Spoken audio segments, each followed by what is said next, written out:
Anthony on satellite radio. Host Anthony Camilla and Greg Opie here.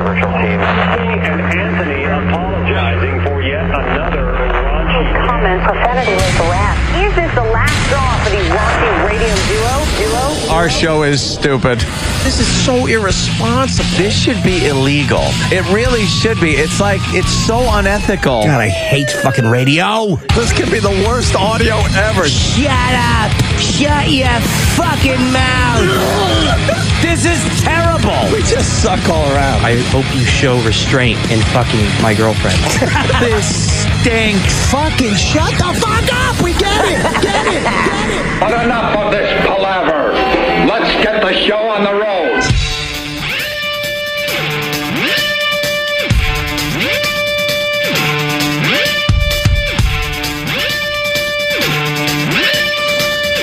Ah, shit. This old gag. It is this old gag. Most radio shows are off this week. What's wrong with us?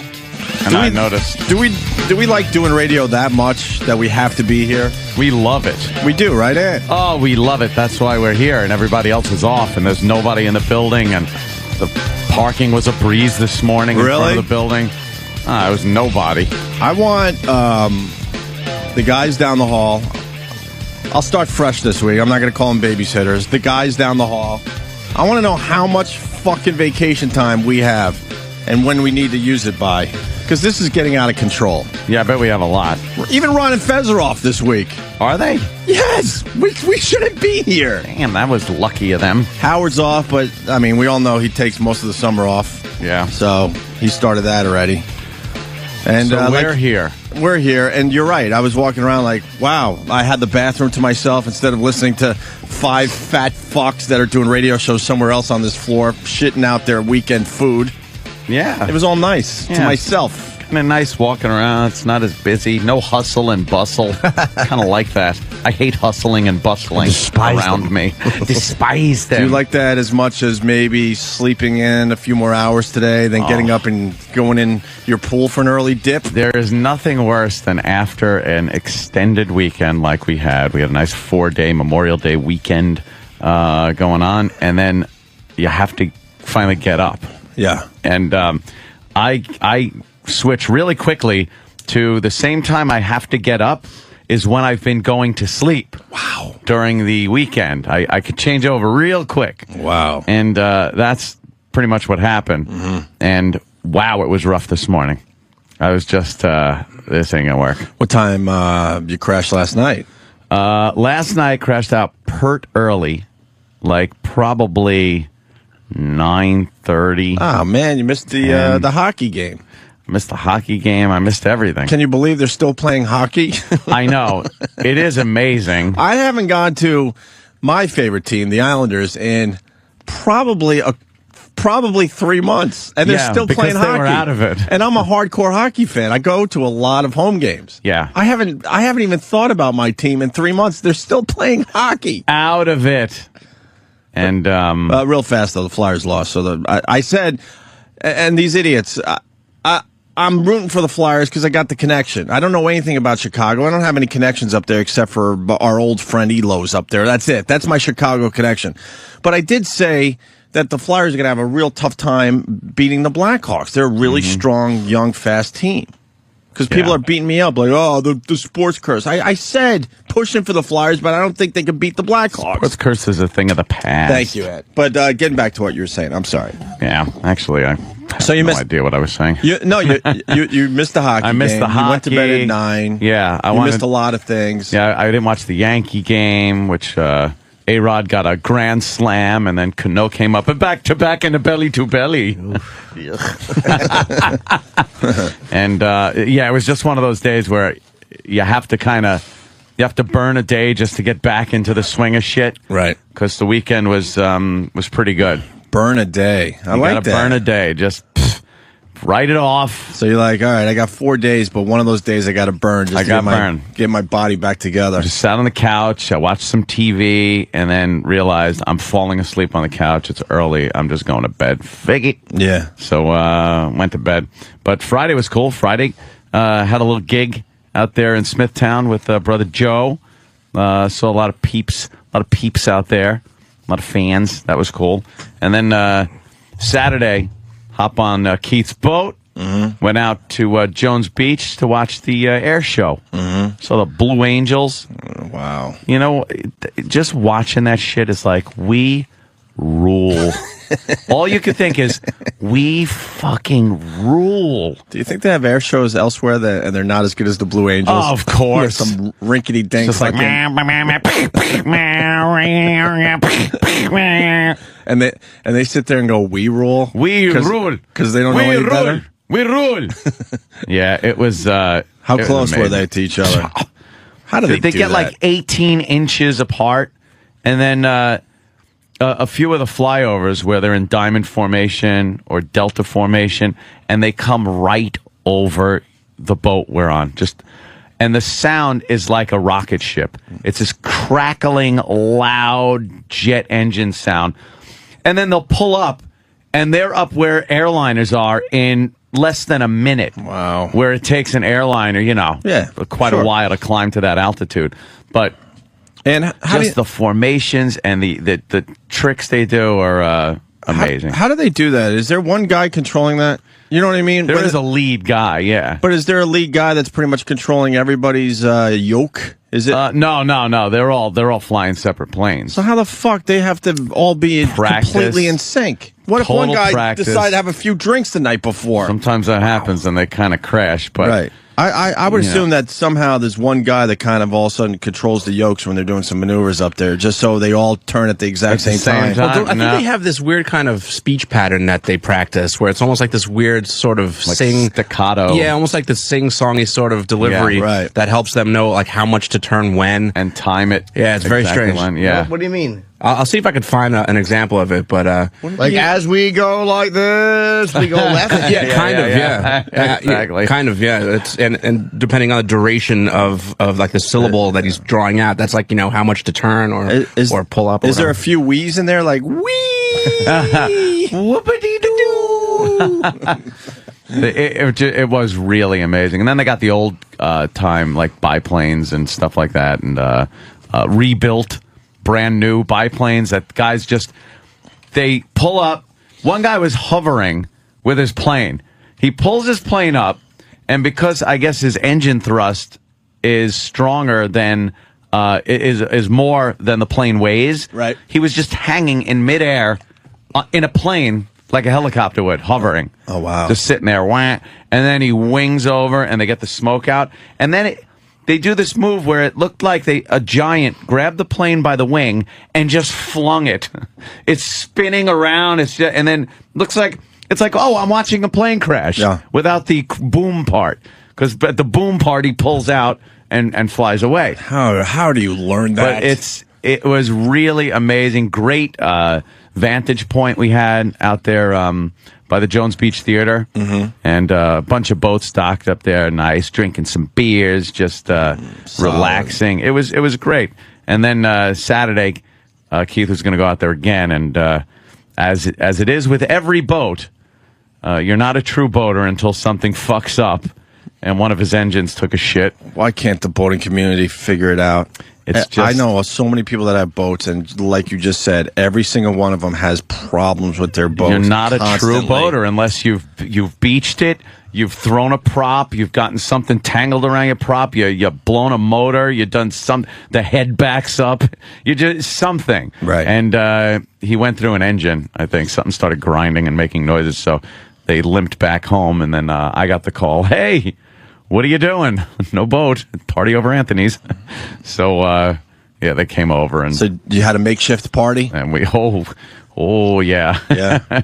Barbecue. Nice. And drinks and nice. The pool. Nice. Had a lot of fun. It was, just debauchery. It was great. Loved it. You want to get naked in the pool? Oh, who doesn't?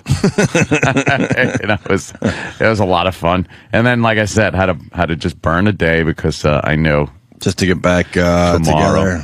Wait, I think I woke up yesterday at 5 p.m. Oh, so you were up for like 4 hours and then went right back to bed. Yeah. It was fun filled though. I'm glad, but then you got to wake up. Must be nice to sleep. I looked out the window. It looked like it was really nice out there. Yeah. It's kind of hard to do anything with a 3-week-old. Yeah, huh? We got out of the house, though.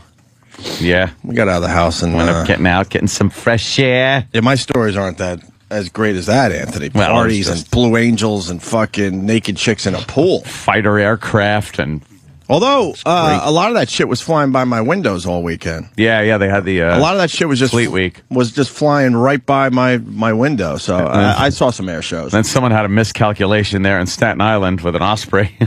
Wait, what happened? It's one of those planes that they have vertical takeoff and landing. Yeah. The giant propellers on Sure, the wings sure. and they spin up. Yeah, so you could Yeah. lift off like a helicopter. Yeah, and then the engines go forward and the plane takes One off. of the coolest things to check out. Yeah, it looks really cool, and people were checking it out on Staten Island while it was landing in this field. And wow, those propellers throw off a lot of wind because branches from trees and big rocks and everything else flew into the crowd. Oh, really? And may have injured some bathers slightly.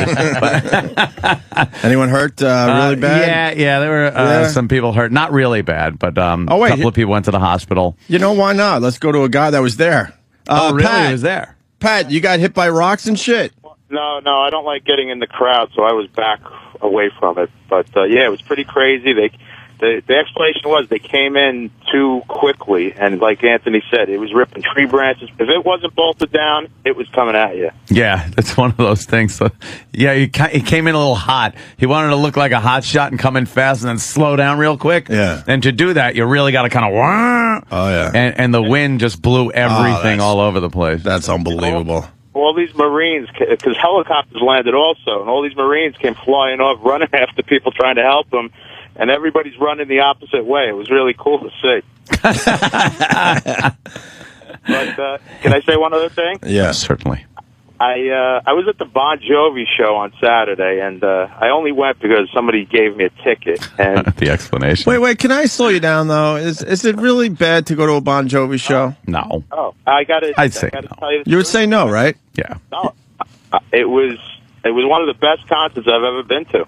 Yeah, Richie kicks ass on guitar. The guy's got a great voice still. You know all the songs. He's had a lot of hits. And so it's not that embarrassing. And John there is very passionate about what he does, so he makes sure he puts on a really great show every single time. I've seen Bon Jovi a few times over the years. I don't mind them. I don't download their stuff, but You know what? The worst part of the show was 40 and 50-year-old women who, 25 years ago were real hot, and they're still wearing the same shit. God, Ant and I have been doing that bit forever now. Now the women are real old. We started that bit 10, 12 years ago. Yeah. Where they're trying to squeeze into their spandex outfits and shit. Wearing their original Bon Jovi slippery when wet T-shirts. Yeah. Oh, he's gone? I thought we were having a conversation. Who just leaves in the middle of a conversation? He's like, I gotta go. All I was saying is we've been doing that bit forever. I'm out of here. Yeah, the women that show up at some of those shows, oof. Yeah. Oof. Well, that's good, man. You had a solid weekend. I had a weekend of just not fucking sleeping at all, man. I'm trying to figure out this sleep thing. Although I slept last night finally. Like a baby. And people are already saying on Instant Feedback they want me to play that video for you. I played it for you, right? Oh, yeah. One of my videos got yanked off YouTube. Why? The video is very funny, by the way. There's no reason for it to get yanked off YouTube, yeah. I guess YouTube is going the same way as everything else, including satellite radio. I don't even know why they would yank this video. I'm very, very confused. Basically, I was in Central Park, and Central Park is just a mob scene when it's really nice out on these long holiday weekends. Like there's nowhere you could sit without people right on top of you. And I saw some of these park enforcement people. I hate these fucking people. They're the same type of people that gave me a ticket for walking my bike on a pier once. Yeah, or actually, I was on the seat technically, but they thought that was crazy, and I needed a ticket. It's shit that even traffic agents wouldn't do, and they are the lowest form of scum out there. They give these people power. I'd rather deal with the NYPD. I'm like, I respect the NYPD. I don't respect these other fucking people that the city gives them this weird fake fucking power and a ticket book, and all they do is walk around Central Park or walk around these piers where I live and just give tickets to people that are just really not bothering anybody fun on their weekend. So I'm at Central Park and I see two of them, and right away I just light up because I hate these people. And they're giving this couple a ticket who are just sitting on a blanket with their newborn and a few friends, and they're sipping wine. Now, Wouldn't you technically, think that would be fine. Now, technically, I guess you're not allowed to drink in Central Park. But if you walk around, you're going to see everybody secretly drinking in Central Park, and no one's really carrying on. They're just having a little wine, maybe a beer, nothing crazy. Nothing like you would see at Anthony's house. Of course not. Nothing fun, you mean? Right. So On a Monday. So these two fucking party poopers are just standing there harassing these people and giving them a ticket. So we go by with the baby in the stroller and stuff. And actually, my girl goes, "Why don't you go back with your camera and see what the fuck's going on?" I'm like, "Really?" Because she hates when I pull out my camera when we're all out and about because she thinks I'm just going to get hit. So I go back and I talked to two of the Central Park enforcers. Here it is, right here. It's I had to change it. If you go to my Twitter, Opie Radio, it's one of the first things up there if you want to check it out for yourself. It's called "That's Why You're Fat." And I go back to talk to the women in the car while the other two were giving somebody a ticket just to get to the bottom of it. And I made a quick minute video. And should we play the video on the air? Is the audio worth playing? Let's hear the quality of it. The quality's great. So I go back to the car. I guess we could fill in the visual part. They are two giant. Black Looks like women. Mabel King What's going on in the over front there? and back. What are they doing? Are they in trouble? I don't know. You don't know? Every public Isn't she with you? Yeah, but I'm here. What are you doing in here?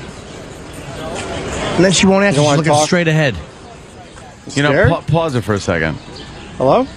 That is every single person with any kind of power aside from the NYPD. Right. You know, traffic agents and these park ranger police. I don't even want to use the word police. Right. But that is that. It is obese black women. I don't understand. Is that a prerequisite to strapping on one of these uniforms and a ticket book and going out and just harassing people that are just having some fun? And I mean, I understand if you're getting some rowdy motherfuckers out there down in 151 and harassing people, that's a problem. The police should be called, things like that. But like you say, some ideal situation sounds like you're out in Central Park. It's a beautiful day. You're sipping a little wine with some friends.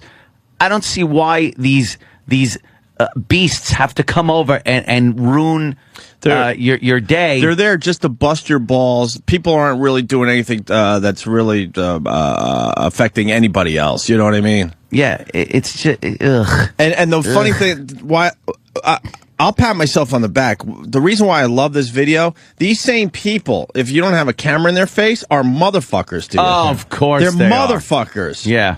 But as soon as you put a camera on it and question them about what the hell's going on, like I was going to try to get into it, like, they're doing nothing over there and you guys are just busting their balls because you can, because you have some kind of power that the city sort of gave you with your stupid ticket booklet.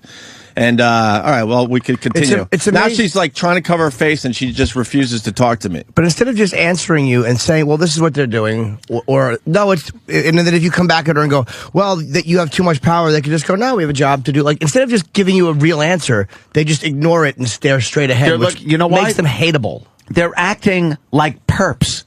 They're acting exactly like when a camera is stuck in a perp's face. They're covering their face, not talking. It's like, hey, dude. Right. Or bitch, how about you turn around and talk? Right. You have a job. You're wearing a uniform. Be a representative of what you're doing and say it. But no, they cover up like perps in the back of a cop car. All I wanted was an explanation why you're busting this couple's ass on the lawn to their left. That's all. That's all I was Do you really show the going couple for. at all? You don't show the couple? No, because I don't know why I didn't. Because then I was just really fascinated with these two. There was one big one in the back and one big one in the front. Giant. All right, continue. Yeah, but I'm here. What are you doing in here? You don't want to talk? You scared? Hello? The cat got my phone. The cat got your tongue? Did the cat get your tongue? And then the other lady's covering her face. You guys are camera shy, I think. You're park enforcement. You can't be shy. And again, they got caught. You're having a bad day, aren't you? The banks are quite savvy to the ones who give back. You guys having a bad day? They just refuse to acknowledge ignore me? that I got a camera in their face. Let's see that pretty smile. Oh, You don't want to smile? Oh, what happened to your back?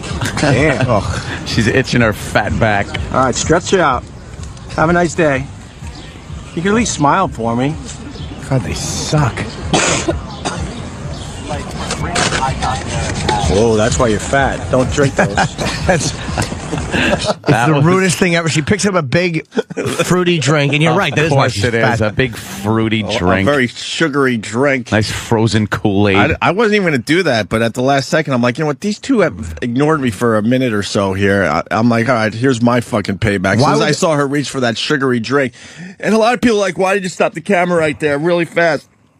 I kept filming, but also my stupid HD flip said camcorder full. I'm like, right after this ended, the lady in the front goes, "That's not nice." And then I just walked away. They didn't get out of the car. You got to get rid of that fucking cam and get another one. I got It's a 4 hour terrible. now. Oh, you do? Yeah. So what? So then I put this on YouTube, and the thing is doing really fucking well. Like it's ready to go viral. And all of a sudden, YouTube fucking yanked it. So I'm trying to get to the bottom of it. I know one person on what YouTube, reason? but he's on baby leave, so I'm trying to get to the bottom of it. Why would you yank this video off YouTube? I've seen way worse than this. And they don't. Jimmy Justice does stuff like this where it's like, Right. and that's like he's really confronting them angrily. Yeah, this is sort of a Jimmy Justice type of video. Yeah, not as good as his. No, but it's not as aggressive either. That's what I mean. So I'm trying to get to the bottom of it. So I moved it over to Vimeo for now. I'm trying to find a cooler video site that isn't so like YouTube is really starting to bother me. Why would they yank that without explanation? They don't really give you an explanation, and then you have to find these. You have to find these like. There's ways to get an explanation, but it's really hard. You got to really dig deep into the website to find it. They don't make it easy. Why? For you to contact them to find out why they're yanking your videos. The terms of service are they can remove any video they want with no explanation, no reason, no nothing. That's what they do. Right. So they're allowed to do it. I mean, it's their fucking site, but there's no reason. I don't see any reason why shoving a camera in their face. Well, because she didn't take a bite out of it. They're trying to. I think the one thing they said so far is like this. It's harassment or something. How am I harassing them? Harassment. It's not harassment. That's nothing worse than any news agency does. Right, exactly. You know? Yeah. Actually, you were doing it in a funny way. Had nothing to do with, harassment. Well, I thought you would appreciate that video. Oh, Anthony. believe me, I do. It just it backs up a number of things. That's all. I just hate the fake power people in this city. Hate them. I mean, you get people at the intersections, the traffic people like you talk Yep. about, and you want to make your left, and they just stand in front of your vehicle. They will literally stand in front of your fucking And believe me, vehicle. they're bigger than the vehicle usually. They're just a bunch of fatties. Yeah, well. God, is there any physical fitness test that these idiots have to take? What kind of friggin' insurance do you think, what kind of our tax dollars go to insure these people that have just health problems because they can't control their fucking fat eating? God damn, what the fuck? I got a giant race war on my Twitter. That was fun. Yeah, what happened there? I get in a little race war on Twitter. Some people don't agree with my point of view, which is fine, so they argue it. And then I get statistics and whatnot from FBI and other sources, crime stats, and I post them, and still I'm wrong. I have no idea why, but it's nice. And then I just leave and let them all duke it out themselves. It's the best, isn't it? I shake it up and then just walk away. Yeah. That is absolutely the best. Uh-oh, did they take my Twitter page down? No, there we go. Hold on. Frank in Manhattan. Frank. What's up, guys? What's up? Hey there, Frank. Hey, good morning, guys. I'm surprised you're surprised, Opie. Of course they're going to take it down because you were making fun of a black person and they're afraid to get sued. I don't think that was about race. Honestly, I would agree with you, but that was just. I didn't go race with Yeah, them. that No. wasn't even. No. I mean, the tones were there, but I didn't go race. He went fatty. I went fat. I didn't go race. I went fat. You're right, but everybody's so afraid. There wasn't one racist thing I said in there, by the No. way. You're right.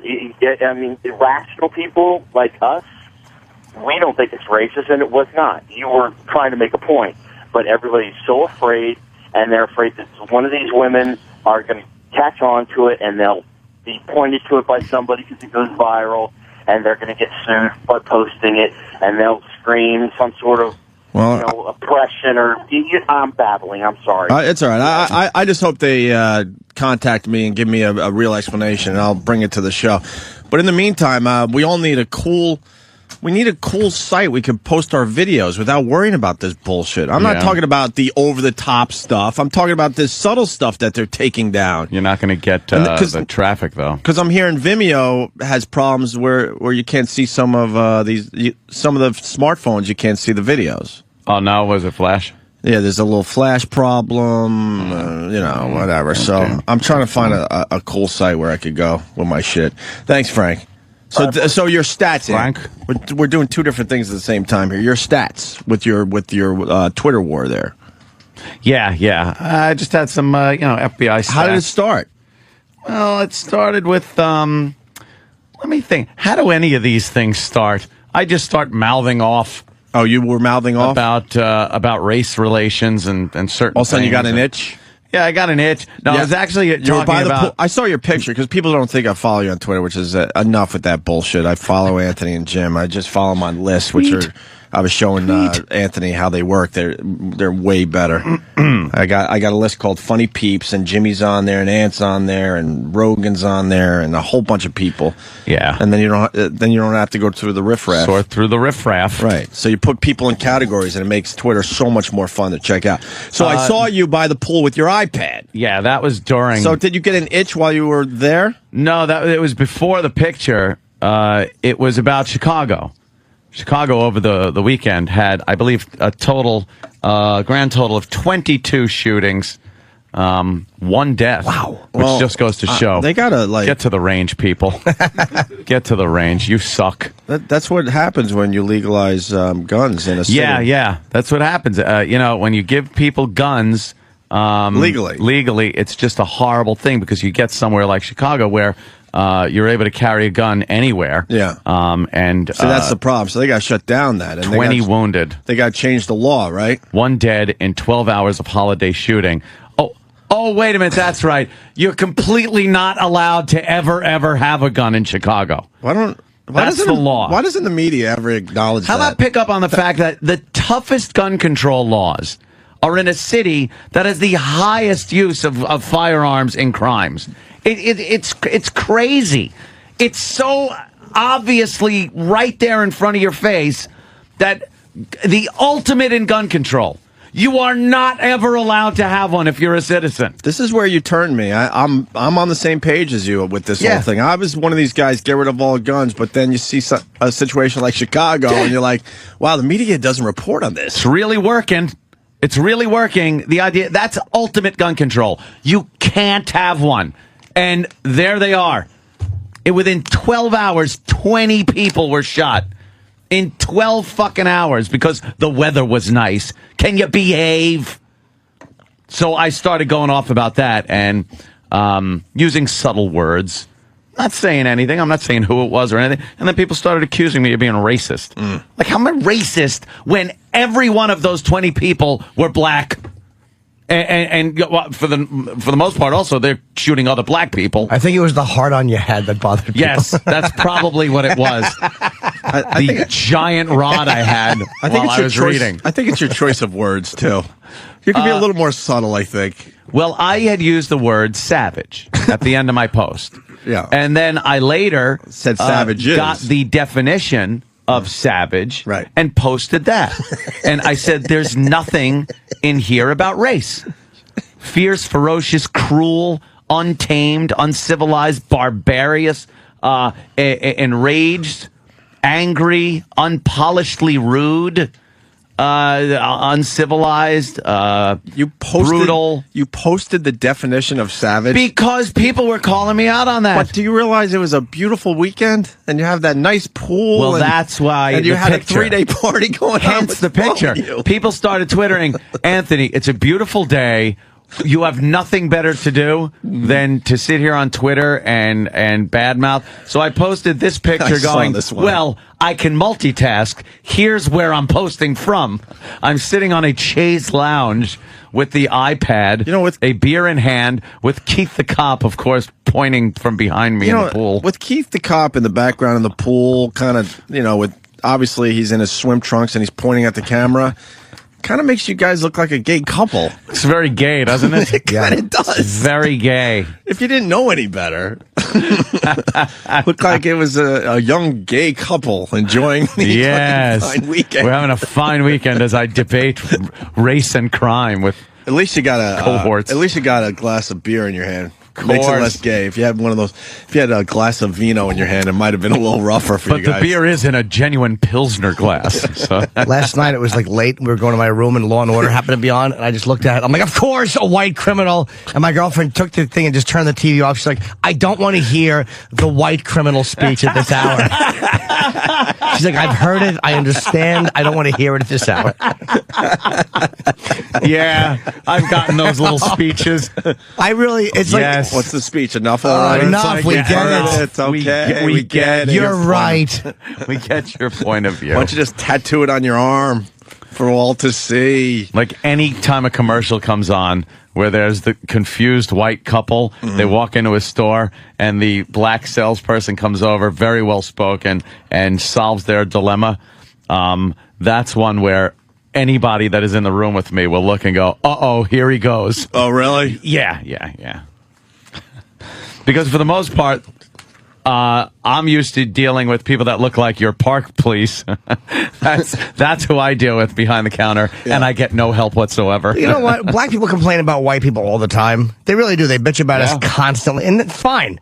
But it's like if you bitch about black people enough, you're a racist. Going to work and doing crazy stuff like that. What? That's to complain about. Well, they have their issues. Yes, but it's like, I understand. They bitch about white people all the time, and it's fine. But if you bitch about black stuff, you're a racist. It is kind of annoying. It really is. You don't think black people go to work yet?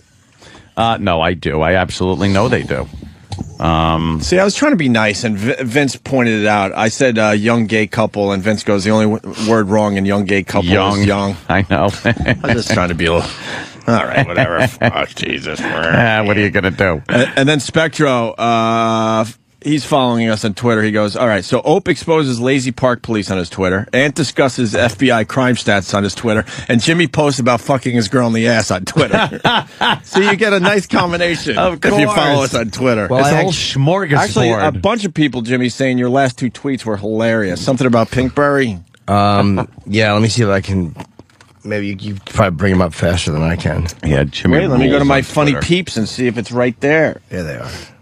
First one was here it is. You want me to do it? Okay. There. Waiting for my girlfriend to come out of Pinkberry. Then I'm going to take her home and poke her in the shitter. And then the next tweet from Jim Norton. Scratch that last tweet. She just got in the car and dropped a seaweed fart. It was fucking horrendous. Seaweed. It was fucking horrendous.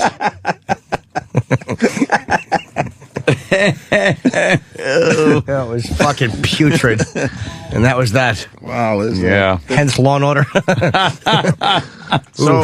So did you win your argument then, or you just kind of bailed and jumped back in the pool? Enough people got on board, and I don't think I changed anyone's mind, but a lot of people were going on saying, I'm not. One person goes, oh, so your prejudice is based on facts that you pull up from the FBI statistics? And I'm like, yes, thank you. Finally, someone understands. Hey, we got a new listener. This is worth doing. Law from Chicago. Law, go ahead. You're talking to Anthony. Hey, what's up, Ant? Hello. Hey, I just want to ask you, are you really a racist? Because, sometimes I don't think you are. Just let me say that first. I just get a hard time getting a read off you sometimes. Yeah, you know what it is? A lot of people will call me a racist, but I am just a realist. I look at the shit. Exactly. I was just about to say. I look at shit. I haven't heard you say anything but the truth. These people are savages out here. It's these young kings, gangbangers, Yeah. out, fighting over drug turf. Yep. to sell these drugs, and it's tough. It's Anything disproportionate. at Black Sox Stadium, you better be careful. There's a disproportionate number of criminals as opposed to the percentage of population. And when people call me prejudiced, that's prejudging. I'm not prejudging anybody. I really don't prejudge. I just I calls them as I sees them. Now, do you have any other black friends besides Patrice? Oh, I got Patrice O'Neal. Oh, wait a minute. You said that one. Let me think. Yeah, but we all don't have a lot of black friends. No, we don't. I'm sure a lot of black people don't have a lot of white friends. And I think a lot of the white people I know don't have black friends. And I got white friends. They're not allowed in my neighborhood. Who do I hang out with? I don't hang out with anyone that's black. No, I really don't hang out for with no real reason. What's your favorite bit? I hang out with Patrice every once in a while. When he comes in and does our show, we'll go out and eat or something. I notice it's such a different lifestyle. And we're very different people as far as what we enjoy doing and how we, I don't know, interact with each other, that I just don't, I haven't found anybody that's black that I can really comfortably hang out with like a friend. But just let me say this. If you become cool with black people, you know, we're very open and, you know, it's more black people like Patrice than what you think. Yeah, okay. You know, we're very cool, down to earth, you know. It's the savages out there that's, you know, giving us a bad name. I don't encounter any really uptight blacks, to be honest with you. Every guy I know is the same way. Keith, Patrice, all those guys I know are fucking... comics. Yeah, You know? I mean, maybe that is a weird comics. group. Different head. They're weird on a whole nother level. You motherfuckers are all crazy. There's a black guy that works in my building that I get along with real well, to the point where I could be friends with the guy. Could you carry my bags upstairs, No, please? It gets along with them very But well. I don't know why that is. I mean, when I was playing basketball, I grew up playing basketball. I really thought I was going to be in the NBA. Boy, was I wrong. But when I was playing a lot of basketball, I had a lot of black friends. But as soon as I started playing a lot less basketball, all those people went away. That just sounds so racist right there. It's true. What? So the only place you're going to meet him is on the basketball. Not in the library. Wow. I know. Why don't you go to produce at the supermarket and hang out by the watermelons, and maybe you could make some new friends. Anything but say the truth. You know, that was actually real advice by Anthony. Yeah. Yes. Love the show. All right, All right, man, take care. Actually, Anthony. I do have a black friend. It's my Sig Sauer 45. There you go. It's totally black, and it's beautiful. And it's with you all the time. I love it. He follows you everywhere. You know the scary area of Green Lawn? Yes. I used to fucking not hang, but I've been in a bunch of those houses when I was in high school. I lived in the scary area. Oh, you did? Yeah, right past the pizza joint on the corner, right? Exactly. Yeah. You take the left, right? That road is the Mason-Dixon line. But when I was playing basketball and I went to Harbor Fields High School, that's where a lot of the black kids lived. So I've been to their houses. Yeah. But lost touch when I stopped playing basketball and went to college and all. Oh, went to college. Oh, well, what are you saying there, Opie? But for no reason. Yeah. I don't know. We didn't have the same interests anymore. That just I happens. guess. I can't find a black person that I really get along with enough to hang out and have a friendship with. I haven't made any new white friends in years. Like, I have my friends, and that's pretty much it. That's like I don't make friends easily. I need really something good in common with somebody. Drinking, my that. My stupid mother said something years ago. Man, is she right now that I'm older? When there was a time I had. You're crazy, Greg. Well, she would never say that because she wouldn't be able to recognize that, Jimmy. But she, I was, I don't know. I guess I was in my mid-20s, and I had friends all over the fucking place where I couldn't even keep up with them. Their phone is ringing constantly. I'm going here. I'm going there. We're party here, party there, right? And she looked at me one day. She goes, I got to tell you something. She goes, when you get older, if you could count your friends on one hand, consider yourself lucky. I'm like, get the fuck out of here! Look at all the friends I got. They're everywhere. We're hanging. We're on the phone constantly. You get older, and man, is she right? Yeah, I could pretty much count my friends on one hand now. A few of the old friends make it through. Right. You get very few of the real old friends from when you were like a kid or a teen or something like that. And then for the most part, going through life and jobs, you make other friends. The second you leave that job, you really never see those people anymore. Right. And they were like everything to you, right? They were your pals. Yeah, I had jobs where the people I worked with, where I became friends with a bunch of people, they were everything to me. Like, holy shit, a happy hour this weekend? What are you doing Sunday? You want to go watch whatever sporting event? You know what I was really And good then you friends leave with? the job, and you're so right.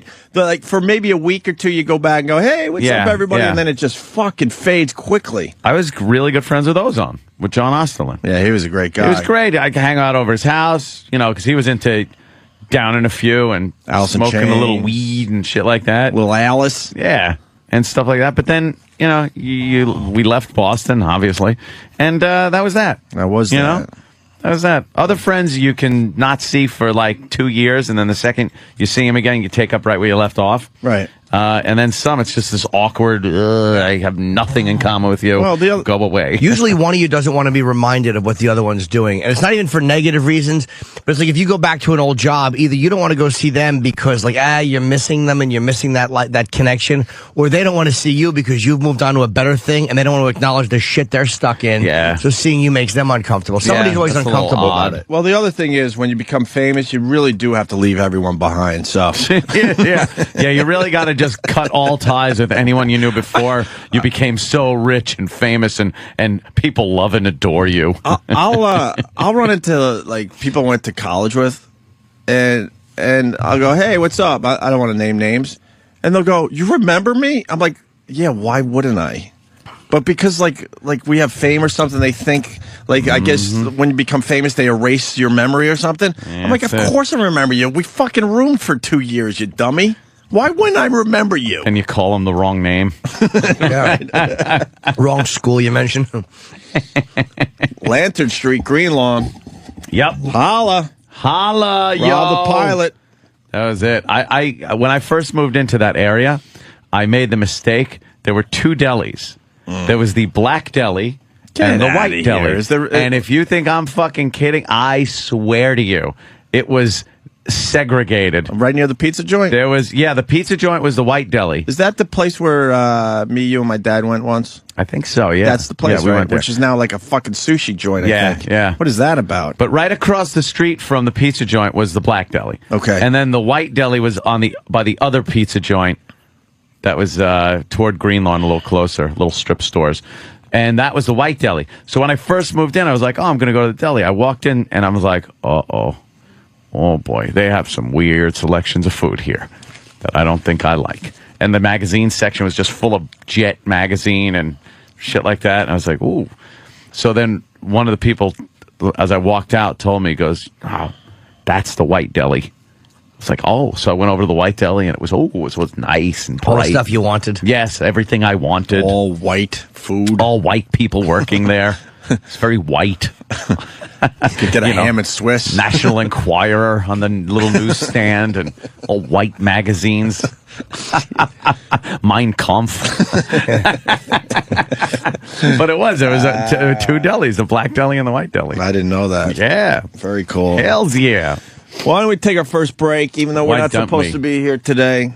Not even supposed to be here. Fucking Gary Coleman. Fuck. We'll talk about Gary Coleman. And then he gets fucked in death even. He was dead, 12 hours, and then Dennis Hopper fucking died, and they said... Much bigger star. Let's move Gary Coleman off the front page of our website and make it all about Dennis Hopper. All about Dennis Hopper. Poor Gary Coleman. Poor little corpse hands. You know, he called me, Gary Coleman, about coming to Caroline's this Thursday through Sunday. And then he died. And then he died. Oh, I hate when Jimmy gets me. You got me, too. You suck. It's the last thing he said before he kicked. That's what he did. He was reaching for the phone to hang it up, and he fell off the stool and hit his head. We got audio of Gary's last appearance on the Opie and Anthony show. Yeah? Yeah, a lot of people that have done our show have died. Creepy. Fucking Ronnie James Dio. Now you got the Gary Coleman. Been a few others. Dennis Hopper. Oh, that's right. We never got Dennis Hopper. But Rich Voss. Oh, no. We just wish he did. It's going to be really weird to listen to Gary's last appearance on our show, which is barely a year old. Creepy. So we'll do that after the break and get into some other things.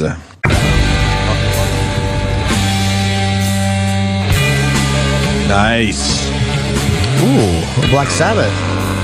My Boneyard show may be premiering today. How many fucking shows you're doing now? I got 2 other ones. This one, and I got the other one, and I got Boneyard today at 11 a.m., I believe it premieres. Good reviews on your comedy show. Oh, thanks. Yeah, it's a work in progress. It's gonna be. People liked it. I have a copy of it. I'm going to check it out. I'll take phone calls this week. Yeah? I'm doing it with Amy Schumer this week. Yeah, there was an issue with she didn't show up last week. What is that show for the people that don't know, Jimmy? Come on. It's just the Jim Norton Show on Sirius. It's on 4 o'clock Thursdays on the East Coast, 1 o'clock West Coast, and then Saturday at 6 p.m. and 3 p.m. West and East Coast. And you did the first one, and people really liked it. So. Oh, yeah, cool. Let's play some clips. I'm going to take some listener suggestions for clips. It's 1 hour. Nice. What else are you doing? We were just discussing. We're gonna move into the Gary Coleman thing in a second here, but it came out, I think, yesterday that this oil is going to be pouring out until August now. Damn, they're in trouble over there. They don't know what to do. They were pumping golf balls and tires and everything else, trying to just cover it up and plug the hole up. Golf balls, really? Yeah.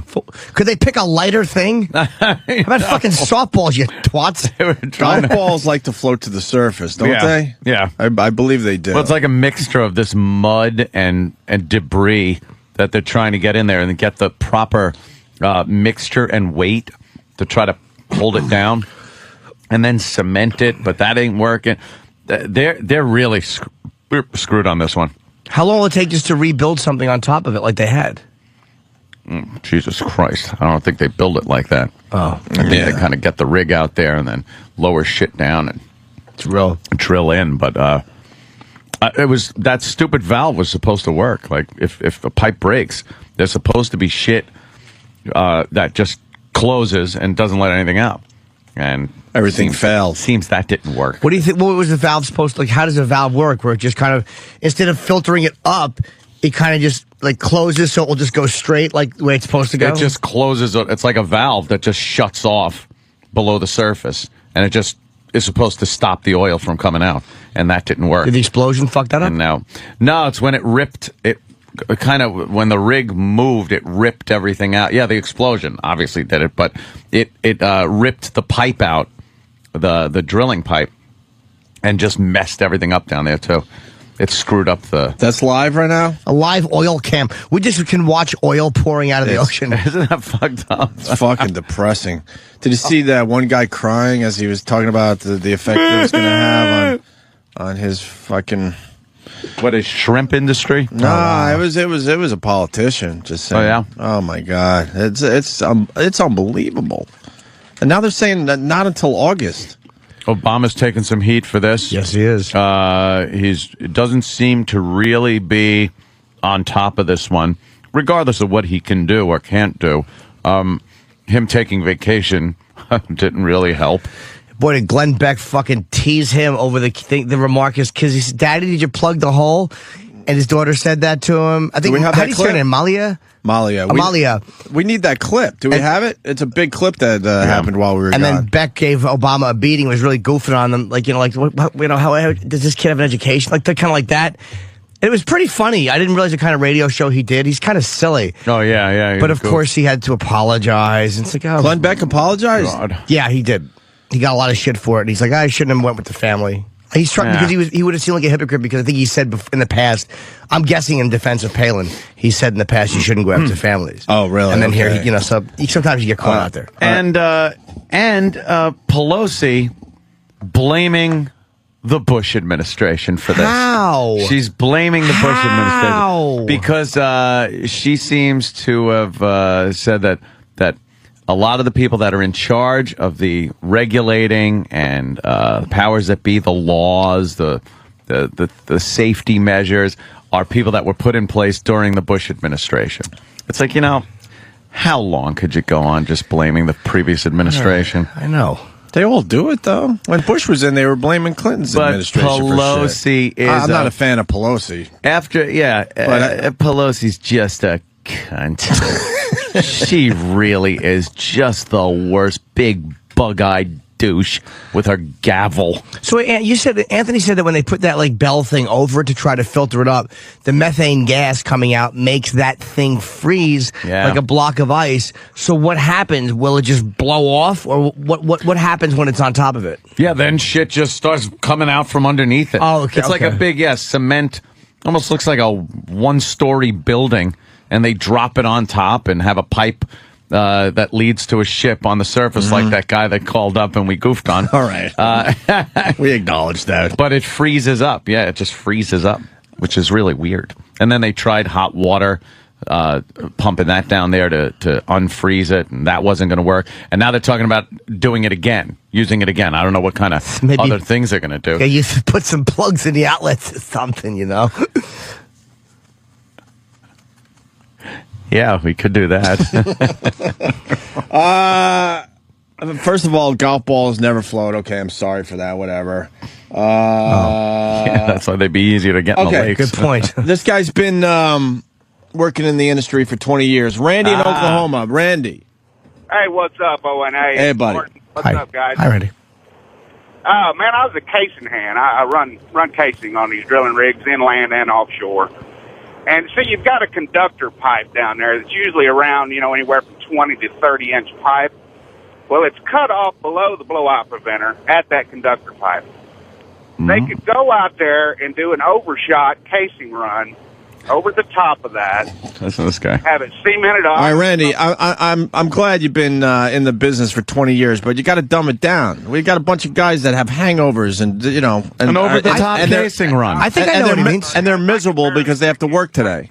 I can barely hear you. I'm sorry about that. That's all right. I'm driving down the road. I can barely hear. It's a piece of shit phone. Hey, It might be this. Oops, I didn't say it out loud. No, just keep it basic. What are you trying to say? What can they do? Well, I just, I hate to sound like Jesse Ventura or anything, but I really think the common sense ability of oil field hands out there, they could stop this deal. They could have done it very quickly. So you're saying they could have stopped this if they wanted to? Why would they allow oil to just continue to pour into the Gulf? Well, man, I think there's an agenda that they want to meet, and this is the first step in that direction. I really do, because, man, I'm telling you. Here's why I don't agree with you. I know what you're saying and where you're going with it, the agenda, because simply in this day and age, that would be found out. Like somebody would have to go, all right, look, we figured out a way to cover the oil, and then somebody would have to go, nah, don't do it. And then they'd have to go, what do you mean don't do it? Well, we wanted to keep spilling it. Like that, to have that conversation would get out. And because too many people are being questioned, everyone covers their ass at a time like this. So whoever was giving the order, hey, let it keep spilling, you think British Petroleum is going to, or petrol, whatever, is going to sit by while oil pours out? You know what I mean? I got to give you that one. I'm not going to argue that point. And what do you think? You think they could plug this thing if they wanted to? No, I think they're having problems. I think they got a major fucking problem on their hands. Well, what's the solution, sir, for the methane gas that freezes the casing you're talking about? They drop the casing over. What's the solution for the methane gas freezing everything? Well, that part I don't know anything about. Again, I'm not going to lie to you on that. But I do know an overshot casing run over that to the seafloor. Plug it off to start with, and whenever it gets down there, blow that plug, and you already got a device at the top of the string of pipe to control the flow into a tanker.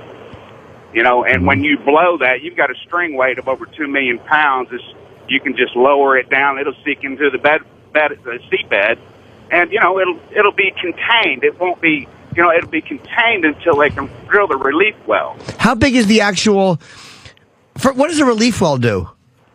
Well, it goes down in there. It's coming in from an angle to that same zone.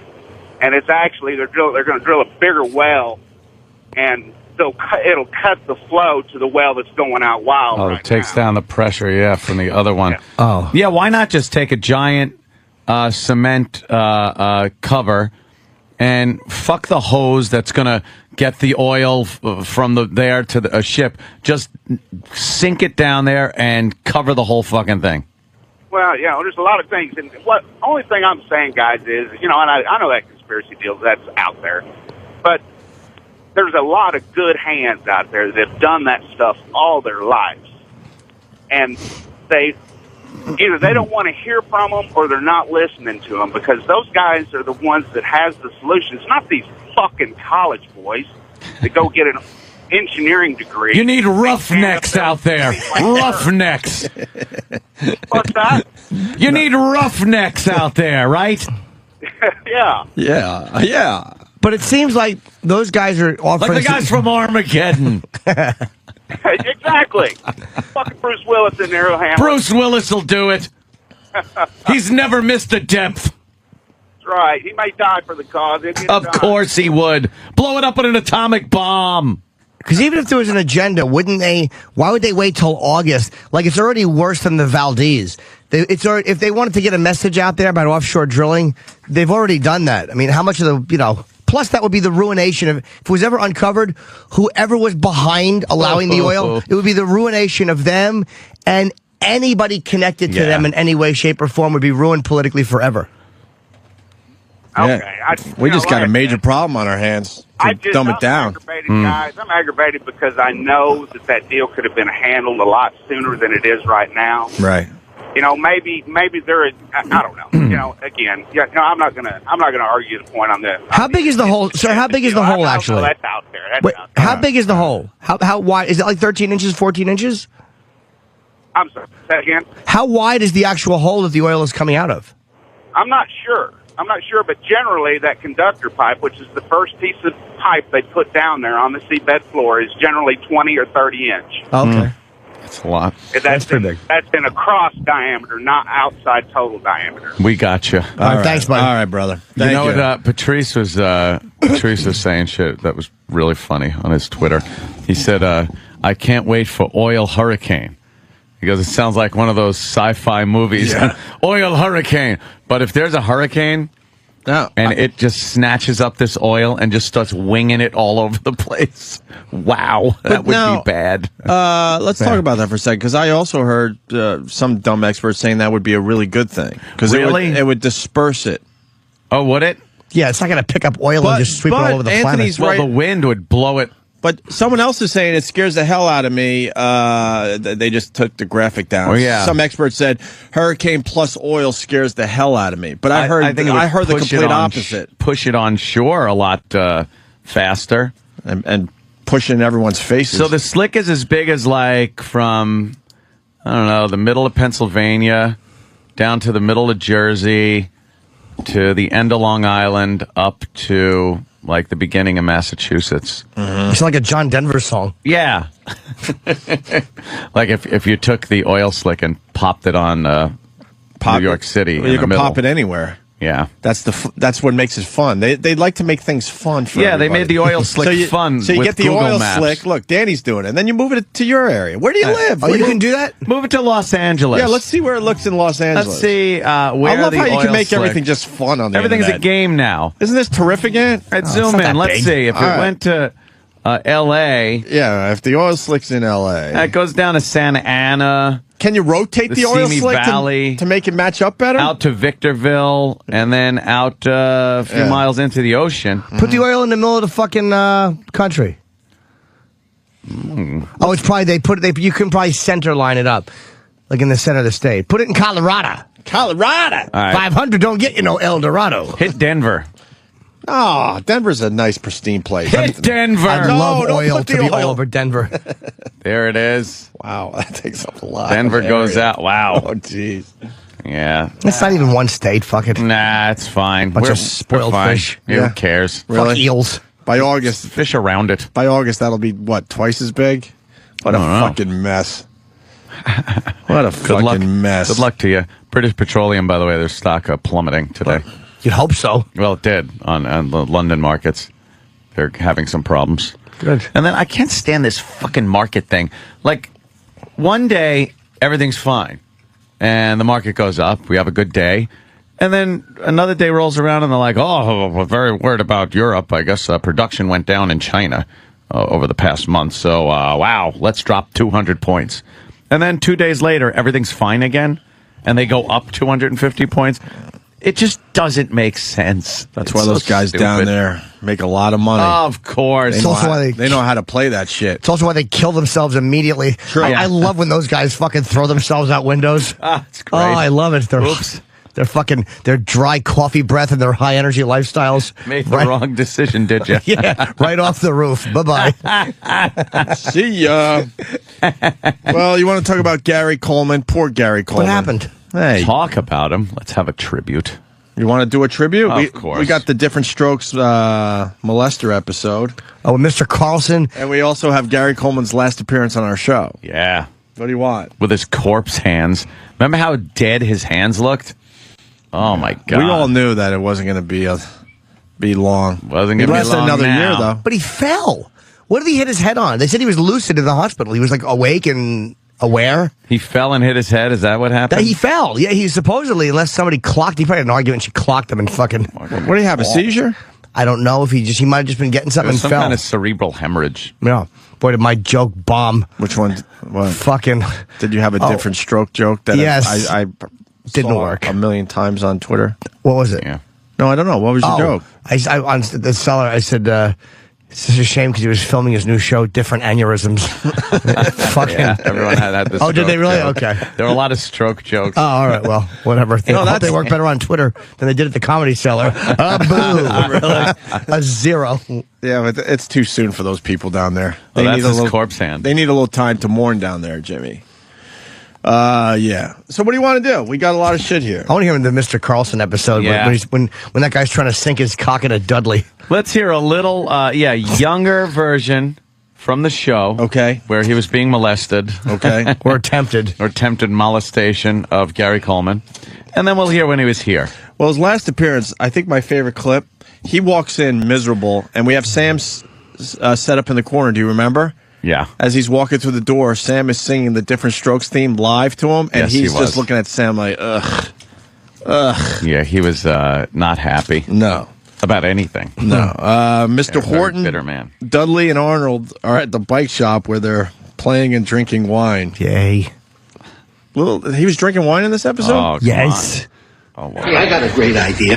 Why don't I be the lion? And you take the pictures, Arnold, okay? Okay by me? You know how to operate that thing, Arnold? Oh, yeah, sure. We have one of these at home. Only more expensive.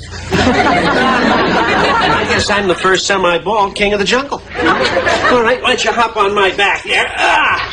And I'll pretend like I'm going to try and throw you there. I'm sorry I don't have a tail for you to hang on to. That's okay. You can just wag your behind. Okay, here we go. The old roar. That's a lot of fun, isn't it, Dudley? Yeah. Say, then we're going to have to protect ourselves here in the jungle. I mean, we don't want to be bitten by the terrible tsetse fly now, do we, huh? Maybe we should have a little more wine. No, thanks. I'd rather get bitten on the teetsy. Well, I know my friend Dudley's not going to let me down. Huh? Sure, I'll have some more. You gonna be a chicken, Arnold? Well, okay. I'll have just one sip. There you go, Arnold. Okay, fellas, here we go, huh? What do they say? School. Bottoms up. L'chaim. Bottoms up. Yeah. Holy shit, this fucking show would not be made today. That's so ghoulish. They have the little kids drinking wine with this creep. Yeah. That was Mr. Horton. He had a bike shop down the street. Yeah, he did. Yeah. Playing lion. The kids love Oh, it. look at Dana Plato. And why did that guy agree to play the fucking creep? I know. He was like It's like, very this is a good established. script. Gordon That actor. Clapp. I like Yeah, this. Gordon. Yeah. But they had him drinking wine. Could you imagine a show Horton's today? bike shop. Having a molestation episode where the Oh. kids are drinking wine? Locks the door and just smells the seat after everybody leaves. Yeah. Why don't you take this one out for a test drive naked? This is before he applies for a music job at XM. Yeah. TC. TC, yeah. All right, well, they all start watching adult cartoons. Okay, guys, here it is. It's showtime and pie time. Good afternoon, ladies and gentlemen. It's time for Curly's Cartoon Cavalcade. Ooh, and away we go. Man, I love cartoons. Me too. I bet you guys haven't seen Murphy the Mouse. No. It's cute. Check him out.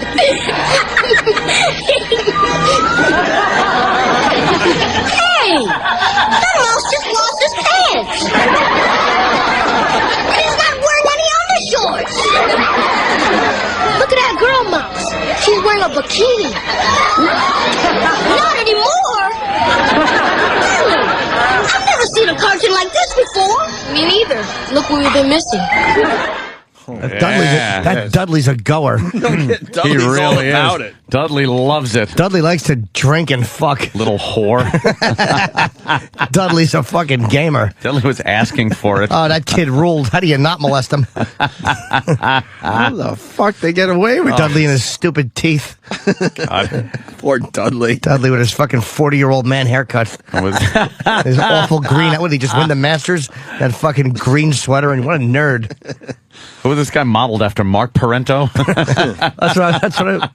Oh, did you That's say why I that? just said he gets the job at XM. XM, right. Music, Washington. Sorry, it's first day back, Jimmy. I'm a little slow.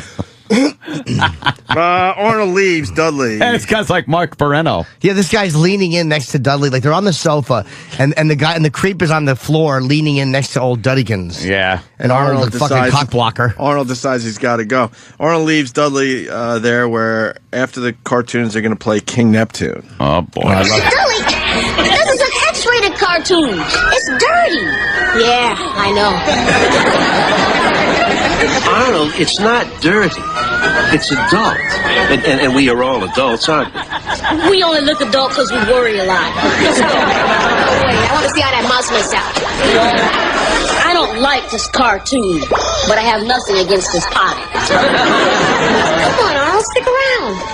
No, Dudley, look, if Arnold wants to go, then that's what he should do. I'm warning you, Dudley. If the Mouseketeers hear about this, you'll have to turn in your ears. Listen, Dudley, don't worry about Arnold. We can have a lot more fun without him.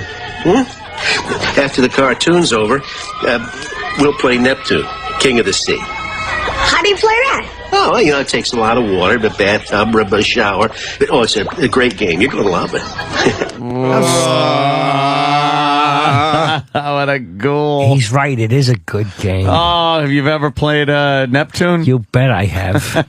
But I call it hide the eel in the cave. Where you get in the water and the eel stands up and you got to hide him. You sit on the eel and you hide him. And then the eel spits. Does it? Yeah. Yeah. Wow, Uncle Paul. Yeah, get under the water. You usually go a little too far, Uncle Paul. Anyone else creeped out by the laugh track? Yeah. Yeah, what the fuck are they laughing at? You're doing a molestation episode, and then there's the laugh track because you need to have the jokes in there. Yeah, it's fucking creepy. It's a special episode. I will say this: Gary Coleman knew how to deliver lines. Like, he was actually really good. That was a pretty funny line. Like, we're all adults. We just look like adults because we worry a lot. Like, yeah. That's not a bad line, and he was good. That's why the show was such a hit. Yeah, it was all about the. He would have been a Gary great Coleman. actor if he fucking grew. Yeah. That was his problem. Yes, if God didn't curse him. Punish him. After adults find out about Mr. Horton, they go to rescue Dudley, where he had given him a pill. Well, he should have told Arnold to be quiet before he left. Yeah, he didn't give him the warning about killing his puppy or something. Yeah, keep it down, Arnold, or I'll fucking have your sister overdose. That was the mistake he made, right? Yeah. Dudley, are you okay? Oh, Mr. Drummond, am I glad to see you. Boy, I sure feel goofy. Did Mr. Horton give you anything, Dudley? A pill. He said it would make me feel good. Dudley?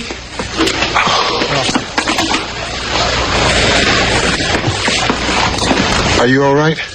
Yeah, I guess so. But I'm kind of scared. Dudley, I want you to tell me exactly what happened before we came in. And tell me slowly. Go ahead. It's all right. Now, Dudley, you can tell everything to Detective Simpson because he's here to help us. Well, at first, Dad, I was having a lot of fun. Then Mr. Horton, he tried to touch me. Hold on, pause that. It's not your fault. First of all, it is Dudley's fault for being such a dummy. And Dudley's stepfather, I remember me and my friend Kenny Hines, a guy I knew many years ago, a good friend, went to see my buddy Dean in court. Dean was in court, and the case before Dean's was this guy who looks like Dudley's stepfather, and he was talking about how his son had hit him in the head with a frying pan in an argument. And me and my friend were fucking rolling because he looked like Dudley's father. Dudley's dad. Yeah, this guy talking about being struck in the head with a fucking frying pan. Good for him. And as he's saying, he touched me, he's going, it's okay, and he's touching. I know, he's touching him. He's touching those little soft chocolatey arms. Last thing he wants is to be touched. He's shirtless, little Dudley. Sure they haven't is, even put his shirt on like a yet. delicious Easter treat. They had to hammer the point home. Why don't they do this scene with the kid's shirt on? And why do the parents have to rescue him when does that happen where the parents of the detective show up? How long does this guy take to get down to business? Yeah, really. Why don't they have to get on the train, go home, tell, they have to call the cops, meet, come down? What was he fucking doing? Got to been bleeding from the ass already. Holy Come on, shit. please. Any good molester would have had this fucking kid home already, forgetting what happened. It's not your fault, son. And I don't blame you. And I'm not going to punish you. By the way, can you pause that? If we're watching on TV, I love you. Look at the fucking creepy fingernails on Dudley's stepfather. I know. God. Looks like a creature. Clip those things. Wow, they are really fucking long. Aren't they weird? And thin Nosferatu nails. Yeah, it looks like he has like fake Leon press-on nails over fucking like pterodactyl talons. Leon press-on nails? Yeah, well, for a guy to be Leon. That's a save right there, my Leroy friend. press-on Yeah, nails. Leon. Dudley, I told you, get the money up front. Yeah, what the fuck? All right, and then they wrap it up with the lesson here? Oh, do they have the lesson? Yeah. You know, some parents actually blame the children for what happened. That is dreadful. That is the worst thing you could do. What's going to happen to Mr. Horton? Well, I think we got a darn good case against him, Willis. Thanks to your father calling us, we were able to surprise him, and we found some very incriminating pictures. Worse than the mice? Much worse. What is this world coming to? See, Detective Simpson said it was a good thing we called him. Because if I'd gone down and confronted Horton by myself, he would have been able to get rid of all the photographs before the police could even get there. Unfortunately, most parents do just that, and the guy gets off scot-free. I just can't get over this. We've known Mr. Horton for years. He seemed like such a nice man. Now, that's the contradiction with child molesters. In their own strange way, they actually love children. The majority of them would never intentionally harm a child. The sad part is, they can emotionally scar a child for life. Man, I never would have guessed that Mr. Horton was, you know, a good egg. gay. Well, he's not, Willis. You know, that's the common fallacy about child molesters. Yes. They're not gay. They're only interested in little boys or little girls, not adults. Wow, really fucking spoon-feeding us this one, aren't Yeah, they? they really are. Holy shit. Was this necessary? Now he's not gay. And what parents do blame the children? Like they're covering all bases, but I don't know if any parents, even back then, that when the kid came home with his fucking, the back of his underwear red, were going, what do you do, bad boy? Putting your little buttocks down on an adult penis. Boo! Who blames the kids? This detective is full of shit. No one blames the kids. Got a nice observation coming in from Andrew. Andrew in Jersey. Andrew. Hey, guys, how come they weren't worried that the kid had a roofie in him? Wouldn't they rush him to the hospital? Yeah, the kid said, I feel goofy or whatever. Yeah, Well, how maybe about they did. Take him to the hospital. Yeah, A exactly. rape kit, swab his anus. Yeah, and he still had his fucking trousers on, too. How are they supposed to play Neptune when the fucking he's got his pants on? Yeah, this guy couldn't close the deal. He sucked. Mr. Horton was a zilch. Horton. Played Neptune with the kid's pants on. There's no way to do that. Lion and Neptune. The laugh track was the creepy thing. Oh, I loved it. Why do you need that? That was really creepy. Okay, so we got the Glenn Beck thing too, Ant. And we also have, you want some audio from Gary's last appearance? Oh, yeah. All right. We'll play just a couple of these. So Gary Coleman came in just about a year ago. And we kind of liked him, right? Yeah, he was great. He was kind of cool to us. And as he walked in, we did this. We had Sam set up in the corner because Sam knows all the words to the Different Strokes theme song. Well, the world don't move to the beat of just one drum. What might be right for you may not be right for some. A man is born, he's a man. Then along come two. They got nothing but the dreams, but they got different strokes it takes. Different strokes it takes. Different strokes to move the world. Everybody's got a special kind of story. Everybody finds a way to shine. It don't matter that you got not a lot. So what? They'll have theirs and you'll have yours and I'll have mine. And together we'll be fine. Because it takes different strokes. It takes different strokes. It takes different strokes to move the world. Yes, it does. It takes different strokes to move the world. Ooh. Now, is that his mic isolated? Because we're having a conversation. Oh, really? Oh, I wanted the other one. Yeah, I don't know why we have that version. Because Gary was on. I mean, that was all on air. Yeah, so I but guess Gary was on air as well. Yeah, but that's so, an isolation. Yeah, that of was Sam's. just, I guess, just. No, man, I want to hear the clip. Yeah, because Gary was saying some shit. He was saying some shit, and he was annoyed. E-Rock, you want to explain that clip? Without Sam's mic being isolated, you really don't hear Gary that much while you guys are talking, because Sam is actually a bit above Gary walking in because he's not right on the mic yet. Yeah. So you hear you guys saying, you know, Gary looks awful and he looks annoyed, but you don't really hear him till after Sam's done singing. Okay. All right. Somebody had an explanation. Fair enough. Gary on Sam singing. Oh, okay. All right, all right, this is his comment about the singing thing. Hey, did you hear the theme song? Yes, I wish you'd shut the hell up. I know, you had to finish the whole goddamn thing. Do you get tired of talking about different strokes and all that stuff? You get sick of hearing about it all these years? Of course. It's 30 years gone now, almost. Imagine doing something when you have a fucking kid and then all of a sudden, you know, people still telling you about it. Jesus Christ. Yeah. Yeah. So how was it to work with, teaching, of course. Well, there's one picture I actually bought. No, what's the question? No, this wasn't even I was going into a different strokes question. No, I mean, which were you talking about? Willis. He was breathing heavy, remember Yeah.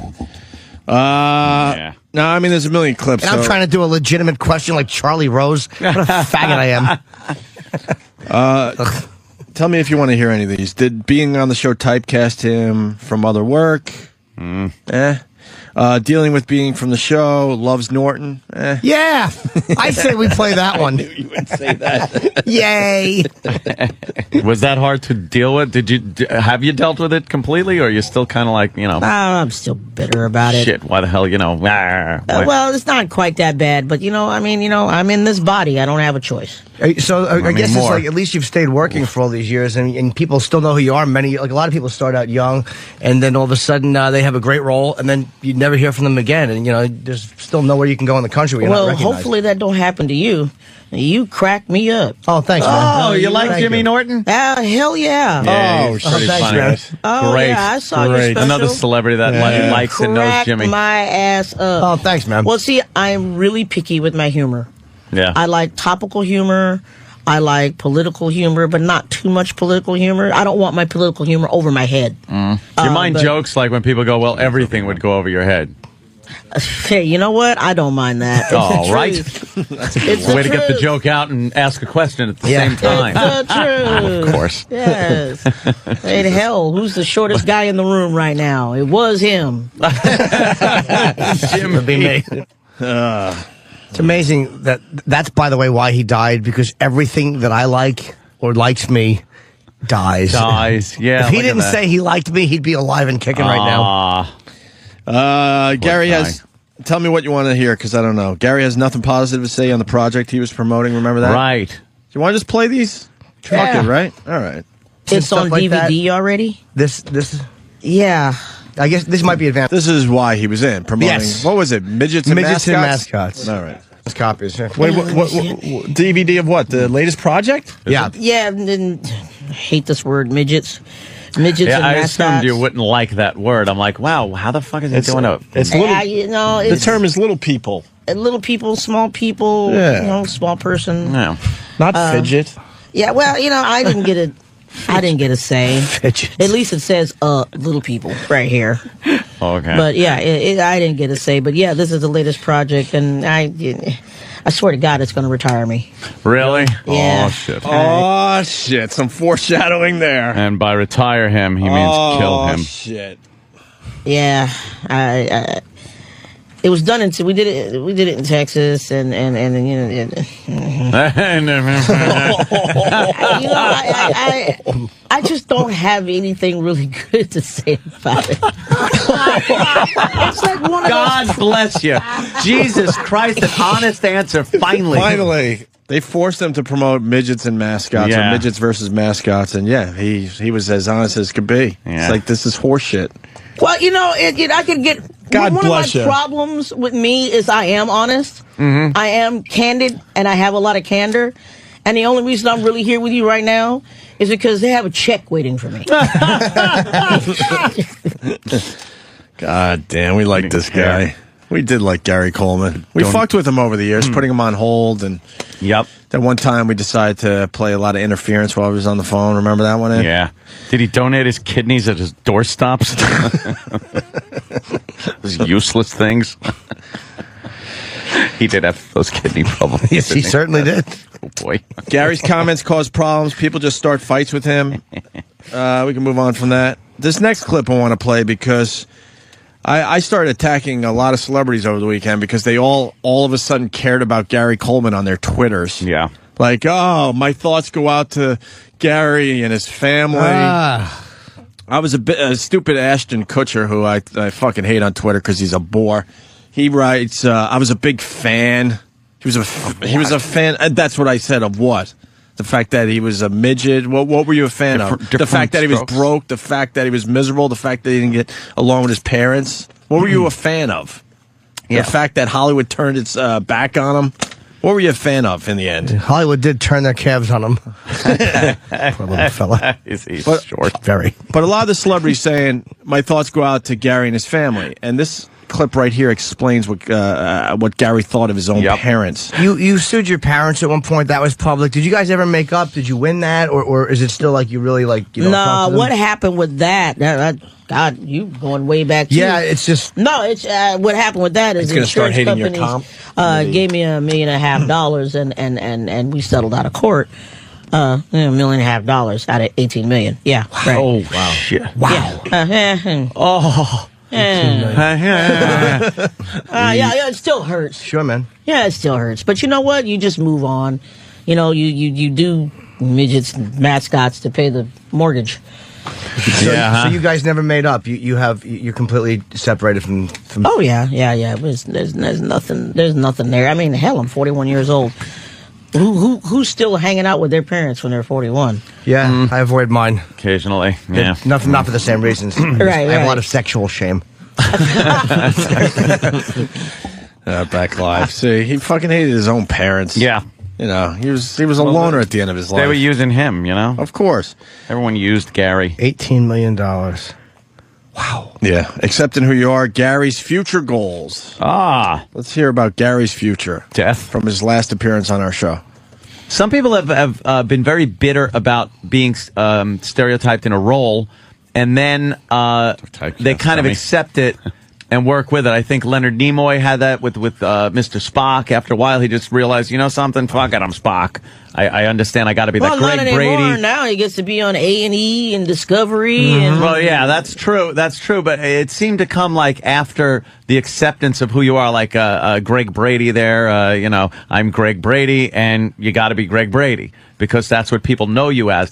Well, I'm one of those idiot celebrities that I keep trying to do new things. Right. In different things. Mm-hmm. One of my goals is to be on the internet with some of these webisode things. Congratulations, you made it. TMZ. So, I keep aiming in that direction. I try to go away from the TV and away it is from the movies. the future, I think, to tell you the truth. It's I'm sure it is. TV is for shit these days. Programmable TV right there on the computer. You just do whatever you want. Got Hulu now and there's plenty of places. All these different things. There's no one hanging over your head telling you what to do. You just do whatever you want to do. Right. Well, there's still production value and there's still creativity. You still have writers and directors and whatnot, but I hope I can make it into that.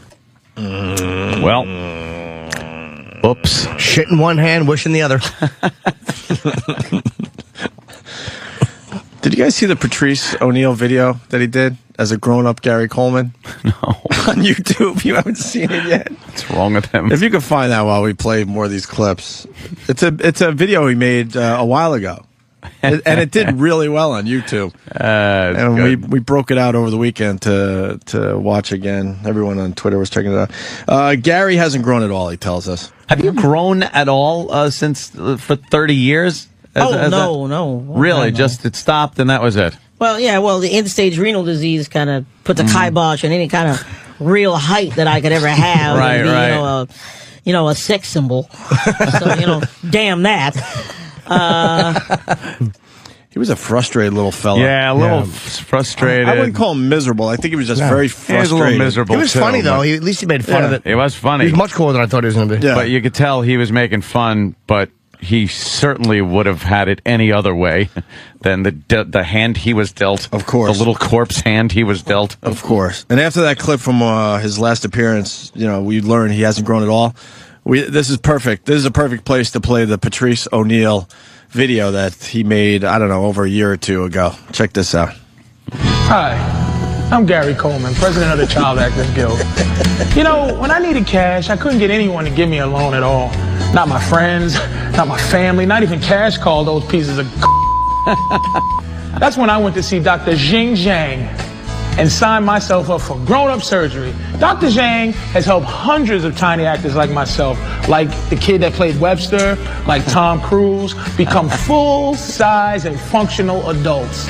Now, I know what you're thinking. You're thinking, what you talking about, Gary? Well, I'll tell you what the I'm talking about. I'm talking about the new Gary Coleman. The Gary Coleman with a new big I'll the shit out of a mother now. I don't need a goddamn rope and a grappling hook to go take a because I gotta climb up a toilet. So call Dr. Jing Zhang today because the only way to get big is to get jagged. Fucking Patrice. Grown-up surgery. That's on YouTube. Gary Coleman, grown-up. There's something covering the title there, Danny. Sorry. Gary Coleman, grown-up surgery commercial. If you want to check it out for yourself. Pretty good, right? Yeah, it is funny. Goddamn Patrice.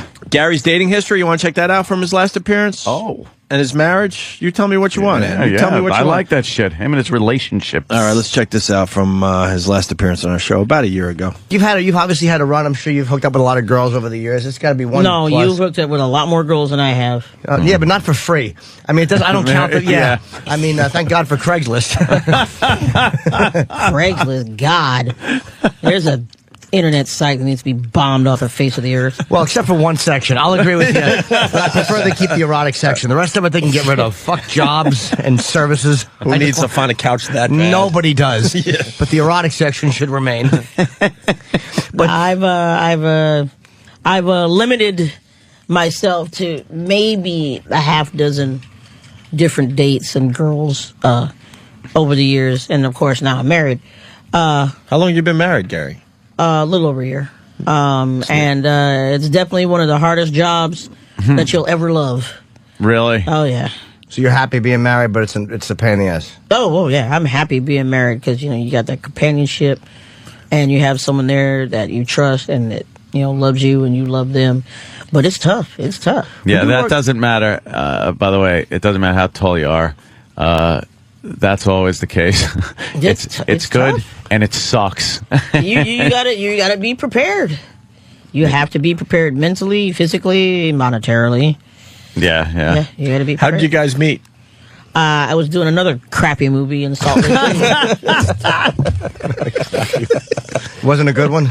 Well, let's just say it was like giving apes cameras and lights. Jeez.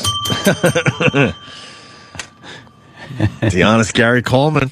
The script. Do you get screwed on like royalty money for Different Strokes? Did you have a deal like that? No, the money just trickles in. It just kind of shows up all of a sudden. Yeah, but you're still getting like, Well, what some happens is that. they just put it in one big check. Mm-hmm. Like if 2 or 3 European countries buy 2 or 3 seasons, they will put all those little $2 and $3 and 18 cents Seems all like it should be together. more than that, though. Christ, No. you were the star of the goddamn show. All residuals cycle down to zero. Oh, is that it? So at first it was all right, and then Yeah, you know, and just keeps getting after- worse. I'm surprised that after 30 years, I still get a decent check. Gary, weren't you the highest paid TV performer on sitcom TV? For then in That's what I'm the saying. late 70s, early 80s. You Yeah, were the man, right? You were the number one. Actually, Conrad Bain got $1 more. If I got a raise, he got $1 more because it was his show, and it was his deal. And not everybody in the world knows that, but it was his show and it was his deal His that he show. had with Norman Lear. Yeah, Hmm. so he always got $1 more. Well, I remember on the promos, it wasn't so much they were showing him, that's for sure. I know he was never happy about that either. Really? He wanted it more to be a family show, like an ensemble show, and so did I. Yeah. Yeah, I Well, didn't like it that. did become very focused on you. And, Yeah, you I know. didn't like it. Crap. I'm not into starring and stuff. I don't like being a star. I'm not into it. I'm not into being a celebrity. I'm not cut out of that mold. I'm not cut out Really? of that world. I am small town Midwest, and I always will be, despite what my wife may say or what anyone else will say. Arrivederci, little man. Well, Gary, on being a security guard, and Gary loves guns. You want to hear any of these? Sure. We don't have to. I like the Gary Coleman stuff. It's kind of interesting because Creepy. it's his last appearance. Yeah. When you were working you worked as a security guard for a while. Was that just you was tired of the business, or was it just nothing coming in? And it's got to be hard because It's both. You're very recognizable. Well, you can't just sit around and not pay your rent. Right. You know, they'll just take the apartment away from you. So yeah, it was actually both. And you're getting recognized on the job. That's got to be a strange. No, I was actually security in parking lots and Okay. gate houses and, you know, fancy neighborhoods. You know, they'd make me watch. I gotta stop that for a second. How fucking depressing is that? Yeah.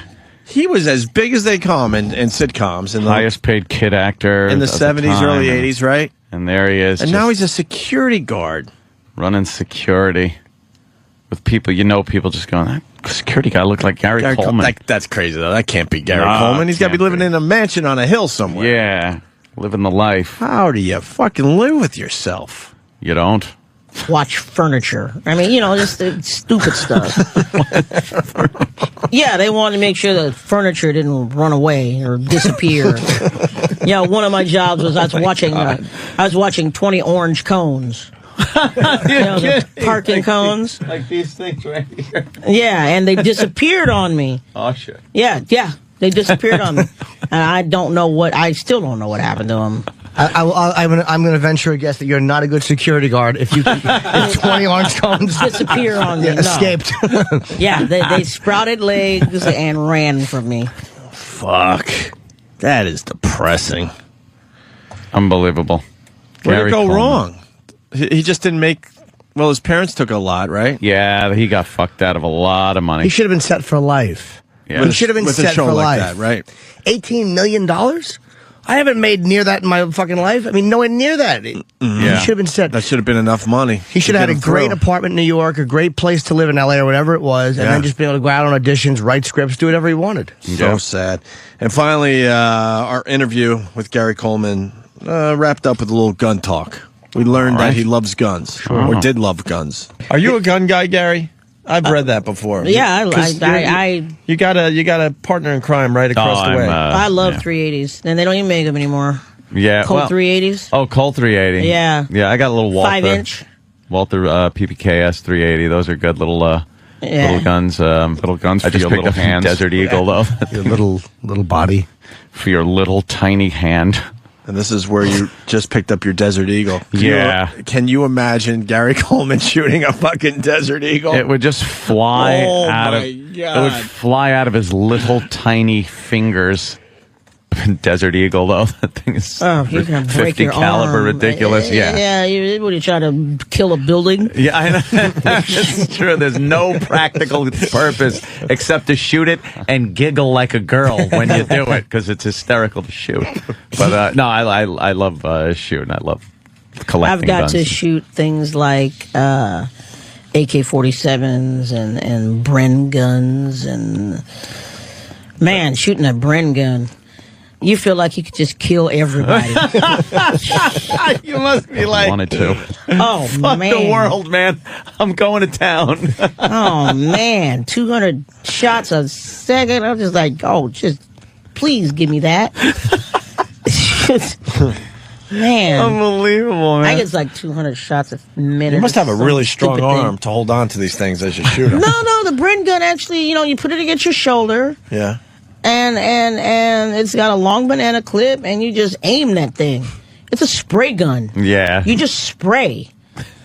And it just Look at feels his eyes lighting good. up as he say that. As he says that. Oh, you just man.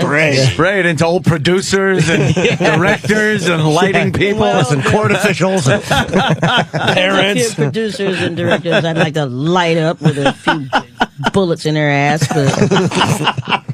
But There you go. From a year ago, Gary Coleman. His last appearance on our show. And there's videos of Gary Coleman shooting guns on YouTube, huh? Yeah. Getting Little owned. guy doing nothing but crotch shots on people. Yeah. Every shot he makes is like that scene in Scarface when he's in the club. He's shooting from under the table. Yeah. And then fucking in E-Rock is dancing on stage. Yeah, what do you think, man? Yeah. Kind of sad, huh? Won't hear from him no more. It's a little, It's a little sad, but what are you going to do, Given his health problems, it's amazing he made it that long. And then finally, he tried to do an ID for our show. And whenever you're ready, we're good. Oh. This is him breathing really heavy. All out of fucking breath, that's right. this is Gary Coleman, and you're listening to the Opie and Anthony Show.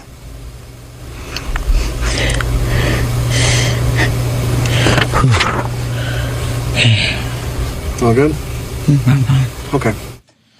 That was all he did, right? Yeah, that was it. He nailed it, though. So there you go. Nailed it, all right. And then everyone was talking about Gary Coleman, and then Dennis Hopper died 12 hours later. And that was it for Gary Coleman. Did they push Gary Coleman off all the websites quickly. That was it. Showing you how fake Hollywood really is. Yeah. It's all about Gary Coleman. Like, oh, what? A bigger star died? Well, fuck the Gary Coleman coverage. We got to talk about Dennis Hopper. Yeah, not even in the hole yet, and he was forgotten. Unbelievable. Dennis Hopper, you got the old prostate cancer, huh? Yeah. What, did he fucking let that wait for a while? I guess so. Yeah. I guess so. 70 what? 74. That fun age. 74 is the age, man. 74 is about where it ends for a lot of guys. Especially a lot of old school guys, though. A lot of 74-year-olds drop. Yeah. Right around 74, 75, 76. That's where things either start either are preserved and good, or that's it. It's over. You get past that, then you live well into your 80s, no problem. Then you get a solid another 10 years. That middle 70s, though, is rough. Tough hurdle. My dad went at 74. All his friends went around that same age. He was going to funerals. That was my dad's last year or two of his life, going to the funerals of all his friends. That's got to be fun. Oh, it was terrific. That's a treat. Ugh. All right, want to take a break? Yeah, what do we got on Dennis Hopper? Great actor. What are we supposed to do with this? Well, he's dead. They did have the audio of him getting his star on Hollywood Boulevard, but that was only about a month ago or so, and he talked to everyone. He basically was saying goodbye to everybody. He looked like dog shit. He knew his days were numbered, and he went out with a sense of humor. And I think we should play one of his most memorable, famous moments from a movie. Do we got it? Yeah. Want to go to break with this? What do you want to do with this? You want to comment on this? Laugh along. I don't know. I don't even know what you got. It's great. It's from True Romance. All right, Dennis Hopper. In honor of the passing of Dennis Hopper. And Christopher Walken. Mm-hmm. Famous scene. Good scene. Where, he knows he's dead. He just knows at this point Walken and his cronies are going to kill him, and there's nothing he can do about it. So he just wanted to really dig one in. And he wanted to get killed and wanted to get killed quickly. So he did not want to fucking give his son up. Tortured and give his son up. So he gives quite the speech to the Sicilian Christopher Walken. You're Sicilian, huh? Sicilian. You know, I read a lot, especially about things, about history. I find that shit fascinating. Here's a fact, I don't know whether you know or not.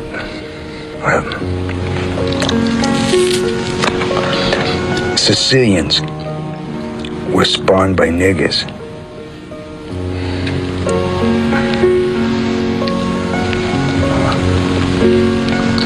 Come again?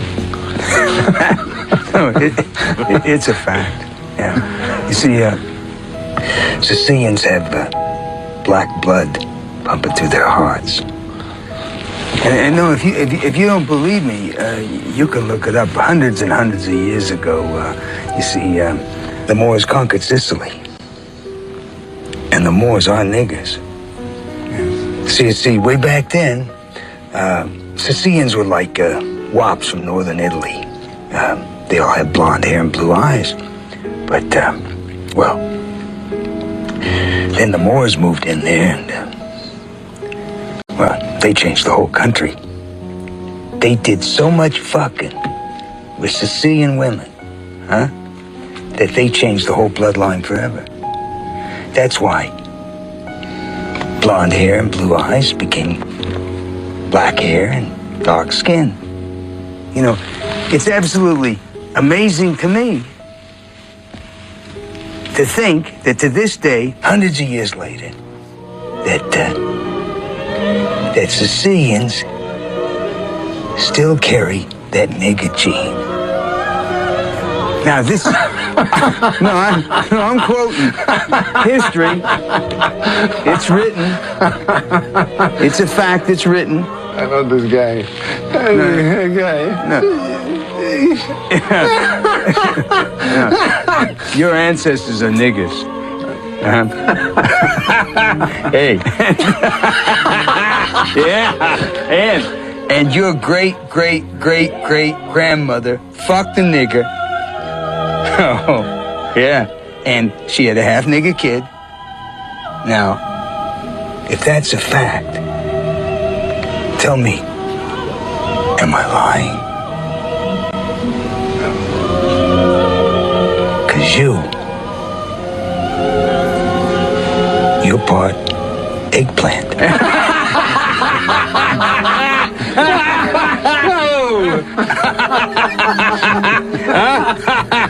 Hey. You're a cantaloupe.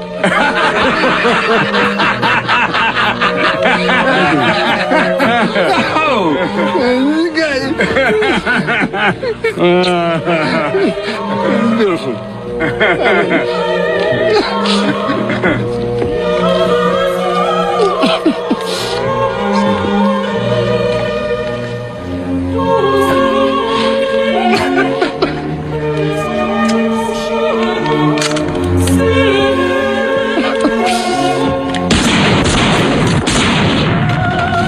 I haven't killed anybody since 1984.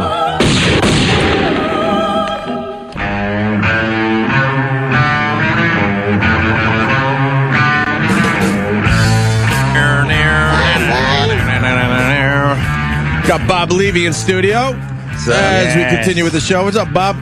Feeling good. How you doing, guys? We're doing all right. I mean, you're the only ones in this building. That's what we want to get into for a second. We're stupid. We really are. One of the guys just walked down the hall and said, "You guys have pretty much 5 weeks of vacation still." We haven't taken a real vacation in the last 5 months. Take them all at once. We haven't taken a vacation since Christmas. 5 weeks we have left? Well, I took a week because I had a kid, but that doesn't even count. Ann hasn't taken a week straight since Christmas. Yeah, 5 weeks left.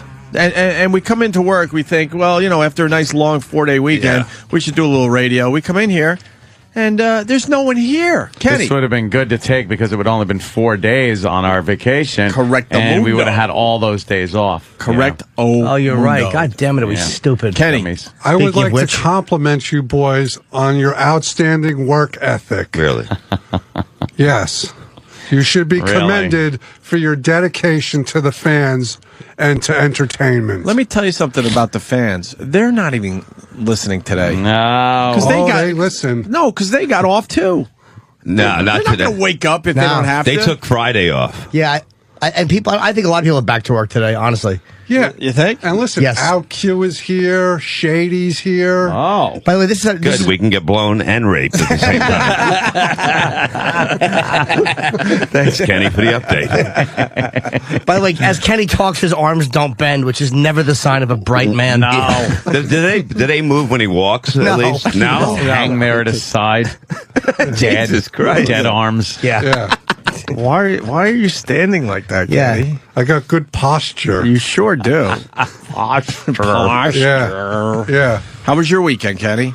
Oh, there's a great picture of my weekend on Jimmy's Twitter. What? What's this about? I bought Kenny a neck pillow. Oh my God! Yeah. A neck pillow? Yeah, because he's. God bless Thank you. you. Uh-oh. What's that about? My nose got itchy. Aw. Kenny? I'm not a doctor. No, you were talking Your about story, your yeah. gift. Oh. No, that was my entire story. Yes, I bought him a neck pillow because I want Kenny to sleep comfortably, but I don't think he got it. Yeah, he didn't get it. It was over the front of his face. He's wearing it over his eyes. Yeah. It looked very silly. It looked stupid. How was Seattle, boys? Jimmy was in Seattle for a quick little I loved trip. it, man. I wish Seattle's the cool. All Ages show killed us, though, because people really did think it was going to be a different show. Like, there wouldn't be liquor or the language would be different. The crowd was great, but the Late Show was mobbed, and that was fucking unbelievable. Yeah. The early show was a great crowd. I just wish there was more of them. Right. But BJ was fucking great, too. BJ Shea. His show is fun to do. My You old ever do that show? friend. Which one? BJ Shea in Seattle. No. That's a great show. man. Seattle. He's a good man. They let comics be funny. You know, they don't fucking try to cock block you. They're great. Really, it's a fun show. Very cool. All right. Bob, what are you up to? How was your weekend? I did nothing because that's what I do. I don't want to go to a party. I don't want to fucking see people. I fucking can't stand people. So that's my time just to be at home and just try to bang the wife. That's it. That's all you did? Yeah. I mean, it just sucks going to parties because being a comedian, when you go to a party, they're like, be funny or fucking, my friend owns a bar. You want to play it? You know, it's all stupid fucking questions. Trying to have these discussions and be funny to you. Yeah, and it's like they're like, what's Howard like? What's Opie and Anthony like? You know, Jim Norton, what does he do? What's he like? You know, and it's like, fucking shut the fuck up already, So man. as stand-ups, you guys get that shit? Because when I was a music jock for many years, I would go to a wedding. I've said this many times on the show, but all of a sudden, a stupid aunt or a stupid uncle would go, hey, why don't you go up there and show them how it's done? It's like, will you shut the fuck up? That's why I don't go around people. I just lock myself in the house, and that's it, man. The worst is when they try. It is the worst though when they try to be funny for you, and you know they're performing for you. Yeah, but they're acting auditioning. like they don't know if you can hear it. It's fucking embarrassing. And he'll follow you around the whole yard, this guy, the whole fucking day. And it's the same fucking guy, just with the stupid question. You can't you can't smile politely. You just got to let them bomb. They don't leave you alone. Instinct is you want to smile because we know how it is to not get a laugh, but you can't give it to them. And my favorite of all time is when someone comes up to you and just tells you a non-story or nothing is happening around you. There's nothing interesting going on, but they'll say, hey, am I going to hear about this on your show tomorrow? It's like, hey, don't use that on your show tomorrow. Watch out, this guy might use this on the show. You know what? You better cook his hamburger good. Yeah. You're going to be hearing about that on the air, about how he got a hamburger that was medium when he wanted it medium. Yeah, that's what I'm going to bring up. That's what the show is. A good-natured razzing. You fucking cunt. 2 hours Believe on that me, burger. It's not making the air. There's nothing you can say. And unless you shoot yourself in the head, then I might mention it in passing. Unless you're undercooking my burger while your wife is swallowing my cum in the basement. That will make the air. Speaking of that, Dudley tape was hot before. I had the clear stuff coming out of my penis in the back. That got a lot of people wound up, especially back then in the 80s. The laugh track, though, I'm obsessed with it, but it was just like You don't were think worried there should about be the a laugh track during molestation? They had him get Imagine their if jokes it in and was have during a laugh rape track. and you're like in an alley and all of a sudden like you hear a laugh going on. Hold her down, Jimmy. Hold her down. You know, Obviously, traumatic enough for a woman. But could you imagine some cruel son of a bitch having a laugh track with him just to play during parts of a rape? What a horrid thing that would have to be. The laugh track rapist. Oh. Yeah. He just plays a laugh track. Right. Anytime they hear laughter now, they just cry. Oh, God, does that fuck you up? They have to go to a Voss show to live. Poor Voss. I love that fucking. He'll call in. Nah, he's never So up. no barbecues? I don't think Voss is Nothing. ever going to call in again after that the Red Eye tape we played of him. Oh, well. Holy shit. That was fun. I heard about that a couple of times, like from people that were just like, "Oh, that Voss thing was more embarrassing than I could even deal with." Well, he sounded like a moron. How do we not make fun of him? I know. He was trying to make points. Richard, and it was like, you can make a serious point. You don't have to be funny on Reddit. You can make a serious point, but he couldn't do that. He was No. he was just emotionally unwinding in the middle of a point. There was this thing. You know what I'm talking about. Yeah, you know. It's like no, we don't They know. don't. You're supposed to say it. That's why you're there. Oh, it's brilliant. Couldn't get enough of that. I'm obsessed with Levy not going to a barbecue, no Nothing. pools, no fucking. Just relax. I worked around the house, did some shit, and just fucking laid down. And Sunday, I just fell asleep in the afternoon at 4 o'clock. I woke up Monday at 9:30 in the morning. That's nice. And it was like a fucking 13 hours sleep. My wife put like a mirror in front of me. How great She said to is see if that? I was fucking alive. It was the best. It was like, that's why I can't wait to die. I just want to fucking lay there, man. Just lay there and fucking- sleep. You realize 4 o'clock in the afternoon to 9:30 the next day is a lot more than 13 hours, right? Is way it? more. Yeah. Way Okay. more. It's a few more than that. Wait, hold on. 4 to 4 is 12. Plus, that's like 17 and a half Holy hours. shit. Did you really sleep? Yes. The only reason I'm bringing it up is like, did you really sleep 17 and a half Yes, I hours? did. Or did you misrepresent your No, sleeping? it was 4 o'clock, and she got me up. She woke me up at 9:30 in the morning. Wow. So I Did was you have a still nice going. buzz? No buzz at all. Are you buzzing? No, I'm not. No, in general. No. You down on your buzzing? I only drink at work. That's the Yeah, only that's time great. when I'm doing comedy. That's the only time I drink. I Does don't that drink at usually home. work, Jimmy? No, Bob is Bob has these weird drinking things when he's trying. He'll always go like, "I'm only drinking during the summer solstice." Yes. So at these bizarre times, like you don't know if he should be or not. I love looking at Jimmy when people rationalize their drinking. Jimmy makes these looks like I'm just looking. Whatever at the, works for them, right, Jimmy? Yeah. Okay. I'm looking at the Lady Gaga. Lady Gaga. Lady Gaga is on. I guess it was on Larry King. She looks like David's fucking Spade. No. Bowie. No. James Spader. I meant to say. Oh, James Spader. Oh, I backed up. all right. What about her? A little bit. I just wanted to hear what Larry King is saying to her, but I guess Well- it airs tonight. That was a promo. Well, she's saying that she doesn't have the lupus. No? No, she does not have the lupus. What does she have? But she still has the threat of getting the lupus or something. Why like is she that. doing his show? He fucking hardly has any viewers. It's amazing how they think Larry King has a lot of viewers. He Lady Gaga, you're here with us today. How important are the sunglasses? What? To make your nose look smaller. doesn't. Do you wear them over your clit? Now the giant clit, will you show our viewers?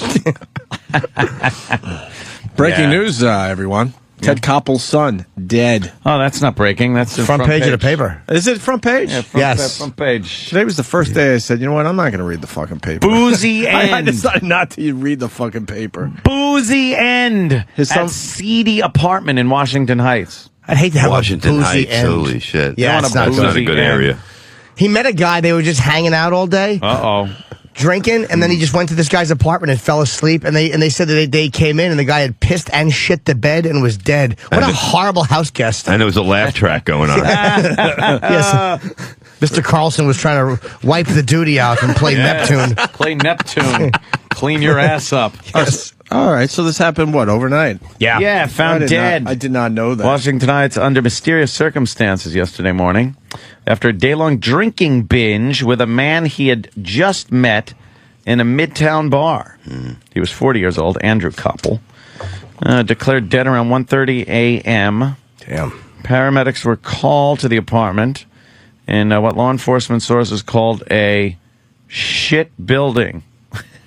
Really? That's what they say in the It says paper? S blank blank blank. A shit building on 180th Street and Audubon Avenue. Found not breathing in the bedroom. He was with Russell Wimberly, 32-year-old waiter he had just met in Hell's Kitchen. What do you think? Don't know. Gayness going on there? I don't know if it was gayness or if it... No, because the guy... Well, maybe, because the guy had a girlfriend and he had a kid, which doesn't mean anything. My first thought was drugs, but I don't know. Like, why else would you go to someone's house in Washington? But people do weird shit when they're drunk that's not drug-related. They just hang out with people. Right. Maybe went back there to do a little drugs? I don't know. Maybe. Coppola was really messed up when he came in. He was very drunk, said Belinda Cabin, 53, who lives in the apartment. Caban or whatever, who called Wimberly a drinking buddy. Oh, see, so that's her drinking buddy. Right. Not quite that. Told the Post, I didn't understand anything Koppel said. We took him to the bedroom and laid him down to rest. After a couple of hours, she and Wimberly discovered he had urinated and defecated in the bed and appeared not to be breathing. Babbling like that. Jerry Red Wilson was a comedian who died years ago, and I think his fiance said that he was speaking incoherently before, but that was some kind of a fuck. I'm. No, he had something wrong with him. Yeah. No, I know. That's why you guys do the fundraiser every year. What did he? I'm so fucking mad at myself. I forgot too. Can you look that up, Danny? What he died of? I know what it was, but that was a sign of that. So this is probably different. I don't know why I'm tying them in. Just the incoherent talk. He was drinking straight whiskey. Oh, that has a lot to do with it. As they walked from bar to bar, he was drinking a pint of Jameson. In between bars? Yeah. God. There was a lot of damn. alcohol. He didn't take anything else, no drugs or anything around me, and neither of us ate all day. Holy shit. I would have shit myself, too. Wow, he just got fucking alcohol poisoning and stopped breathing. You do the whiskey, Bob? No fucking way, man. You don't do the hard stuff? I do tequila. Oh, tequila's That's it. Nasty, though. I love it, but the Patron is great. You drink that and just soda, you're fine. And if you mix it, you can't a Corona with it, maybe, but that's it. Just pound a few shots. Tequilas. I do about 5 before I go on stage. Wow. 5 tequilas? Yes. That's a lot of tequila. Yeah, but I'm feel good. Yeah, well, yeah, that would do it. That definitely makes you feel good. Jimmy used to see me get fucked up, and I can do it when I'm fucked up. Jimmy, what was that? No, look? He can. He could perform after his 5 tequilas, obviously. He really can. Hold on, I'm looking up Jerry. I'm so mad at myself that I just... Spinal meningitis. Oh. How did I forget that? Yeah, Bob can certainly put them back. Yeah, I'm more of a mixed drink guy. I don't really like shots that much unless they're, wussy shots, things with a fruity flavor. But I'm drink like Jack and Coke, shit like that. That'll fuck you up. Straight up, though, I'm not pound a a shot, guy. boom. Not a straight up guy. We have to go out drinking one. That's one We of had my a few things. shots, though, over the weekend. What were we drinking? Some of them... just little pussy things. Little pussy like things. amaretto and cranberry. I remember. No, that's kind of gay. That's gay. That is fucking gay. No, I kind of remember doing a shot of tequila. That's though. really- You do like 12 of them and you don't even realize He that you prefaced did it by them. saying some pussy shit. So Yeah, but I mean, Pussy that's he shots. wasn't like bragging. he I'll do knew it was that. pussy Okay. shit. I mean, after you drink a Jaeger. gallon of beer, you're really not in the mood for anything. that's gonna Jaeger, sit in your too. stomach. Jägermeister, I'll do. See, shots that's of that. nasty still shit. do That gets you Jaeger? sick. That is nasty. Jaeger. And you don't remember the next day when you drink that shit. Jaeger's really bad. Yeah, what is it with the Jaeger that does that? It goes down so smooth that you can just keep drinking it and it won't affect you at the moment. Then all of a sudden, Yeah. when it does hit you, you totally black out. You're done. Is it You're all the done. sugar in those shots? There's a lot. Jaeger has a lot of sugar. Yeah. Right? Yeah. And if you puke that, you're puking that for days. And it just looks like fucking, like you're possessed by Satan. It comes out black. Yeah, it's like the oil leak Puking now. black. Yeah. Your toilet looks like the Gulf, definitely. We can't seal the leak. Hours later, you're still puking. It doesn't stop. That's one drink. And you do try to seal the leak, don't you? I'd be laying in bed like 12 hours after Yeah. I woke up, which I've been sleeping for a while. Yes, some nice Jaeger puke on the side of Oh, the look bed. at that. That's something that doesn't come out. Look at that stain that is. Some guy, yeah. Danny just found some guy that had puked in his sleep. There's just a huge black stain. Looks like the guy was eating like a black piece of fruit or something. Shit. It really is horrible, though, because you wake up and then I'll be like, all right, well, I feel a little hangover, but hopefully I'll be, oh my God. Here it comes. And you're puking again 12 hours after the fact. From Jaeger? Yeah. Bad stuff. That is horrible stuff. I don't think I ever drank it. It wasn't around when you it a try. stopped so long ago. If you ever want to fall off the wagon, Jim, that's a great one to start with. Jägermeister. I keep forgetting that he stopped at 17. 18. I was 87. February. It was late 80s. You had the Jaeger. Yeah, but no one was really drinking it. More like Goldschlager. Oh shit, that was Some another shots drink. of Goldschlager. It's gold flecks in it. Yeah, that's nice. What when you're were those puking, flecks too. for real? Gold. Gold. They was not gold. No, It was What like the fuck was it? Yeah, it's like gold leaf. It's gold leaf. But what is it, though? Gold leaf what? It's made of gold. Yeah, if it's gold, why It's real don't we- gold, but it's like it's so thin. It's pressed so fucking thin that it just is nothing. It crumble in your fingers. that would make you puke too. That's nasty shit, man. Yeah, and heartburn like fucking crazy. Yeah, you're drinking gold. Yeah, that's like You're drinking one of the elements. People are doing shots. You hear about the vodka in the eyes now? They're doing shots. yeah. That's so fucked up.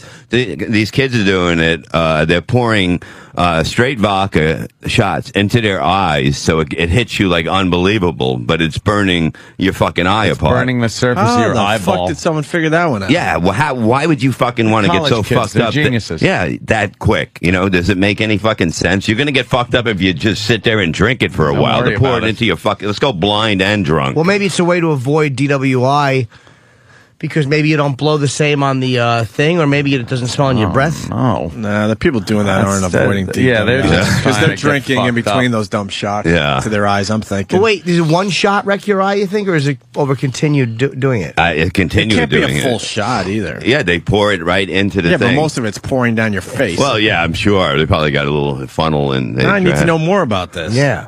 Does it work? We should get Dr. You're right. Let's get Dr. Steve on the phone. Let's get some. Wake his ass Fuck it, up. let's just get some vodka in here. Yeah, pour it in our eyes. Let's go blind. E-Rock? Would you try a vodka shot to the eye, Bob? Pretty much, yeah. You would. I'm going blind anyway. I need glasses, so You fuck really? it. We can have an experiment and see if it works. It gets you fucked up right away. It goes right into, I guess, right into your bloodstream. Yeah. It's your eyeball. Pretty I know. sensitive over there. Yeah. Who thought of that?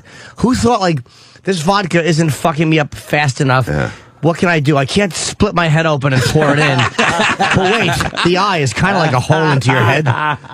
Aren't some people doing the fucking enemas or something with the alcohol? 'Cause Yeah. that gets into your system pretty quickly. Didn't we talk about that on the show? Yeah. There was a That- story or something? Their thinking is that there are a lot more places to absorb alcohol in your ass That's and in amazing. your intestine. That'll get you thrown out of the bar quick. Yeah, that would. Yeah. They're just sitting at the bar with an enema bag. Fucking fill it up. I'll have another one. Leave the bottle. Yeah. Walk in a bar with just a funnel. Pour my beer right directly into my ass, please. I'm not getting up for shots. a while. It's the only way I enjoy it. There's no, that eyeball thing is, I can't don't see know, how you get man. enough alcohol in you to get a buzz. That would burn. And it would burn. And yeah, the whole It totally surface of burns. your eyes just gets like. I think they're doing it just for the shock value. I don't think they're getting a real buzz. Would you go blind from that, though? I think After you a would, while, after a while, definitely. yeah. Yeah. But not one? Not one, I don't think. I remember having a toothache years ago, and you take like some Jack Daniels and swish Yeah. it around the tooth, and it would stop hurting. Yeah. But your gum would feel like something was removed from it. You'd get like this weird texture to it, and it was red and raw. And that's what would happen to the surface of your eyeball. Yeah, it would totally just be Start getting burning. something. Look at this idiot. We don't know if this is... I'm watching a video. Okay, Random here it source, is. eyeballing vodka. And then he drinks Yeah, it afterward. He put it in his eye, and then he took a big swig from it. Wow. Eyeballing vodka. That's just a few drops, though. He didn't pour... How much did he pour? Here's Yusef eyeballing some vodka. That's just doing it for shock. It's a capful. It's not a shot. It's a cap. Yeah, properly on your eye, properly on your eye. Stick it on your eye with your eye closed. Good and then man. open it. Good And then man. just go back. Also, that stinks. You. Oh, keep it open. Keep it open. All over his face. Keep it open. Open your eye. Keep it open. Look, keep Open it your eye. Yeah, exactly. All right, we got That's the point of it. We got Dr. Steve on the line. Hey, Dr. Steve, we got a great question for you today. Okay. We got Bob Levy in studio, and he's talking about this new thing kids are doing where they're putting vodka right into their eyeballs. I guess why, Bob? That gets them fucked up faster? Faster, they said, yeah. Would it, it's a couple of questions here. Would it work? Would you get a buzz off of it? And what type of damage, short and long term, are we talking about with your eyesight? Yeah. Okay.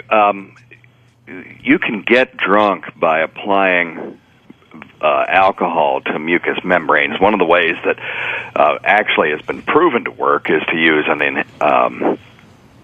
one of those inhalers like the emphysema, dudes with emphysema have, and they'll put it in a nebulizer and inhale it, and it gets into the mucous membranes of the lungs, and it's rapidly absorbed. Now, I'm telling you, this works. Levy is scribbling. Yeah, Levy's writing this down.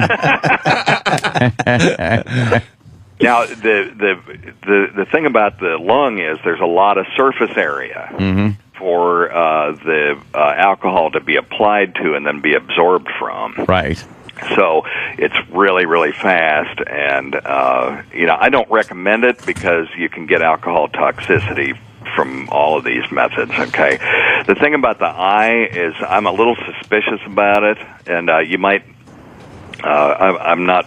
I don't have any first-hand knowledge about applying it to the eye. The only thing that I'm suspicious about is the amount of surface area. How can very much alcohol be absorbed from the mucous membrane of the eye? Because when you apply, just think about it this way: if you take how are they doing it with a shot glass and then turning it on? They're doing a little cap, a cap full, and they put it over the eye, and then they tilt their head back, and then they open up their eye. Yeah. Most of it pours down their face. I think they're doing it for shock value. I don't think they're actually getting a big time buzz off it. They can't get very much that way because, first off, if you just did that much of a shot, how much alcohol would you get? And also, how much could they possibly be absorbing? Because the only alcohol they can absorb from the eyeball itself, which is very vascular, there's a lot of blood vessels there to absorb things, is just what's applied to the surface. And if you ever put in eye drops, most of those you blink and they're in your nose. Yeah. And why wouldn't these idiots get an eyedropper? That would be a lot easier. They're drinking. It seems like they're drunk and they're not thinking about it. All right, good point. And they probably think they're getting fucked up putting it in their eye because they've been drinking long enough to think it's a good idea to put it in their eye. They believe it. So they're fucked up. I'm embarrassed to say, but when I was in a fraternity for about a week or two, we stop right there. We thought we were cool. We snorted vodka. I forgot until this very moment. Yeah, you can do that. That is cool. Yeah, just a little bit. You turn the fucking shot glass over, and you know how it has the indentation? Yeah. Just enough vodka, and we would snort it, and we thought we were the coolest. You guys thought you were really balls to the wall? Oh, God, we thought, all right, everyone, watch. It's time for us to snort our vodka. They're like Delta House. It's embarrassing. Who wants a line of vodka? Come on, fuckers. Wow. The girls were impressed at the time. Well, vodka in the eye, and then there's marshmallows in the ass crack. Yes. Now you're talking, fella. But we soaked the marshmallows in vodka to fuck ourselves up. So it's not gay to have a guy shove 7 in. It was a fraternity called Bi Beta Sexual. Bob just said something that I want to fucking clarify. No one shoved the marshmallows into my ass. We had to pick them up ourselves. Off a cockhead. Doesn't need to be gayer than it really was. Here's another one. Somebody snorting. Someone's snorting some booze out of a cap. It would hurt like a motherfucker. That's got to burn. That was not fun. I snorted a Klonopin once because I wanted it to hit me real quick. Yeah. Because I was really anxietying out or whatever the fuck that word is. And I snorted it, and it did work quicker than taking the pill. Right? Yes. I got a question. If you continue. Sure. Okay, John Field from Wilmington asks, Dr. Steve, ever hear about girls soaking their tampons in vodka and sticking it up their snatch? Now that's a mucous membrane that isn't very permeable, so I don't know how well that would work.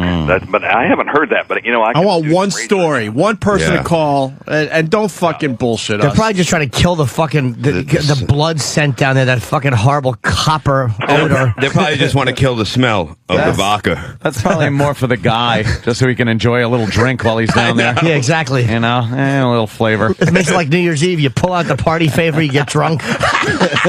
Happy New Year. Dump a load right in her fucking punched mouth vagina. All right, let's go with this, Dr. Steve. Is that possible? If a girl decided to do that, would they get drunk? Well, like I was saying, that one mucous membrane is not very permeable because you don't want it to be. The stuff that's in there, you don't want to be absorbing into the bloodstream. So, I don't. I would be suspicious of that one, but I could research it and find out for you and get back to you on that one. That's you work on that. I'll work on that. Now, damage to the eyeball. What are we talking here with alcohol? Yeah, big time. The eyeball has a protective membrane, and I think it could be stripped away, or at least partially stripped away by alcohol. And I think they would be putting their eyesight at risk. There's no question about that. Just drink the stuff. Exactly. Just drink it, you dummies. Putting their eye. Trying to put it in other places. It works when you drink it. It does. It works. It's a proving fact. If you drink it, you're going to get fucked up. And I'm sure these guys know you can get completely fucked up by drinking it. Yes. There's no more fucked up by putting it in your eye. Right. How much faster do you dummies have to get drunk? Yeah, exactly. Oh, by the way, thank you, Matt on Long Island. Vodka in the tampon was on an episode of CSI. Was it? Oh, is that right? But But it's CSI is based on some fucking true shit, right? I think so. Yeah. I would Snopes that one. We're Snopes. What do you think? We're rookies? We're on Snopes right now. Okay. Well, Frank, what does it say? I think we got to solve this one. Period. That's funny. Stay on the line, Dr. Steve. We got John joining the conversation in Philly. Sorry about your Flyers, John. What do you got for Dr. Steve? Yeah, on Spike, they had 1,000 Ways to Die, and dude busted his jaw and had his wife pour beer in his ass. Got him drunk, but did too much and killed himself. Yeah. That's actually for real. So we shouldn't put beers in our ass? No. We had a medical examiner case in the National Association of Medical Examiners Journal, and let me tell you, that journal must be a hoot. It is. When do you read the medical journal? On the shitter. On the shitter? These guys in this journal, it's just page after page of bizarre death. They're just fascinated with it. How did that one just happen? I missed that. I'm sorry. And what this guy did was he gave himself champagne enemas and got alcohol toxicity from it and died from it. Taking champagne enemas. Yeah. Higher in the Sierra Mountains. Oh man, had too much vodka in the eyeball. So what? How many did it take to kill him? Well, this guy, I think he used a bottle or two, and see, the colon is very distensible, right? So it's like a balloon; it can expand. Sure. And how else would it take big cocks in it? That's okay. I said, how else would it take big cocks in it? The colon didn't expand. Fucking, Chelsea here in Manhattan would have no residents. Okay, so that's an established fact. Yes. And it also absorbs things very readily, especially things that are like water. Spills. I mean, that's what it's there for. Yeah, pre-cum.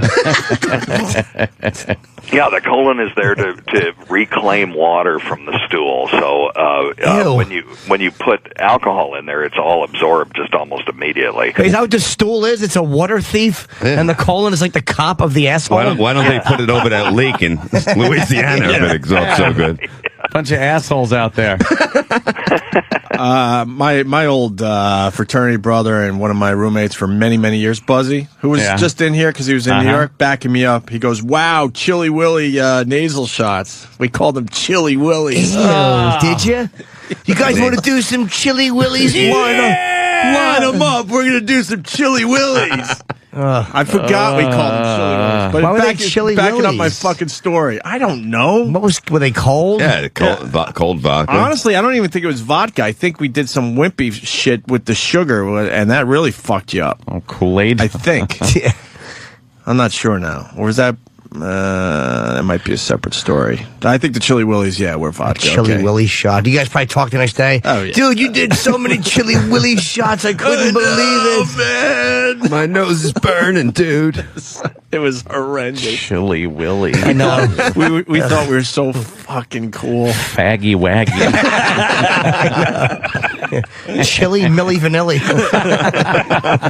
Chili Willies. Yuck. Yuckaroo. Yeah, those are terrible. That'll be a new name somewhere. Chili Willie's going to be checking in. Wow, didn't think you could get to kill yourself there, putting shit up your asshole. But I guess in moderation, though, if you did a half a beer, you'd be all right with the asshole thing.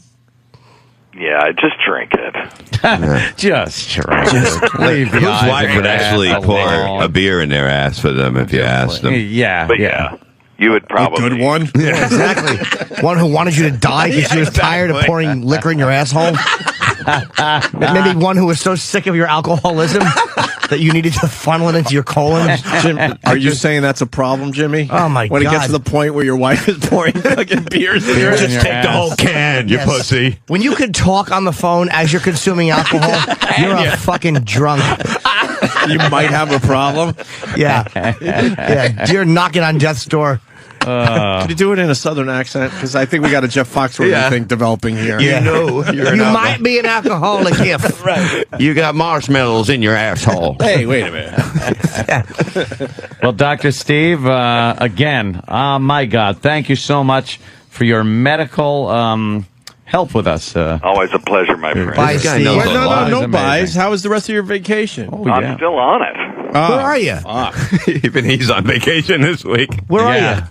I'm in Charleston, South Carolina. Visiting the wife's family, your family? No. We're just hanging. It's good. They got great beaches here, and it's not Okay. far from our house. So Works. it's the closest beach to where we live. So What was the coolest thing you did on vacation so far? And I'm not hanging Obviously, up on you. I these really want a real calls. answer. oh, what's that? Yeah, talking to Opie and Anthony. Yeah, it must be these calls. But you're not doing anything cool. No, we we heard did about the kite thing. We did. That's racist. No, I took the boys. Oh, fishing. kite. We got a guide and went out fishing and just caught a ton of fish and just stuff like that. Fish killer!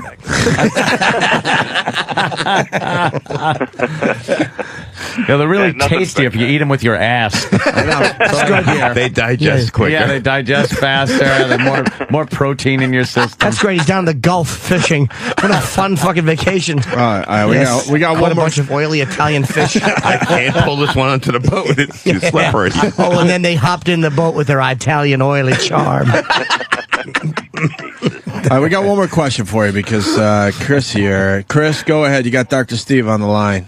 Hello? Yeah, Yes, go ahead. Chris. Turn down your radio. That's a delay. You're live right now. You're up. Go. Oh, I was just calling to say that you guys were talking about the snorting vodka and stuff, and gay guys will smoke up crystal meth, and then they'll piss, and other guys will drink the piss to get high off the crystal meth. Is that true, Dr. Steve? Is that Well, possible? Here's the thing. I have a friend who is Sure you do. works at the county jail, and he said one of the biggest commodities in jail is crystal meth scabs. And what they'll do is Whoa! Slow down. What? crystal meth scabs. And so apparently what happens, and this is what they believe, whether it's true or not, I don't know, but the crystal meth gets distributed through the body not digested, unmetabolized. And so it's still active. So these guys will have these scabs on their skin, and they'll pick them off and they'll sell them to other meth heads in jail. God. Wow. That is disgusting. Better than making I've also license heard that plates. crystal meth piss is also has active methamphetamine in it. So Yeah. now, whether it's true or not doesn't really matter. they believe that it's true, so I know that people are doing that. Yeah, I bet they probably selling scams all over the internet by now, right? Oh, Jim. How much could you get for a scab? What are they going for in I prison? don't know, a couple bucks. Yeah, a couple of cigarettes or your trick out one of your fucking whores. I think I finally learned something new today. We've heard just about everything doing this radio show over the years, but that one, wow. You really want to get high. Wow, what the Wow. fuck? Put them on your ass. Put them in your ass, too. I bet that's even faster. Put them in, yeah. JD in New York That's City. funnier than eyeball. Don't laugh this off. I had a girlfriend years ago that loved coffee and vodka enemas. Yeah. She would load 4 shots of Absolute and a cup of coffee in an enema bag, juice herself up, and be staggering drunk in about 10 minutes. Yeah, very toxic. Can Why I would just you stay I with need her? to say that all of these things are fun to talk about, but I don't recommend doing it. Yes, thank you for the disclaimer, Dr. Steve. Absolutely. He's like the side of a cigarette pack. Yeah. Yes. 9 out of 10 doctors. Do not eat a scab from a prisoner. Right. Yes, I hope they don't make a piece of production. Dr. Steve recommends ways to get high. Oh, that would be awful. That'd be a terrible production wouldn't, spot. That wouldn't be good for the What's practice in your now. asshole by I've Dr. never Steve? begged you for anything, but I'm begging you now. Okay. Ways to get drunk with Dr. Steve. Yes. Well, yeah, It's he's- writing itself right now. Well, Dr. Steve, should I do this and why not? Well, no, you're not going to get drunk enough. How to get fucked up when you don't have a glass at home. Pat from Moonachie is wondering if that's how you make your wine with the meth scabs. Yes. And he filters it through his anus. He shits it into a funnel. Pat. That's funny. Meth scabs. Dude, I want to thank you. Meth scab wine. You know what? I got to be honest. I want to thank Dr. Steve for that fine wine he gave me. Oh, yeah? Yes, my toilet was clogged, and it is amazing what that wine can do. Burn right through hairs in your trap. Cum tissues. Yeah, whatever.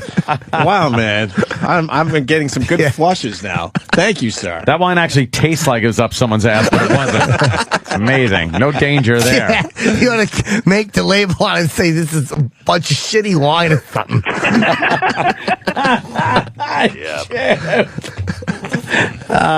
Let's let Dr. Steve go on vacation. All right, have fun, Dr. Steve. Yeah. All right. Well, All listen to right, Weird Doc. Medicine this Saturday night at midnight. No, you're on Absolutely. vacation, so it can't be possible. Oh, It's a it's replay. The miracle of Oh. magnetic recording. We will be doing meth scabs, though. Thank you for giving me an excellent topic. I've got to do meth scabs. What about the vodka tampon? We gave you that today, too. All right, we'll do that, too. All right. I'm Thank going to you. find out, and we'll answer the question on Weird Medicine. This fucking Weird Medicine should be Saturday. syndicated across the country. Great show. It is a great show that Dr. How long is the Steve show? does. Is it 3 hours? It feels like 8. Now, when Jesus, when we're live, we do 2 to 3 hours, and when we're pre-recorded, we just do an hour.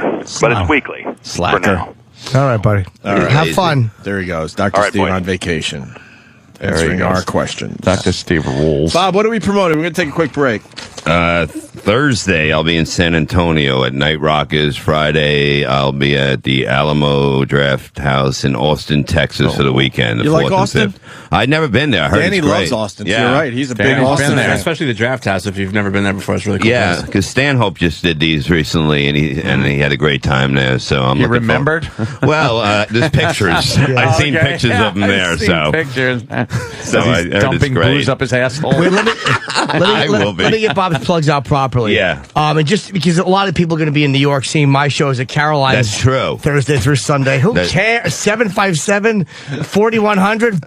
Not important. Yeah, if you're in let's get Texas, to mine. Yes, Texas. Texas. Thursday, June 3rd, Night Rockers in San Antonio. Friday, June 4th. And Saturday the 5th, the Alamo Draft House in Austin. Just go to RevBobLevy.com. RevBobLevy.com. And I just started following you on Twitter. Oh! Yeah. After the break. Yeah. He gave me someone I should be following on Twitter. My wife is a big fan. We'll get to it after. All right, we'll It's explain fucking after the hilarious. break, but it's the Rev Bob Levy on Twitter. He's a good one to follow.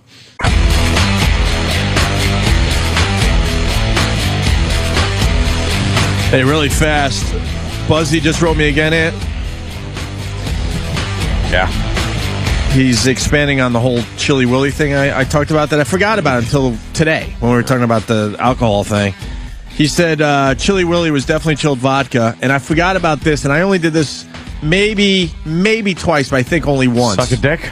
Well, once more than twice. It's like cookies. You can't stop at just one.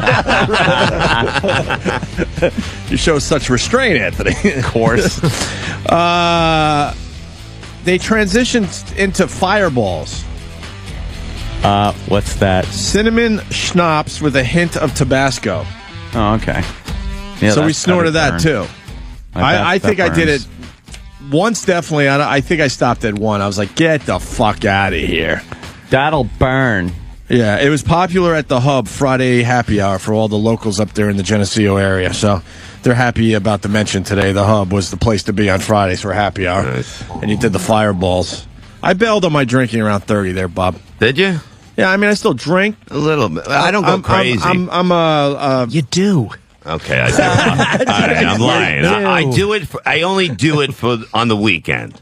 I'm a raging maniac on the weekend. You're a weekend drinker? And at home, I'm a fucking... That was the first stage for me. I went from drinking a lot in my 20s, 30s, early 30s. I think I was sort of doing what you were doing, like, all right, only on the weekends. And then I pretty much faded out. Now I'm just pretty much a wimp with my alcohol consumption. I bailed. I just couldn't... I just couldn't... Alcoholic! I just couldn't do it. Some people could do it. My hangovers lasted for days. I never get hangovers. Like Anthony amazes me. He'll talk about these parties and these drinking episodes, and he's here the next day. It's No, but my fine. hangovers will last like for Really? a long time. They're lasting longer Yeah. now. They always have. I just couldn't do it anymore. That's because you're mixing shit. That's why. Mixed drinks. You got to be shot, beer, safe. I've done all kinds of combinations, and yeah, some are worse than others. Yeah. But for the most part, my hangovers are just the worst. I hate them. You're poisoning yourself. It's like the after effects of being poisoned. You know what's not? You know what's good for hangovers? Quit drinking. Oh shit, swim walk. Caroline's this weekend. Jim Norton, 212-757-4100. Get your tickets, please. The shows will sell out, so They you gotta will. get your tickets immediately. Plenty of seats available. So Bob Levy's a big fan of the Twitter. Yeah. The Rev Bob Levy on Twitter, and he wrote me the other day. He said, dude, you got to follow Mo Williams, Mo right? Williams, yeah. Who's that? He's on the Cleveland Cavaliers. My wife's a big fan of them, and he is Oh, very... she's from Cleveland. Cleveland, and she's What does very... she think's going to happen with LeBron? She thinks that he's just going to hold out and he'll stay because he got his family and friends there, and his whole life is there. So, what about they can pay an extra $30 million than any other team. So it looks like he's just playing the bullshit right now. What about the girl? What about the rumor that the guy was fucking his mother though? Like, if that's true, is he really going to stay there? Hey, what are you going to do? Shit happens. I mean, look, if it's happened, look, that guy will be gone. That guy will be gone. I love Put it how that we're way. asking him Cavaliers questions like his wife is the inside source. I know. Well, apparently she knows a lot. She knows this about shit. the fucking game, and she follows them and all the writers in Cleveland and that. And this is the funniest shit you'll ever read. I don't know. I think if you got a chance to come to New York or Chicago, I don't But how know, long are you man. going to... Well, Chicago, they got a team. But New York, you're going to sit there for years. You're not going to take any titles. Right. How are we missing the obvious frightening point that Bob's wife is following Mo Williams from the Cleveland Cavaliers? You know what? By the end of this conversation, I think a lot of people are going to be following Yeah. Mo Williams. Yeah, he's so funny, man. Yeah. What happened? Oh, Rich Voss is checking in. Rich. Mr. Voss. Hold on. How are you doing? Before we get started on this Let's Destroy Voss's one TV appearance, I did the Joy Behar show 7 times this year, and that was my 3rd time on Red Eye. But of course, you go after the one maybe weak television appearance that I Well, there's no maybe. I didn't hear the Joy Behars. Yeah, the Joy Behar didn't... Well, but you know what? you must have did well on there because it didn't hit our radar. Yeah. You have to admit it was pretty funny, Rich. It was funny because you just making points and you're like, oh, come on, Yeah, but here's the thing. Can we get the audio? Hold on. No. We need a reference point. We need a reference point. Wait a second. E-Rock, run down the hall with the Rich Voss on Red Eye audio, please. Wait, hold on. Hey, Levy, we're talking about television now. Okay. He's kind of trying to tell you don't do TV. And Norton knows Okay. this. All right. What? Norton and Anthony know this. Okay. I've been on TV, fuckface. I yeah, just I know. chose not to be on TV lately. Yeah, what was that? That football show show that you guys destroyed? No. Destroyed. No. Letterman, Leno, and Fallon. When did you do those 3 shows? Okay, never. Never. Shut up.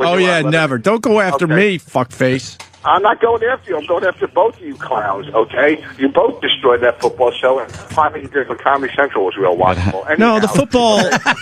Okay, shut up. The football show destroyed itself, first of all. And, the Comedy Central thing was a disaster. But we going into it, we knew it was a fucking disaster. We told everybody it was a horrible fucking concept. Okay. All right, here's my point. Now you're really going to get it bad, by the way. At least I was just defending himself. I wasn't even in on this one. It wasn't about me, but now we're going to have some fun. He's just defending himself. First of all, I'm not attacking you. I'm attacking, but you guys did You're 0 for 2 on TV. But anyhow, you said you went into that knowing it was a disaster. Yeah. That day when I was doing Red Eye, when I got the topics that afternoon, I was so busy and exhausted. I knew it was going to be a disaster too. So there you go. We're in the same state of mind. I knew it was going to be a disaster. My 1 out of 10 television shows this year was going to be a disaster. So I have 9 out of 10, which gets me in the Hall of Fame. You guys are 0 for 2, which gets you whatever. I didn't have a punchline. We're also going to play today what's older, Voss or some kind of pop culture reference. So you want to do that first, or you want to play some Red Eye audio in front of Bob Levy? I think we should play some Red Eye. Don't do it in front of Levy, because you can get all depressed that the last he did was never. Yeah. Why are you What are you? He's coming after me when he's on a show that's on at 4 a.m. Fucking only crack addicts are watching. I know. that. I'll be on tonight. Okay, so how did you, first of all, Bob, I've done more TV since I got up till now. Than you've done in your life. So what? And you'll still say your next act, Bob Levy, when we're on stage together. You can't even get TV in the basement you live in, so shut your mouth. Wow, okay? I live upstairs. Somebody woke up on the wrong side of their mouth today, didn't they? Fucking big-toothed bastard. Voss isn't playing today, man. Oh, he's cranky. Of You're course a he's cranky cranky. fuck today. Because what it is before I even did Red Eye, no matter what that day, I got a call going, I hear you're on Red Eye tonight. So no matter what I did that day, you would have found a way to break it down. I'm walking outside my building so I can... Apartment. It's not an apartment, it's a townhouse with my second wife. Where are you with your third? In a house, boss. Hey, He's got a tattoo that says "Never Again" on his arm, and his wife's got one on her pussy that says "Never Again." Thank you. You're making YouTube videos of you building a shed. That ought to get you a sitcom. Here's what I'm Wait, there's a YouTube video of you doing what, Bob? No, I'm building a shed. Building a shed? It's called Amish Bob. Yes, it's not me building it. It's part of a show they're trying to sell as a reality show that's never going to happen. Go ahead, Voss. Well, you'll be living in my shed soon. Fucking Voss doing his research before this phone call. No, I didn't. Well prepared. I'm saying what I'm saying and you know what? Oh, fuck. Listen to me. What I'm saying... We're listening. What I'm saying, Bob, now that you have Opie and Anthony, it's great, because now you have 2 radio shows on your resume. What I'm saying I have... All right, listen, Ross. What? I don't want to attack Bob. All right, slow down. We're gonna play a clip from Red Eye, and then let's get into this a little bit. Which one you guys want to hear? Rich says he's tired of fat people. He says something about addictions. Rich talks about how bad it is that the movie industry is bringing the movies to people's homes. The Panera Bread was pretty damn good. Which one you want? Which one was one of the best ones? Wait, before you... I say we start from the top. Yeah. All right, Play them all. Hold on a minute. I'm going to turn your audio down if you don't play nice. Let us at least play the clip. It's 20 seconds, all right? Okay, but can I tell you one thing before you start the clip? Yeah, that's fair. Okay, I knew I was having a tough time because Bonnie was there. She was sitting there with her hands going, pick it up, all right? So... I knew it wasn't going well. Oh, she was going like she was giving you like, come on, what are you doing? Hands. Oh no! Not only that, it was hard to watch her do that as I'm sitting next to the girl that I wanted to fuck so bad. Okay, my wife's going pick it up, and I'm thinking in my head, get the hell out, okay? So I couldn't concentrate on the show. But go ahead. It doesn't matter. It was okay, I had a bad TV spot, but go ahead. Let's go. Let's hear some of it. When we went over this audio originally, we did tell everyone how great you are on a comedy stage. Yeah. Of course. Okay. Yes. All right. We don't want the people confused out there. Ass on this show. Right. But Well, here's. but here's another thing too. You can't say he's great on comedy stage, but he sucks on TV. When you get No, one we're bad not television saying that. We're saying you sucked on this We're not appearance. saying you we've sucked. Never, we've Just never dumb. played the Joy Behar audio. I didn't see those appearances, and no one brought it to our attention. So you must have did well. Rich, it wasn't that your jokes were bad. We were just saying that you were monumentally stupid. It wasn't like, hey, he's not a funny guy. Right. It was your points just kept fading out. It was like the political points you were making, you didn't know what you were talking about. That was the funny part. Right. Well, why don't we play the first clip? We got Bob Levy in studio listening for the first time as well. Yes. Here we go. Rich, you're obviously working out. Have you found that your manly looks has that been a distraction for you or a hindrance? No, it's healthy. I'm sick of people saying, "Oh, it's okay to be fat." It's not okay. It's an addiction. You're fat. Do something about it. It's an addiction. And little kids their kids are fat. That's child abuse. It's not. They say, "Hey, it's okay to do meth." All right? Put down the gun. What about if they're just a little chubby? Well, you're not getting in my bed then. That's all. All right, we're going to stop it right there. Coming up. That was pretty funny. Hey, that wasn't bad. That wasn't bad. Well, That was funny. That's called the setup, you idiot. Here comes the bad ones. Oh. Look, Rich was all excited. Hey, wait, that wasn't that bad. I'm killing her. We're not that nice, Rich, are we? All right, Rich talks about how bad it is. You let Levy in the studio. Keep it up, pony.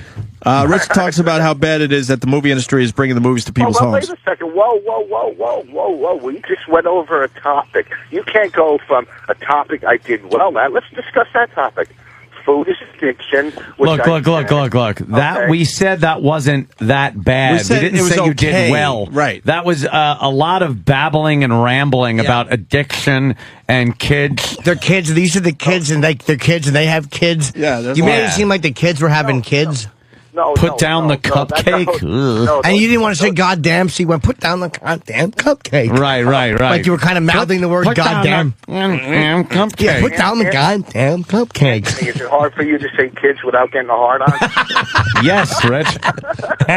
Problem?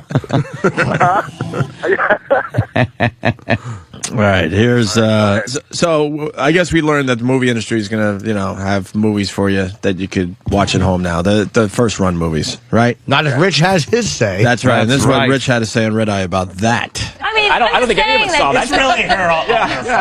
I think that this is just making people lazier and less social and just sitting around and clicking and watching movies. I don't know. Just not my cup of tea. It's like you said. It's a quick fix. They're paying too much anyhow. When you're spending $2 million on Craft Table for donuts, cut back. They're cutting out the theaters. They're kicking them to the curb like they're some late night talk show host. You can't do that to them. You know what I mean? It's like the airlines did to the travel agents. They kicked them to the curb. Now there's no what do you call it? You know what I'm saying. Move on. Yeah. No, actually, I think we should just stay with this right now. Because now it's getting good. Well, because you can't, the movie theaters, you can't just push them aside. What are they going to do? Right, Okay. right. You know what? If they do this, I'm gonna start downloading these movies at 30 a piece or 20, and I'm gonna charge 50 to 100 people to come to my house to watch them. I'm gonna start making the money. What are you talking You know about? what? Here's the thing. Sometimes your mind is thinking faster than your mouth. Yes. When you don't have a great vocabulary, you get caught up in what to say. Now, let me cover myself on that. My dad's a travel agent. So I know at one point the airlines... And a dummy producer. Okay, the travel agents were making... The airlines just kicked them in the curb and said, fuck it, you're done. You don't make any commission on travel anymore. Okay, you'll make commission on selling vacations or but not on travel. So that's basically what the movie industry is doing to the theaters. They're saying, fuck you. We're done with you. It's basically, okay, Levy, so you're in a relationship, and after 2 weeks, the bitch wakes up and looks at you and goes, you're done, and kicks you to the curb. Yeah. Okay? It's the same thing, and that's what I was saying. Again. Rich, I think we're bothered. We're bothered that you're an older man, and you're using the terminology from a fucking Kid and Play sketch. What was the terminology? Kick to the curb. Kick to the curb. Oh, yeah. Well, how about talk to the little hand? Talk to the stiff turtle foot hand. What Are you all that and a bag of chips? What's that? Did he say that too? A bag of me? Did he Who say wants that? a bag of me? No, Chip. Oh. You guys should have prepared before this. You also wrapped up your point by saying you know what I'm saying. Yeah, well, because then I started getting a little thuggy and urban at the point. No, you kind of ran out of energy and said, "Well, you know what I'm saying." I didn't run out of energy. You figure it I out ran out of yourself. You know what it seems like you're doing, Rich? It seems like you're trying to make a point as you go along, hoping a point comes to you. Absolutely. Like you started with no point, no answer, with nothing, and you're just hoping your Somebody mouth jumps spits onto out it. an idea. You know what? That's a good point you're making right there. Okay. But let me explain another thing too. When you're doing those shows, and Norton, when you're surrounded by people. Okay, two things. One, I was blindsided. The host wasn't even there that I was expecting, who I'd done it with before. I forget his name. Greg Gutfeld. Greg Gutfeld and Mike Baker was subbing. Mike Baker does a very good job filling in, though, Rich. I know he does, but he's not as funny as the guy Greg, which I'm not saying he doesn't do a great job. He was very good looking, and I noticed Bonnie staring at him. But when you're surrounded by people, like when you do Joy Behar show, she's funny, so there's just people, all the cameramen, everybody's there laughing. So when you're surrounded on a panel with not one funny soul, it's And you would hard really look to funnier, wouldn't you? Yes, you would look much it's hard funnier. to get a flow. It doesn't matter because if you say something funny, they're just going to stare anyway. No, they're not. They're going to laugh. No. Listen to me. You can If back you'd up have said and say, something funny, you might have you're on gotten stage Saturday night. a response. Now listen to me. Here's another thing too. As a comic, and I'm serious, you go on these shows and you're a comic. Let me tap dance and sing and do whatever for these fucking jamokes. Okay, No. once in a while you would try to want to make a point. Rich, I've heard better points made by people who are falling out of buildings. Okay. Your points were terrible. No, they were good points. They were not good points. Yes, they were. That's bullshit. If you hit it really big, bigger than you are right now, Norton, say you hit it really big and you got a successful show on HBO that lasted more than 4 weeks, right? Okay. Would you kick your manager to the curb? I don't know. I don't know. Wait, Nor would I go there. Was that Norton's fault? That show should have been picked up for another. Yeah, it 4. actually did do good numbers, but It did good numbers. I'm just No, I'll take that. I don't care. No, I wouldn't throw my managers out, but it's a different thing. Bob, wait, hold on. Explain to Bob what a manager is. He's such an angry little man. I love him. He really is. Rich. What was the late night talk show reference in that clip, by the way? Hey, Bob, who booked the building of your shed? Did you guys go after on that, or did you just use Mexican? All right, the next clip from Rich Voss on Red Eye. He's falling again. There's a whole Panera Bread thing that was happening, right? Where pay as you go or something. You decide how much you want to pay for your meal, right? And Rich Voss completely misses the point of this. Yeah, you thought it was communism returning. Wait, but the last clip about the movie theater, would we go good or bad? It was pretty That was awful. horrific. That was a terrible clip. You referenced late night talk show host getting fired, but I know what you mean. That was the joke right there, but I didn't really emphasize the punchline. It had none of the makings of a joke. Yeah. It was that damn host again. Yeah. It was the rest of the panel. Everybody was staring at that pretty man. Oh, and you know what that host said? He goes, "Let's try to do O&A together after the show." He said that. Yeah, he likes doing the show. Yeah, we had Mike on. He did great for us. Yeah, we would do But that. he said, "Let's try to do it together" because he liked. I heard you. He had a We'll figure it out. All right, here's Panera Bread and how Voss gets it completely wrong, as Ant says. Let me ask you this question, because I think this may be speaking to the root of why they're doing this. Do you think it's mostly for the publicity that they're getting right now? They're not trying to pull people in. People don't go into Panera Bread and they get addicted and have to have a tuna sub every day. Mm-hmm. You know, what it is free in the long run doesn't work. A quick fix, it's okay. You know, a quick fix, a mom with her kids needs help, some quick fix, all right. But free in the long run, you know, you got to work, earn, and buy. You know, you can't keep taking in life. You can't take. We're not bankers. You can't just take from people. You're really getting in the weeds here. You're going 30,000 feet and talking theory here. Now, Well, which is good. it's true in life. If you don't work for it and don't appreciate what you're getting, you're never gonna work. You can just keep taking handouts, and you're gonna suck off the government, off of people. And this is just the beginning. It goes from sandwiches to housing.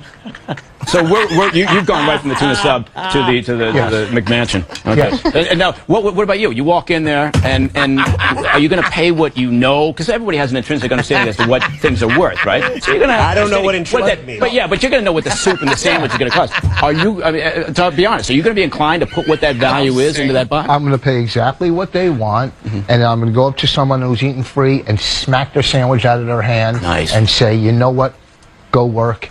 And you could have a sandwich. Bill, with the 4-second rule, they'll just pick that sandwich back up and eat it anyway. Is that too rough? Is that too rough? You know what I noticed? I brought a whole hour show down. You said, first of all, you missed the point. They were doing it as a promotional thing, and you said something about like how you'd go there, and then it's free housing. No, it's not that. That's not the point. They're not doing it as a promotional thing. They're doing it around the country. There's restaurants that are mom and pop places they're letting people come in and pay what they want. So you're missing the point. They're doing it as trying to be very liberal. Hey, let's give these people back, give it to them for free. But it's their business. They can do what they want. No, that's bullshit. Yeah, really? So can the government. Let's give housing for free. Let's put it in your neighborhood. Let's give some free apartments or free condos right down the hall. Do you understand? It's just kind of a publicity thing they're doing. Hey, pay what you think you should pay. No, Anthony, you're wrong there because you know what the thing is? It's your point of view. It's a political issue. It's not about, hey, pay. No, it's not. It's bullshit. It's the government. It's people falling into this socialist behavior about we're all equal. No. We should all have the same. Rich. If you can't afford a sandwich, don't go to Panera. Go to the supermarket, buy a couple slices of spiced ham. They're not Rich, saying it's did you ever free. think it's a business decision? Did you ever think that their business was taking a hit in the economy? So they're figuring, how do we get people to come in, let people come in and pay what they think they should pay? And that's where they build some kind of a customer loyalty, and eventually that promotion will end. But it's a business decision. No, you know what? You're wrong, because you know what? The car company's doing horrible. No one can go in and pay what they want to pay for a car. Rich, it's a business decision. The whole economy is fucking falling apart, okay? You cannot just say, hey, let's go pay what you can pay. That's bullshit. And what you're doing is setting people up for another fucking But wait, fall. hold on. If as a company, if Panera Bread says, or whatever it is, hey, let's try this and see if it brings in people who might not have come in to begin with. Right. Okay, you didn't do your research. You're doing that in like some Beverly Hills community. Do that in the fucking ghetto, okay? Let's see the lines of people you got coming there and that are going to come back and pay. All right, so it's bullshit. It's publicity. They're doing it in one of the richest areas. Okay. So they're all right. Cool. So there you go. You just answered your own question. Right. They're not doing it in a shitty neighborhood, so they're not being socialist and giving it away. It's obviously a publicity thing, which is what we're saying. Obviously, it's a publicity thing. If you do anything, you're going to get people, and people are going to know about Panera Bread. It's the mindset of the people that are taking advantage of it. Of course, as a business, you want as much advertisement as you can get. Well, that's what I'm saying. Let's do this. That's why they put fucking class. That's why Bob stands outside with a sign. Back to Bob. I love it. But Rich, he's trying to dig himself out of this hole using me. Please. But Your he's point is horrible. At least he's arguing it better than he did on Red Eye. Yeah, because he had time to think about it. Yeah. No, I didn't have time. Right now, you're right. I'm not going to sit there for. The point is, of course, you want to advertise and get as many people to know your name. Okay, all right. But by saying we're giving free food away, they didn't say that. They didn't say that. That's what. That's the whole thing. You said that. They said pay what you think you should pay for what you're getting. Now, how many people are going to give nothing? Oh, you think? Oh, this is valueless. Yeah, look around the room. Okay. People that have jobs that are doing okay. Some people might pay more. Here's what you got to understand. If the business is being hurt because maybe they're thinking the pricing is wrong, it's going to get people in there. Some people will take it for free. Other people will pay more than they should because they want to include a tip and not seem cheap. It might be a social experiment, but they might actually make more doing this. All right, we'll do it in an area. If they do it in an area like... It's trick advertising. No, it's not. Rich. Trick advertising. First of all, grown man using childlike expressions. If they said, if they're doing, you're saying it was about socialism. Wait, can you give us an example of trick advertising? Trick advertising. What? Explain trick advertising. Okay. That's what hookers do. I can't think of. Or give me a fine example of trick advertising. Another example. Okay, what it is, it's almost like bait and switch. Okay, you come into this area, people read. Okay, people see this on the news. Oh, Panera Bread. Okay, they don't know where the area is giving away pay what you can. Then you walk into your Panera Bread right outside, Baltimore, and go, I can only pay 50 cents. And they look at you and they say, well, take your black ass out of here because you're not getting a sandwich. What I'm saying is people will be misled that every Panera Bread is doing that. That's a totally different point than you made on Red Eye. Exactly. Now you're just trying to... It is a good point. It stinks. It's close. No, it doesn't stink. Okay? Sure it does. It's participating stores. McDonald's, every one of them that's franchised out does things, participating stores. Do you think the average, the person that can't afford a sandwich realizes that or knows that? Okay, now you're taking up for the people that can't afford sandwiches. A minute ago you wanted to smack it out of their hand. Now you don't want them to feel bad. I want them all to pay. I want them all to pay. That's what I'm saying. Anyone listening to this is... What's that? What I'm saying is it's socialist behavior. That's all. What? That's what it is. It's socialist behavior. Hey, why don't you just admit you were wrong and stop trying to salvage a point because you're making different points? No, I'm not making different points. You can't go by the point I made on the show. And why are you switching from Panera to Panero? Yeah. Why? Yeah. Oh shit! I'm talking about a different restaurant. I don't know, however you call it, whatever. Well, we don't know because you're saying it two different ways. What they're doing... You're switching off and on with this Panera and Panero. Because you made a quick decision that what they're doing is wrong, instead of revisiting it and realizing that it's not at all wrong, it's actually just it's a little business thing they're trying. No, you're right. It's right for good advertisement because a lot of places talk about it. But that's all it is. Okay, you're right. I know that. It's great advertising. Yeah, let's get our name out there, okay? So what's wrong with that? There's nothing wrong with it. No, there's not. What's wrong with it is because people are going to be misled thinking they can get free sandwiches, which they don't deserve to get anyhow. Go out and fucking work. No, they're not going to be misled.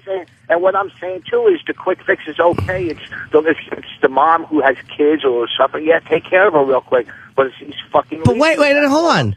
Rich, when will they be misled? When they get to the store, it says, pay what you want. Where is the misleading part of that? Okay, I'll tell you what. You bring in, all of a sudden there's a line of 400 minorities outside this rich store, outside wherever, Beverly Hills, wherever it is.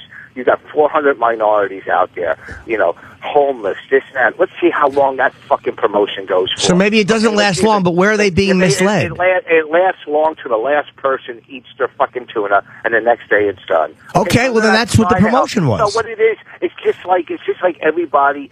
They're misleading. They're scumbags. It's big corporations. You're out of your mind. Did he just say it's big corporations? Oh, yuck. Yes, look, it's Rich Voss, the everyman, against the big corporations. Wait a second. He's the next Ralph Nader. Yeah. What are you talking about? Hey, we'll do this, and then when they really have to do it, they don't do it. But they are doing it. If you show up, they are honoring it. Yeah, because where it was. Look where it was. Of course you're going to honor it. So they're a smart business. Yeah. How is that bad? How is it? I just told you how it's bad. But it's not. So so a bunch of minorities show up. Yeah, and you think the thing will last? Here's what's happening right now. Your point is horrible, and instead of just going, yeah, you know what, I looked at this wrong, you're desperately trying to salvage a win, and everyone is listening to you making a complete ass out of yourself. There's a couple reasonable listeners out there that can that know what I'm talking about. They kind of... Radio's in the head injury rooms at the hospital. Okay, all right, I'll admit I was wrong, but there's some... I can't pinpoint it. And exactly. I will pinpoint it. Your gut feeling is wrong. Pinpoint. No, my gut feeling is it's wrong. My what do you call it? My intellectual Just It's call it a what do you non-existent. call it. Just keep calling it a what do you call it. Yeah. Can't explain it. Anthony knows deep down inside what I'm talking about. No, he doesn't. Yes, he does. No. He's a racist, and he's a right-wing pedophile, so he knows. Right-wing I hate being a lefty pedophile. Wait, Rich, here's an example. Always want to help the kids afterwards. It's hard to grab them with the weekend. For the rest of the month, we're on Stars too. Hold on. For no kids behind, left behind. That's my. We're on Stars 2 besides our own channel here for the end until the end of the month. For free. Again, you're what? There's this channel on Sirius called Stars 2. We're on that for free for the rest of the month. Until the end of June or whatever, June 14th, whatever it is.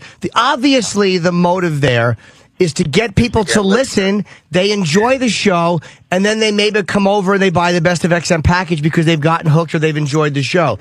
So what is Sirius mislead? No, it's a business decision. So what's wrong with that? No, I know it's a bit. I know it's to get people in. You want to get people to taste your product or listen to your product or do whatever. Okay, what I'm saying is there's people out there that also believe they deserve free samples. Who cares? It has nothing to do with this. Am I hearing birds flying around your head as you talk? Yeah. Yes. Hold on, Dodo birds. Hold on, Bob. Plug the firehouse. I hear chirping. You'll be playing soon. I hear chirping birds. I'm just thinking cartoon when the fucking cartoon character gets knocked out and there's birds flying around the Right now, head. Bonnie's going, pick it up, Rich. Pick it up. Come on. Can we move on to the next topic that he did on Red Eye? Yes. It's the big immigration thing with Arizona. Yes. What a big hot issue That's these right. days, and Rich Voss covers it. And there was some controversial Mexican tourism ad, right, Rich? I didn't understand this. I fucking love I Rich didn't Voss. understand this. At least he admits it. I'm not going to lie. I knew I was going to kind of flounder on this one. So I said in my head, if you people thought the other ones were bad, well, here comes the closer. And I think you admit at the end of this clip that you have nothing. Let's get into it. Hold on, Rich. Here it is. Rich, given all the tensions that we've got right now building in Arizona, what do you think about the ad? Well, no one who's sneaking from Arizona into Mexico to begin with. I don't see that happening. No. And we're just such babies. Everybody wants an apology. Who cares about an apology? Either deal with the ad or don't look. You know what I'm saying? I have nothing on this. I'm not as prepared as they are. So what I'm saying is, don't give them too much credit. They're not that prepared. Oh no, he is. When I say he is prepared. Yeah, so at least you fessed up and said you weren't very prepared. But he does break. We're going to go right into the next clip. You do break down the Arizona immigration bill here. Where do you stand on this, Rich? Where I stand right now, here's the deal. People don't understand it. They're not just pulling you over for probable cause, okay? People are, hey, you, come here, papers. No, it's probable cause. Two, if you're in the country and you have a family, I say, okay, you don't send them back. You just stop more from coming in. That's all. Just stop. Do something about it. Listen, if I had a piece of property and I wanted to protect that property, I would find a way to do it. It's not that hard to protect. You know what I'm saying? Yeah, no, I do. And I think, I'm going to give Bill the last word, which he's like, wow. It's like, yeah, I know what you're saying. I have no idea what you're saying. It wasn't a bad point, but what? You know what? Here's the thing. Go ahead. You want to say it? At this point in the show, I'm thinking to myself, this is costing me $100 for a babysitter. I'm not plugging anything. I'm not getting anything out of it. I have not. There's the audience. My wife is staring at the CIA guy next to me. When she's saying pick it up, she's pointing at the handgun in front of you. Pick it up. But here's the deal. The public doesn't know about this law in Arizona. They think you could just walk Neither up do you. Yes, I do. They think you could just walk up to a Mexican, hey, show me your papers, okay? And liberals are trying to compare it to Nazi Germany, which it's not. If they pull you over for whatever probable cause you're speeding, they can check to see if you have papers, okay? But the average American doesn't know that. So I was trying to get that across. And what I'm saying is, if you do pull someone over and say they are a dad with a wife and kids and they're already in the country, you can't kick them out. You can't kick him out and they're still stuck here. Why? What I'm saying is, Why can't you?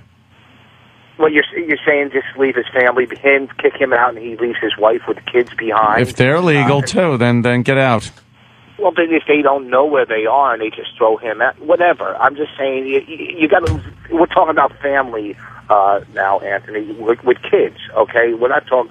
So what I'm saying is, just protect the fucking borders like everybody else says. That's all. So it wasn't a bad point. It's just that my voice sounds so bad, okay? And the slobber sometimes getting in the way. Please, can you replay what he just said? I want to Rich, hear hold that. on. Don't go anywhere. Oh, my God. You're good at that. Not going anywhere. Getting the way. Oh, you know what? I'm going to make another cup of coffee right now and come back outside with my coffee. Attaboy. Hold on, my love. Yeah, we're almost done with you, Rich. You're hanging in there pretty good. Travis is playing one. Okay, All right, here it is.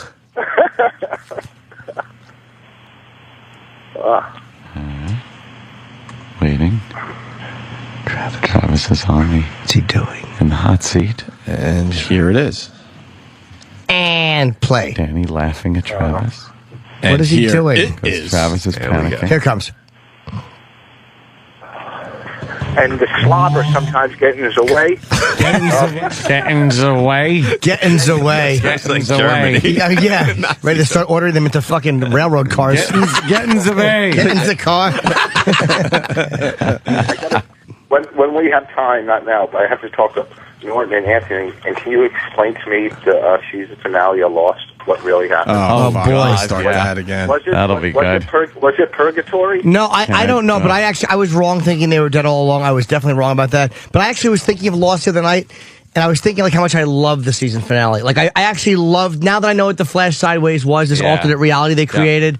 It kind of makes more sense to me now, so I was wrong, Travis was right, and I really do love it. Although I still think Zoe sucked. I thought it was great. And they cheese-dicked a lot of it, but I like it a lot more now that the whole picture's been painted. We'll I really explain do. it with little stuffed animals for Rich. Yeah.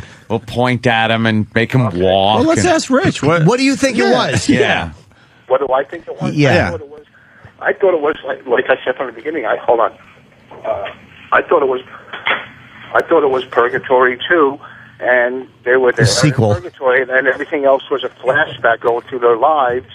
You know, I don't know. I did too, but you know what? He starts off great every single time.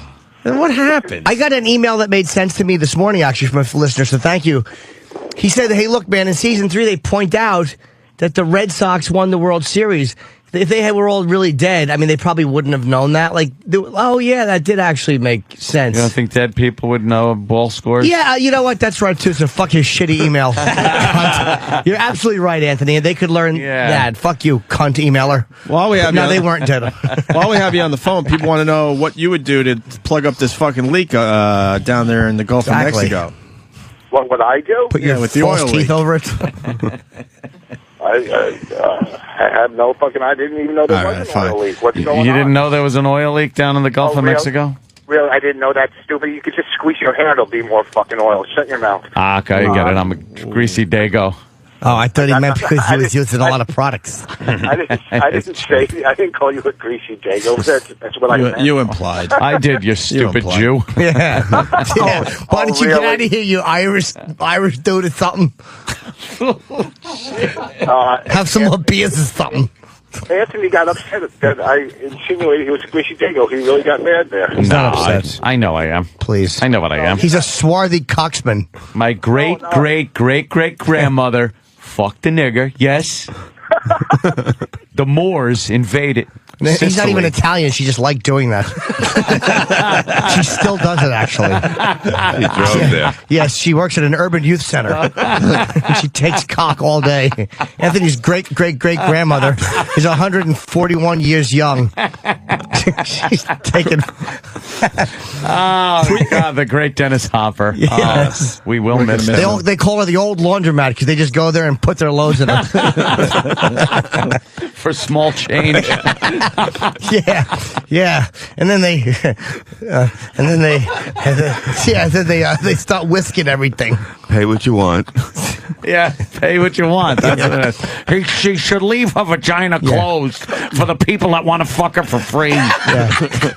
And she only uses laundromat terms. Like they say, how many cocks will you take? And she says, all. A tide full. Hey, what kind of syndrome does Rich have? Downey. Can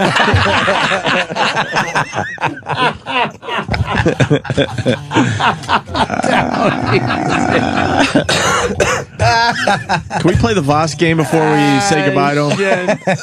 Because the guys worked very hard behind the scenes. We're going to play... Bob, you want to play this? Yeah, sure. All right, don't look at the screen. Yes, Danny? Okay, yeah, no, I was going to say I have the answers here, so. Okay. Hey, I'm in North Carolina this weekend at Good Nights in Raleigh. I haven't been there. In I did that Raleigh. with Rich Jennings. The only time I ever did that room. How is it? What's that? I did that room in like 95 with Richard Jennings. I don't think I've ever done it since. It'll make you hang yourself. Considering he shot himself. Oh, oops. Jesus, it's a great room. It's a great room, but In the shower. Jesus Christ. It's a good room. They're, they're all the same. You'll do fine in Raleigh. This weekend, Raleigh? Yeah, Thursday, Friday, and Saturday. And what's the room again? Good Nights. Charlie, All right, good.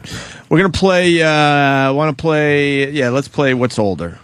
Wait, can we ask a question about the Red Eye appearance? Sure. All in all, We were allowing you to move on. Why would you go back to that? All in all, what, Rich? it wasn't the bomb that you guys made it out to be. All right, whatever you need to think. Yeah, however you got to sleep at night. It was the fucking bomb at the end of season 5 in Lost. Juliet was hitting that appearance with the fucking rock. Fucking Lost. All right, really quickly, Voss, we're gonna play What's Older. All right, you ready for this? Okay. What's older, Voss or Alfred Hitchcock's Vertigo?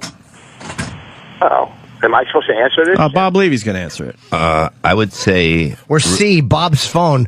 What fucking year is that horrible stop. flip It's all I know how to fucking use, all right? I'm no fancy boy like you. I think that's a girl's phone. It's a rotary cell phone. My wife bought it for me. And it's purple, not pink. I'm gonna go with Voss. Voss is older than Alfred Hitchcock's Vertigo. Oh, holy shit. Vertigo came out in 1958. 1 point for Bobby Darin here. Go ahead. I can't even understand him over his teeth. That was a Bobby Darin joke. It was pretty good, actually. Okay, That's the knife. What's older, Voss or the wireless TV remote? What's a wireless TV remote? Did you just ask what is a wireless TV remote? Oh, you mean the remote that you use in your bed? Yeah, go ahead. He's dumber than me. What else could it have been? Oh my God. The wireless. And you only use it in bed. Yeah. I got to bring it downstairs. Yeah.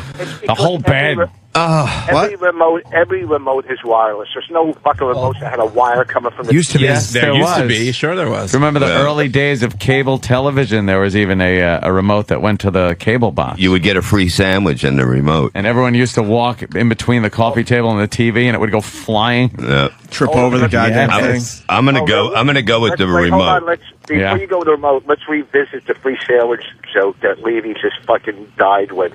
Let's go back to that. I get a free what with it, Bob? Sandwich. Oh, okay. Is that what they'll be giving out at the firehouse before or after your show? No, that's what they'll be getting. Him in the firehouses. He calls me, begging me, "Do you got anything in July? My whole summer's open." Of course it is. We've seen you on Red Eye. You fucking piece of shit. How many I hope you firehouses? pull a Bobby Slayton after this weekend. Whatever, not a Slayton. Richard Jenny. Whatever. Oh, no. Whatever. Oh boy. How many firehouses have you played, Bob? I've done a bunch of them, and it's for to raise money for them. You know what I mean? What's wrong with that, Rich? Yeah. What have you doing a done nice to thing for the society? You firemen. fuck. There's nothing wrong with him doing it. Doing firehouses. Matter of fact, there's nothing wrong. Money, you got to pay your bills. So I'm just making jokes. There's nothing wrong. Oh my Bob, God! do you ever dream of doing rescue squads, or are you just going to stick with firehouses? Do you think? Okay, let's move on to the. Rich, Jesus Christ, a dead silence. He fucking. Are you around this week, Bob? Rich, We're are you on back 108, Thursday? you know, too. That? Are you back by Thursday or no? Yeah, I go on the road and I do Tuesdays and Wednesdays. You know, when the Jews said never forget, they didn't mean everything. Just clear your mind. All right, Am where I are we? back by next Thursday or this Thursday? All right, where are we at? Stop. Bob Levy, answer the question. What's older, Voss or the wireless TV? I say remote? Voss. I'd say the remote. Levy is 2 for 2. Wow, the remote's older? Older than Rich Yes. Voss. Levy, where are you going to be? I'm going to be at the Night Rock is in San Antonio, Texas on Thursday, and Friday, June 4th and 5th, I will be at the Lake Creek Alamo Draft House in Austin, Texas. Very cool. All right, what's older, Came back from there. Voss or the modem? Whoa, this is tough. The modem. People asked what I did with a bunch of lawns. I'm going to have to go. It's got to be the modem. Voss is older than the modem. Modem came out in 1958. Wow. How about this one? Voss or the Barbie doll? They're both useless. I'm going to go with definitely Voss, because this didn't come out into the 60s, the Barbie doll. I guarantee it. Yeah, so it's 1959. So the guarantee doesn't work there. But you know what I'm saying, right? No, he's right. I'm older than the Barbie doll because the Barbie doll came out in 59 and I was born in 57. Bob's right again. Yes, he is. Yeah, he's doing very well with He's the what's 3 out of older. 4. How about the hula hoop or Voss? Both useless around the house. Let's see. I'm going to go with the hula hoop. Definitely. That's a game from like the fucking early 50s. Yeah. Oh, sorry. By 1 year, it is Rich Voss, older than the hula You're hoop. older than the fucking hula hoop. Holy shit, you old fuck. How about the wheel? Let's go with the wheel. How is he older than the hula hoop? We've all seen the black and white footage. Yeah. Yeah. The black and white chicks on the beach. Oh my god. And the hula hoop. With the one piece on? Holy Yeah. shit. Wearing a parasol. Carrying a parasol. I'm going to wear one. Yeah. Wow. It's a cool game. He's going to be 53. What is 52 years? Yeah, we understand, Rich, but it's still fun for everybody. So why don't you stop spoiling everyone's Yeah, why don't fun? you quit spoiling everyone's fun like you do that Really? viewing experience?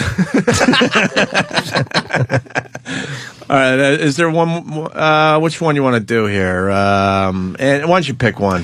Oh, of we got like course. 4 left we could choose from. How about Rich Voss or the miracle that is Velcro? Well, that's easy. What's smarter? What sounds less annoying? Voss has to be older than Velcro. Has to. No, Velcro's older. No, I would have to say. All right, Velcro is older. How old do you think Velcro is, Rich? I don't know. Let's see. I'll be 53. I would have to go with 51 years. I'm older. Did you blow Velcro for drugs or? Yeah. Was that Opie? Yeah, sorry. Velcro. All right, I'll do it to myself. 1956 for Velcro. Velcro is indeed older. I would have than thought Rich Voss was older because I thought that was a space program invention, Velcro. Yeah, it was. They had a space program before that. That's what I should have been an astronaut. Yeah, Chip. Because they told me I would always take up space in the classroom. How is Voss older than this? We're looking at the black and white footage of people fucking doing the hula hoop on the beach. Oh my god! Look what they're wearing. I know. Yeah. Yeah. All right, one more. I thought I saw what's older, Voss or the state of Hawaii. Fuck. I didn't even know it was a state. Honolulu or Hanajuju? Which is older? And do you mean when it became a state or when it was formed? Yes.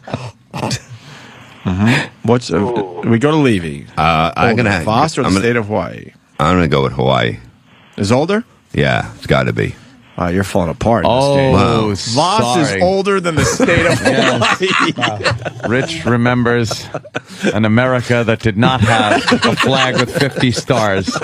Oh my god! See, it's fun, Reg. See. It is. All right, one more. Voss or the Daytona 500? Because we got a lot of Daytona 500 fans out there. Are you older than the Daytona 500? We'll have Bob Levy answers. Voss or the Daytona 500? It's got to be Voss.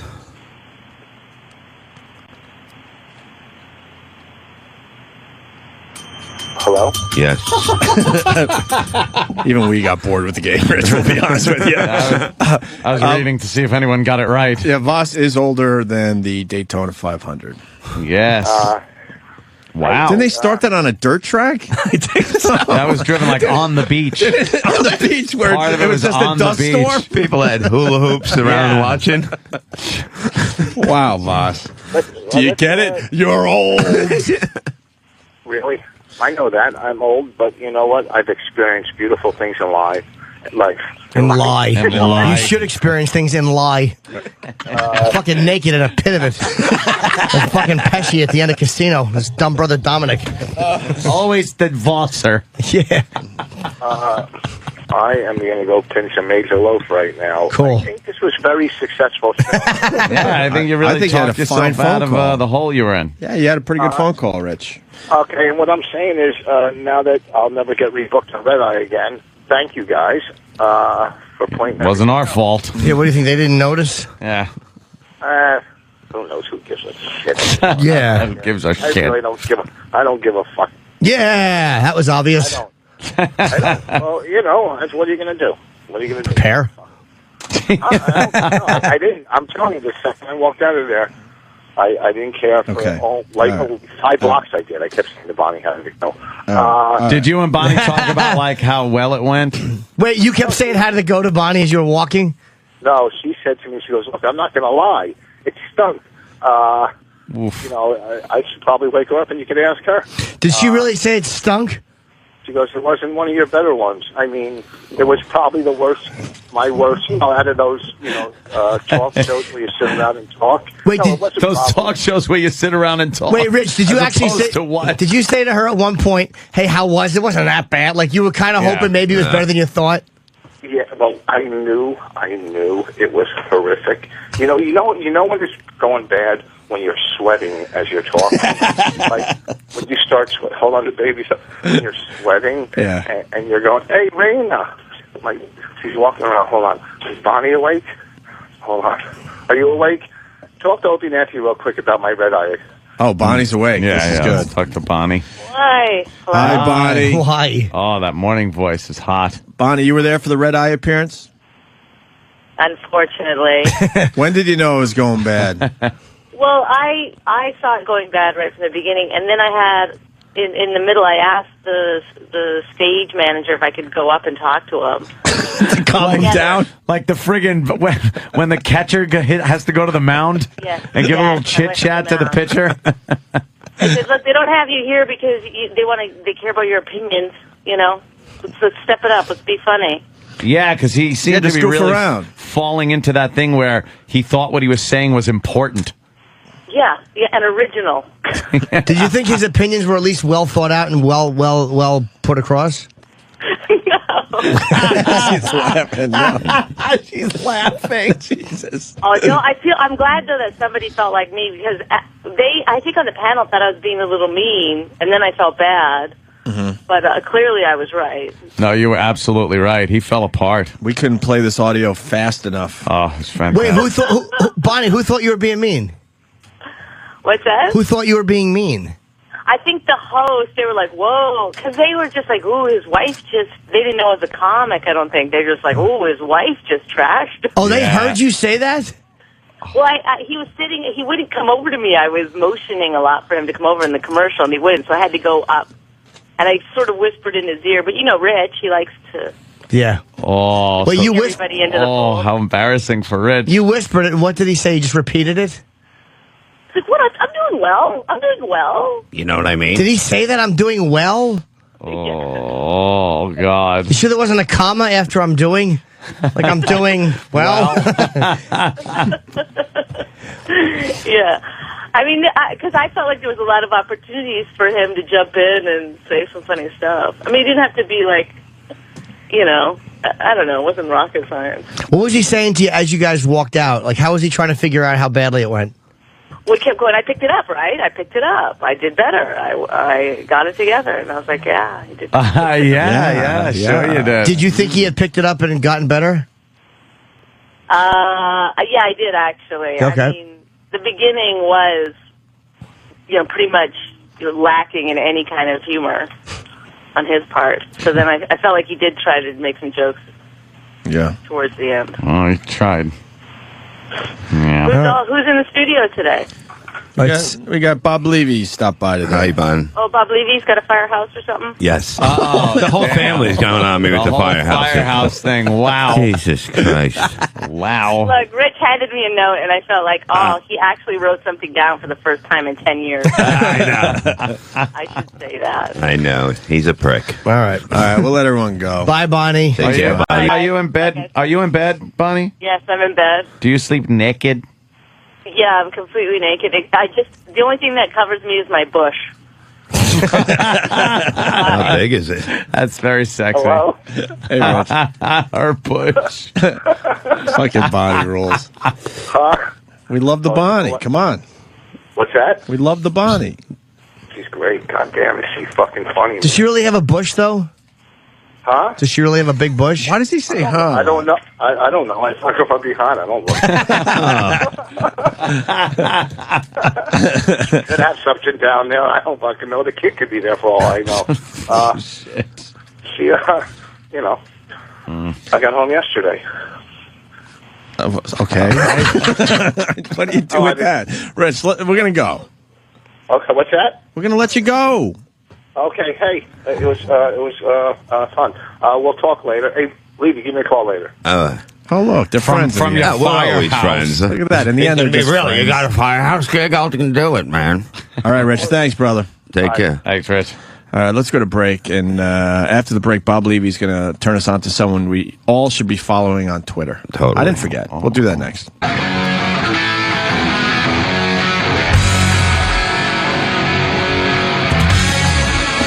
Let's not forget Jim Norton at Caroline's this weekend. Thursday, Friday, Saturday, Sunday? And Sunday. Wow, a lot of shows at Caroline's this weekend with Jim Norton. And my Boneyard show, by the way, is tomorrow, not today. My fault. Okay, 212-757-4100 for tickets to see Jim Norton. And Levy's on the Twitter with the Reverend Bob Levy, I think. Well, no, the Rev Bob Levy. Oh, yeah, I don't even know my own. Yeah, the Rev Bob Levy on Twitter. He's a good one to follow. And he was telling me the other day, he wrote me an email or something, said there's somebody on Twitter that I have to follow, and Anthony should follow as well. He would love it. Anthony would love this more than me. Yeah, because it brings black people back about 200 years. Really? So you would dig Interesting. And who is this guy, and what is his whole Mo thing? Williams from the Cleveland Cavaliers. Yeah. And it's just like pimp talk, like the whole thing. Oh, really, yo? There's a lot of pimp talk on Twitter. Too.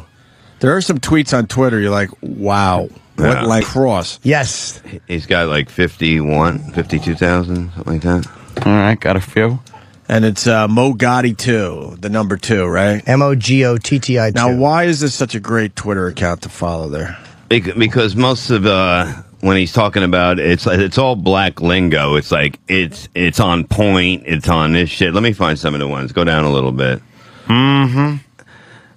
It's hot down this joint. Hotty mighty. That what my grandma say.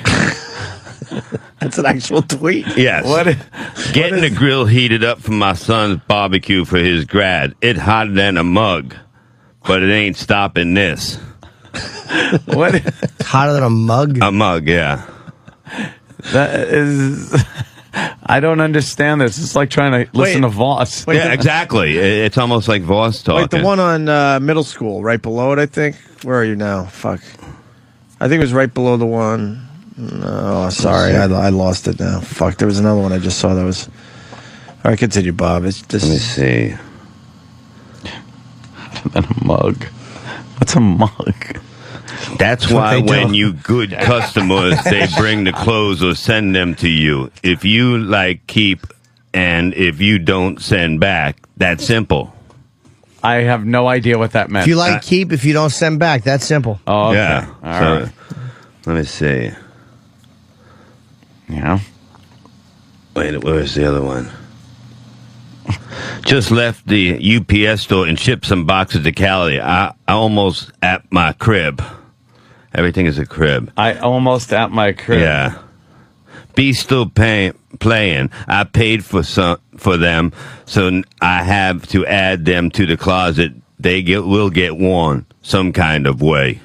He's talking about clothes. Of course he is. These are just boring, though. Like, what's he talking about? It's just the way that he does it in these words, and it makes no fucking sense. I'm around here working like a mug. I'm moving boxes and scooters and all this. I should have just paid some damn buddy. Yeah, why didn't he? He does. There's a lot of things like a mug. Yeah, I don't. I like like the word 1950s. Ah, see, Mug, how's eh? a mug? See, But it's just he's just insane. I mean, and now they're all Twitter because they're not playing. So that's their big thing is to just Twitter where it fucking went and all that shit. They like to tweet. Oh, totally, man. Nate Robinson, I'm hearing is bad too. Nate_Robinson is just as bad with his Twitter account. I would never follow basketball players. No. Shaquille O'Neal's, I heard, are pretty good, actually. Yeah. Yeah. Nate_Robinson. Oh, there it is. Yeah. Okay. Is there any good ones over there, Bob? I'm on the air. Yeah. Oh, Jimmy, who's that? My fucking publicist's office. It's like I'm on the air. They're giving you publicity. Yeah. Why would you call while I'm on the air? Exactly. I know when people call, like, they know me. They know when I'm doing the show. Yeah, I go to 10:30 or 11. How do you not know that? That's 10:10. That's the basics of your client. Yeah. When he's actually working. Whatever. All right, this Nate Robinson thing ain't going anywhere. Now we give it a shot. More bad intel from a listener. Thanks. Appreciate it. Should have stayed with the Mo fucking Twitter account. Your mug. Mug, motherfucker. Mug. Someone say mug's short for motherfucker. Yeah, it is. Is it? Muffa. Mug is? I guess. I thought. Fuck, I didn't know Muff would be. Pot and mug. It's a way of saying motherfucker without saying it. You know, it's like you probably when you're a kid. Hotter than a mug. So basically, when they steal, like if someone mugs you, they're just motherfuckering you. Really. Yeah, that motherfuck you. You get arrested and get a motherfucker shot. Drink your coffee out of a motherfucker. Switching gears, are you still playing Red Dead Redemption? I haven't played it lately, but you know the weekend was a little. It wasn't about playing games, that's for sure. Well, weren't you playing other games? Yeah, you know, pool games. Yeah. Oh, what pool games? Play Marco Polo. Worst game Marco ever. Polo. Marco. That's older than boss. That. You know what it is? When people wanted to get a play game of naked Marco and you have Polo to grab the other guy's cock. Yeah, and you're talking to it. Yeah. Marco Polo. Marco, I have your polo. All right. Let's go to Ray in Virginia. I like playing Marco Polio, where you just push crippled people into your pool. Or Marco Polak, you play it in hot embers. Marco Polio is funnier. Push people into the pool. Push cripples into your pool. All you hear is the metal walker things hitting the fucking pavement on the side. Yes. Marco. And the clank of metal. Is there helping the little helpy walkie things? Helpy walkie. What are those things they put their arms through and they like balance? Oh, the braces? Yeah, they're the like brace crutches. Yeah. Those are enraging. Here's a Shaq tweet, by the way. You want to read that one, Bob? Yo, is that little 2-year-old that's smoking cigarettes on the internet? Is that real? You're not saying dat. Dat. D-A-T. Yo, is that little 2-year-old that's smoking cigarettes on the internet? Is that real? Is that real? Shaq is asking that. He doesn't talk like that when they interview him after a fine game. well, he's well spoken. He could be doing that. They all are. Oh, so When he's on NBC. Well spoken. Yeah. You icy hot. I'm Shaquille O'Neal. Icy hot. That's well spoken for him. Oh, I know. No, but it's because that is shorter than that, and you have 140 characters. He had plenty of fucking characters left. He could have fitted in. Yeah, he could. What's your name, character? What happened to that guy? I don't know. I think he got in some trouble for what he said on our Lawyer show. Ron? I love the Lawyer lawyer? Ron. Ray, Virginia. Hey, boys. Hey! I got one for you. You guys were talking about Reverend Run the other day with how shitty his inspirational tweets are. LL Cool J is actually worse. I got one here that says, courage doesn't always roar. sometimes courage is the quiet voice at the end of the day saying, I will try again tomorrow. That's not courage. Oh, that's horrible. That's you How about fucking. this one? That's the explanation of failure. Procrastinating. You I'll cannot do it push tomorrow. anyone up a ladder unless they are willing to climb. Sure you can with those big LL muscles. You can put your big fucking Jaws 3 fist in someone's ass and make them climb. What we are Ladies today love comes me. from our Do thoughts they? of yesterday. Hold on. We were still talking there, Ray. Yeah, sorry, you guys go ahead. It's your show. Oh, damn. All right, you got. what was the next one? Now we're ready for your next one. Okay, how about this one? Life without love is like a tree without blossoms or fruit. Ew. I hate inspiration. Wait, life without love is like a tree without blossoms or fruit? Yeah, it's LL Cool J, yo. That don't make no sense. No, not at all. What if you hate fruit? You don't want it dropping and rotting in your front yard. The only person who makes no mistakes is the person who never does anything. Yes. I've never made a mistake. Yes. I've eaten a lot of mistakes since I had my stomach misstaples. I'm Miss Gay. I'm miss hiding in the miss closet. How about this one? If you cannot work with love, but only with distaste, it is better that you should leave your work. Oh, that sucks. Stop it. I want to hear honest tweets. Worked out, fucked a girl in the mouth, took a nap with my hat on. With my hat on. I hate inspirational shit from rappers. Inspiration sucks. Fucking stop it. It's terrible. Oh, Jimmy, I love this one. Plow deep while sluggards sleep. See, inspirational quotes are for lazy people. It allows them to continue just being lazy. You know what I mean? Because you have that quote you could kind of look at like, no, man, I'm going to eventually do this. I'm a winner, but tomorrow. Plow deep while husbands sleep. That'd be a good one. While they're dozing off, you're fucking oil derricking their wife's pussy right next to them. You're fucking making a little gulf mess. Right where there's fucking Gulf mess. What are these quotes supposed to accomplish? Nothing. You're supposed to read them, and the people are supposed to go, wow, this person is really just profound. Get up and do your shit. That's it. Just stop talking about it and looking up inspirational quotes and go fucking do something. LL's tweet is not going to inspire me to do anything. Give me one more there, Ray. It's working. This bit's working. Okay. Accept responsibility for your life. Know that it is you who will get you where you want to go, no one else. But what about Whitey? It also says, P.S. I'm a Negro. I hate Whitey. Whitey's responsible for a lot of the problems. He has 730,000 followers. Yeah. That's quite a few. God almighty, these terrible. The best idea will not work if you do not work the idea. Who fucking cares? Exactly. Mind on my money. Really? Stop.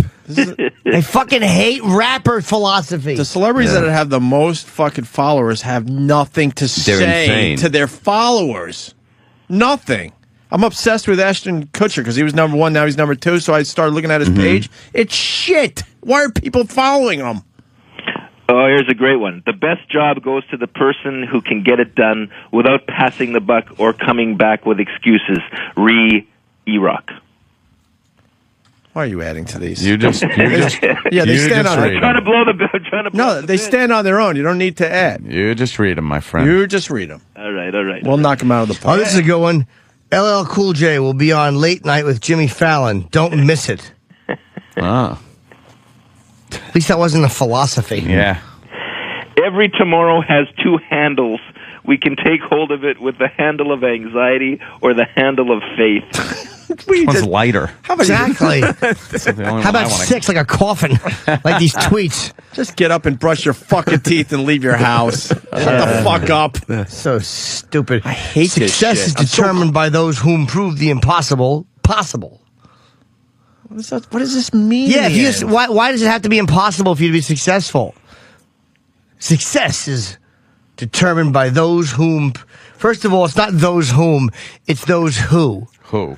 Those who prove the impossible possible. Whom is wrong.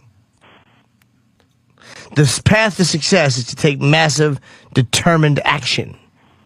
No shit. No fucking Thank you, shit. LL. Wow. These are fucking abysmal. Does this actually inspire people to do what? I don't know, fat chicks get inspired. They think he's like deep, like, oh, this guy's a thinker. I'm telling you, it just allows you to continue being lazy. Happy Mother's Day. You're like, all right, eventually I'm going to like put all these inspirational quotes together and do something with it. How about this? Happy Mother's Day, ... You deserve to be happy. Why do you have to make it more than it is? How about just Happy Mother's Day? Yeah, go shit in your bra. Here's your fucking card. Exactly. Happy Mother's Day. Put on a wig, you old bags. Can we have people shit in bras? That would just make and then wear it. Hey, shit tits. That would make my day. Shit tits. We'll have a contest. We start with the A cups, fill up the A cups, see if we can get up to the D's. Duty bra. Never let your memories be greater than your dreams. So I guess if you get blown by 2 chicks, you should always think about being blown by 3. Yeah. Yes. That's stupid. Dog shit sniffer from Woodside writes, Mama says knock it off. Yeah, you get it. You know the LL Cool J song. Faith is the strength by which a shattered world shall emerge into the light. I'll stop it. What Chop's the fuck? trying to. What does that mean? It's just dumb. I would love to ask these means guys, anything. what does it mean in the end? I really wonder if- would. Is he twittering himself, or is that just A lot of these guys have somebody sending him quotes and he's just twittering them? Or is he on the internet looking up boring.com and just writing what they have? Fucking Twitters are horrible.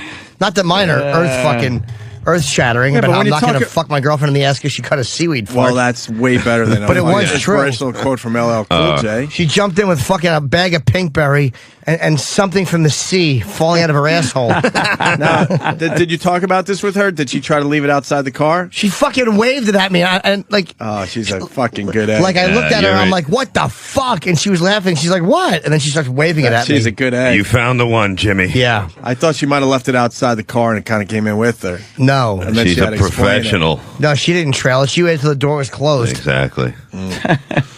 All right. Hey, It's a pro. Ray, thanks for the bit, man. Okay, boys, punch it out. All right. LL with more inspiration. Jim's so upset over Inspiration. Yeah. It means nothing. Inspiration is better than being outside of spiration. What? What are you guys You ought to do talking that. about? See, you could write inspirational tweets. Yeah. Just do that. Yeah, I should be inspirational, Jimmy. Just try that for a day. Go ahead. Yeah. I like the one, inspiration and outspiration. Yeah, from now on, only inspirational tweets. Yeah. No more negativity. Because if your mind is all negativity, negativity's under your hat. That's a good one. What's different from that than anyone else's? Yeah, that's Inspirational. just as good. That's right. From now on, only inspirational tweets. Mine are all negative. Somebody said, Anthony, 80% of your tweets are negative and 20% are racist. Or hateful. Yeah. Right. And I was like, Why wow, the that person did negativity it. on Twitter, Right on. Anthony? I know all of them because Where is that bitch today? because there's Why no the negativity? You know, Anthony, you should really look at your tweets and realize that there's anger there that should be shut the fuck up. Why the negativity? Because there's nothing worth tweeting except negative shit. Like shit if that you're pisses you pissed at off, something, yeah. if you want to yell, if you read someone else's Twitter and you're like, you're the fucking asshole, like that. What am I going to tweet about? Oh, I seen a bird this is nice. You Yeah, had yeah. a nice tweet about the Blue Angels. You were excited about that. I did, but I also said I'd rather pay Oh, wait, what did my you- tax money how to did you these ruin it? fighter aircraft than to housing projects. So Okay. it was a little like, oh, why'd you have to say that?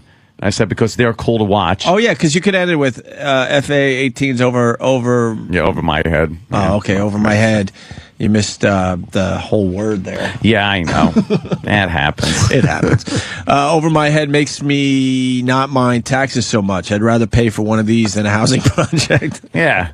Like, I didn't want my tax money. I wanted to go to fighter aircraft. They're amazing. That is a cool picture, though. Oh, Fuck. goddamn. What did that sound like when it went over the boat? Unbelievable. They are amazing. They're so fucking loud when they come over you. Like, they'll fly in front of you, kind of, Mhm. and then one came right over our head and then the rear of the plane is facing you, the sound is like a rocket engine taking off. And it The delays, loudest too. plane does not inspire as much as the quietest bird. Exactly. Fuck, I love it. Oh, God, I love I hate inspirational Jimmy. No, that kind of- Inspirational Jimmy is going to brighten your day, my And look at brother. this, just shut up, Nope. Jimmy. Yeah. Inspirational. An up that is shut is not as good as an up that is open. I'm going to be inspirational. I know I don't acknowledge Chip, but you know what? I'm going to fucking embrace inspirational Jimmy. That one I can embrace, Jimmy. Yeah. Great. I love That's it. true. Because they're fucking horseshit like the real ones. What is that, a big fucking circle they're Look how making? far away. The planes get so far away so quickly. And then you got sound? Can you hear the engines? Here's a... How the fuck do they do that? They're just about touching. Yeah. And said 18 inches apart. What?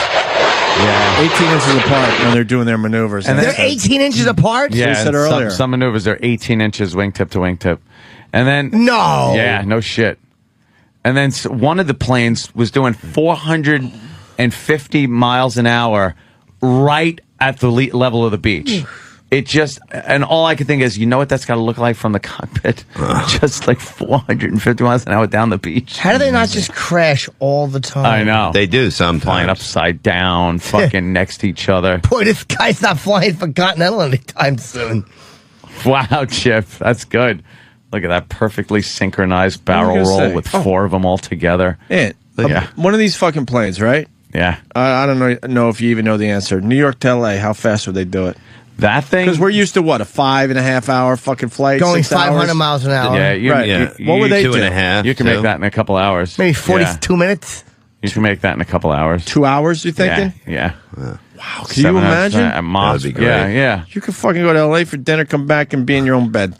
No problem. Yeah, that is just insanity. But to rush to a destination is to abandon a place. That you've been. It's just as good / shit as any other inspirational thing. Oh no, inspirational Jimmy. I feel so good is now. just the worst. That's right. Oh, Jim. Oh, I hate inspirational Jimmy because I know I'm just going to read these tweets.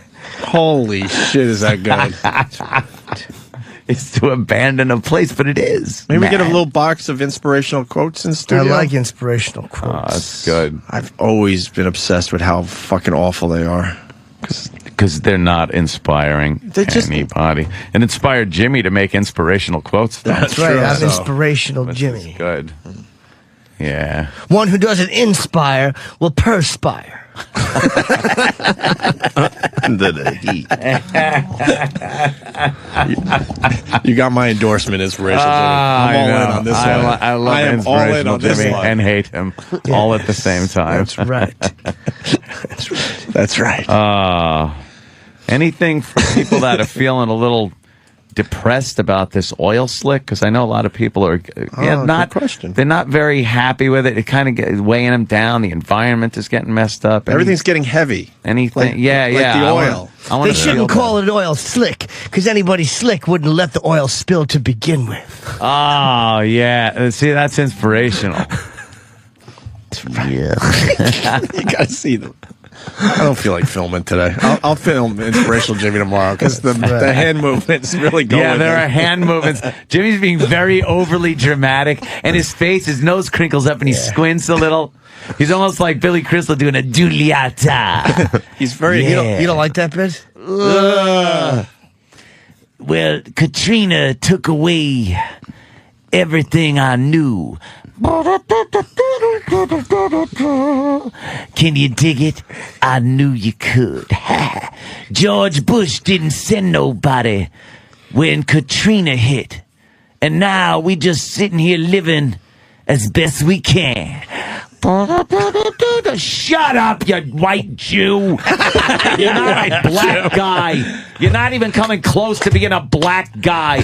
Don't make everyone try to think you know what the hardships of the black man are. You dumb bit. Someone who tries to be a black guy is going to get a black guy. Yes, Inspirational Jimmy. Yeah. You know what, Ant? You hate that bit, but with the fucking oil spill in the Gulf, there's going to be another one coming because that's affecting Louisiana. Yeah. Starting to affect that fine state. And I saw oil washing up on the wetlands, the beautiful wetlands where the Louisiana duck and the Louisiana snake would play together. Can you dig it? I knew that you could. I noticed you're looking at your watch wondering, why is this fucking shit bit going on for 35 minutes? Oh, God. The birds. Everyone hated it. The Boyds. When the Louisiana Boyds would sing their song. Oh. And now Mr. Obama looks like Mr. Bush, but in the oil spill. In the oil slick. It's the same thing, only he covered with oil. A boodle-da-da. A toodly-doo. Hey, we got a name for Inspirational Jimmy. What your inspirational quotes could be called? Yes, Brandon in Texas. You should call it Jimspirations. Jimspirations. I like it. Jimspirations. Oh, I like damn them. it. I hope we get one more Jimspiration before we leave today. Jimspirations. Open that Twitter up today. Yeah. Wait, maybe we have a question for him. Maybe They just the have to oil one come. was good. Yeah, they are just like kind of a natural They thing. just kind of flow. I Because know, that's what right? inspiration is. Yeah. It's about the moment. Yeah. Yeah. Changing of the seasons. Summer is upon us. Some people get down when the seasons change, I'm thinking. Too hot out, right? A Yeah. little too hot. They're not used to the humidity. Makes you want to talk like that, too, doesn't it? Yeah. Slow everything down. Yeah. Take a look around you. And I came back in my house. It was just gone. And I said, Mr. Bush, why ain't you here to help us? I see the Boyds. I see the snakes. I see the crickets. But I don't see Mr. Bush. Can you dig it? I knew that you could. You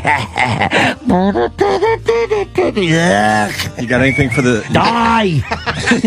you got anything for the shrimp industry? It's suffering down there in the Gulf of Mexico. A lot of people making their livelihood from the shrimp. The boat's coming back with shrimp that wouldn't even be good for the Red Lobster. They serve some pretty shitty shrimp down there, don't they?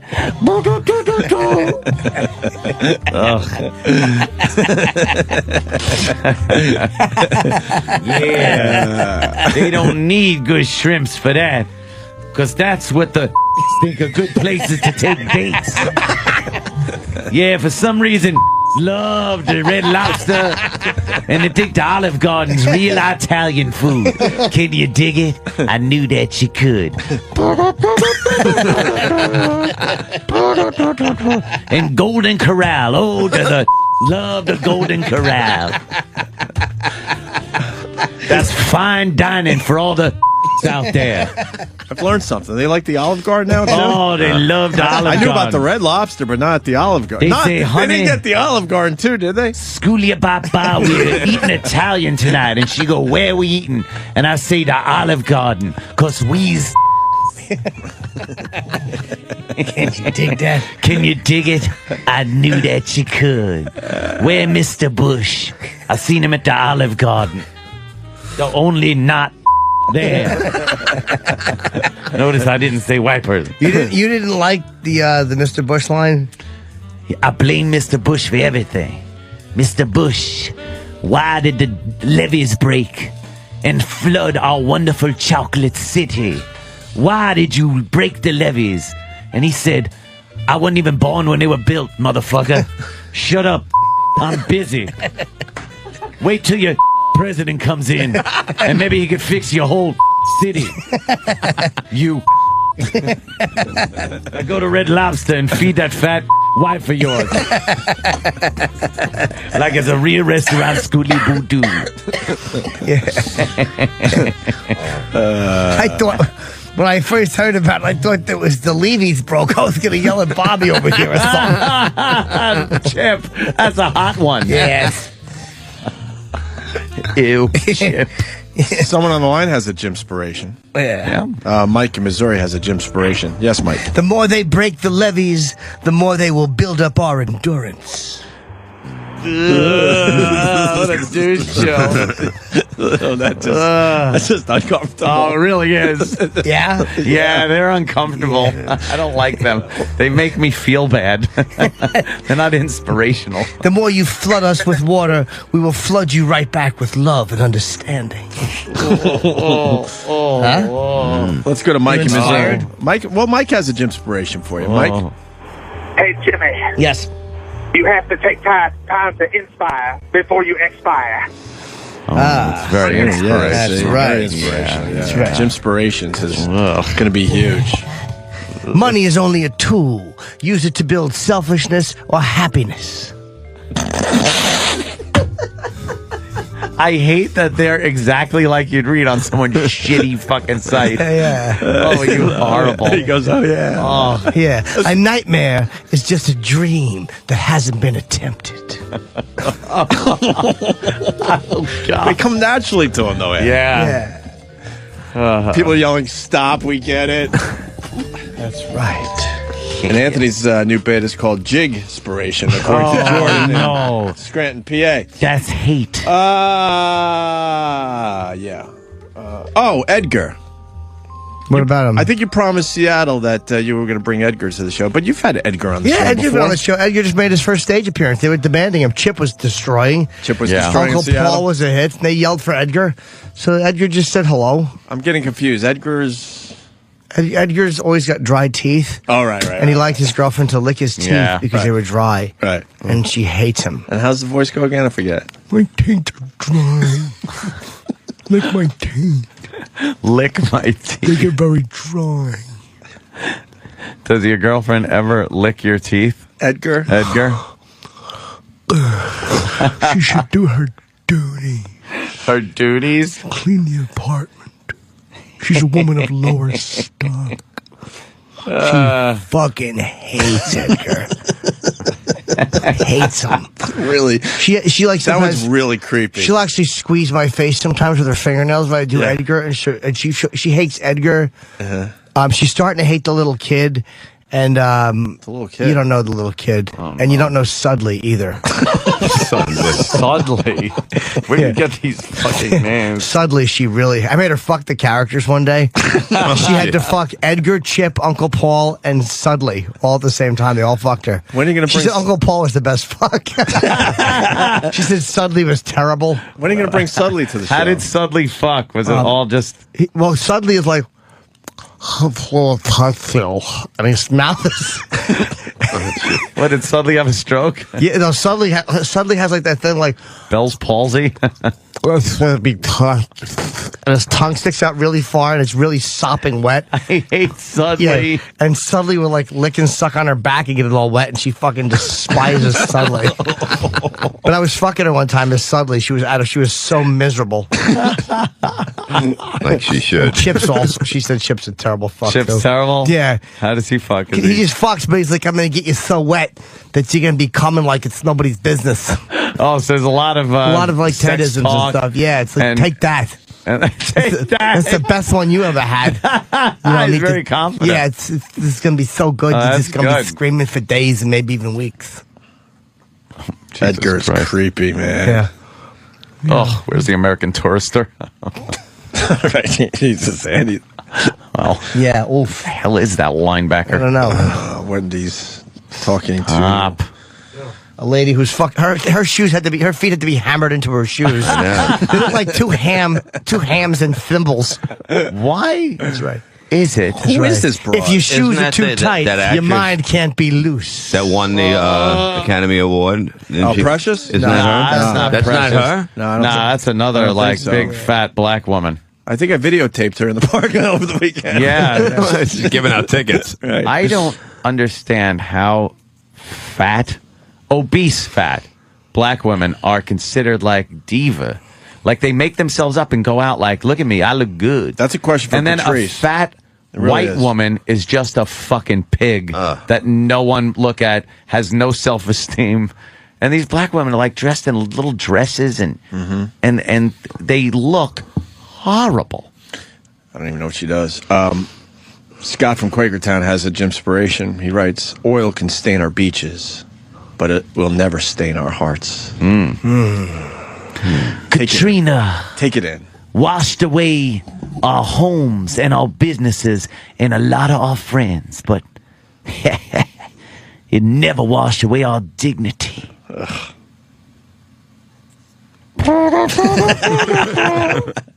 Can you dig it? I knew that you could. Billy Crystal with that horrid thing. Stop it. It's not, you're not being profound. Wow. Like black people watching going, yeah, he gets it. He's one of us. He doesn't. You don't get it. You're a liberal douche. I just want to be inspirational. Jimspirational. Jimspirational. You want to be Jimspirational. Yeah. You want to own it, Jimmy. Yeah. Yeah. Everyone else is inspirational. You're Jimspirational. That's right. Oh, yeah. If you love something, set it free. And then what? If it comes back, it was yours. If it does not come back, it is still yours. It is just not returned yet. It's still on its way. So you added to that. Wow. Yeah. That's even more inspirational. Sure is. That's right. I said, Lord, there was only one set of footprints, and there was also one set of knuckle prints. He said.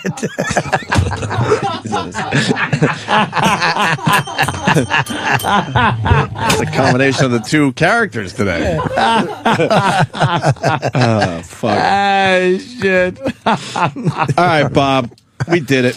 I want to thank Bob Levy for stopping by today. RevBobLevy.com, the Rev Bob Levy on Twitter. A little different. Yeah. Thursday, June 3rd, Night Rockers in San Antonio for everybody down there in Texas.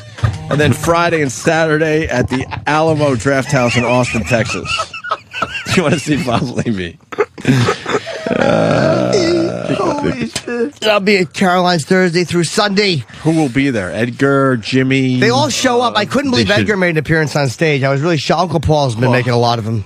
And Chip, they fucking love. Because Chip had to deal with a heckler rather harshly. Oh, wow. Yeah. It's like this guy loves yelling and stuff. Wow, that's really harsh. Yeah. There's like 8 of them. Oh, there's 8. Okay, I got to help out Levy a little better. It's called the Lake Creek Alamo Draft House because there's a lot of Alamo draft houses down there. Okay, the Lake Creek one. That would be Friday and Saturday in Austin, Texas. Aston. And Caroline's for Jimmy Thursday through Sunday. So start buying your tickets. The shows, a lot of them are going to sell out. Yeah, I think it'll not do very all well. of them. It's a weird week. Yeah, but get down there and I'll tell you if your woman is of lower stock. Just a mere common girl. She hates his little mouth. What is Edgar's Yeah, his background? mouth is very We little. know like Uncle Paul's background and what is Edgar's Well, background? he's Sudley's uncle. Sudley's uncle. He's Sudley's uncle, and he had some dealings with Uncle Paul. I think Uncle Paul molested him at one point. Of course he They were all did. tied in. The little kid was definitely abused by Uncle Paul. Uncle Paul. But he That keeps. Uncle Paul. She hates the little kid she used to love because he was so cute. But now he's turned into a snot-nosed little brat. How does he sound? He's just like a little sweet boy. But like whenever she hates when she goes to kiss me, Yeah. and I lift my head and she kisses my chin. Because she gets chinned and she said it's humiliating. So like she'll go to kiss me, I'll just like put my chin out so she just kisses And that's the me. little kid she's kissing? Well, you know, it's a whole thing. It's a whole thing. Yeah, it's a whole thing. I don't It's a doubt whole, it's a believe me, it's all whole interwoven. Holy You know. shit. It's a whole thing. Holy You know, shit. anything that is not interwoven will be outerwoven and therefore left out. These are good. They stink. Mr. Bush, can you dig this? I knew that you could. You know what it means to miss New Orleans, 'cause that's where you left your heart. And there's one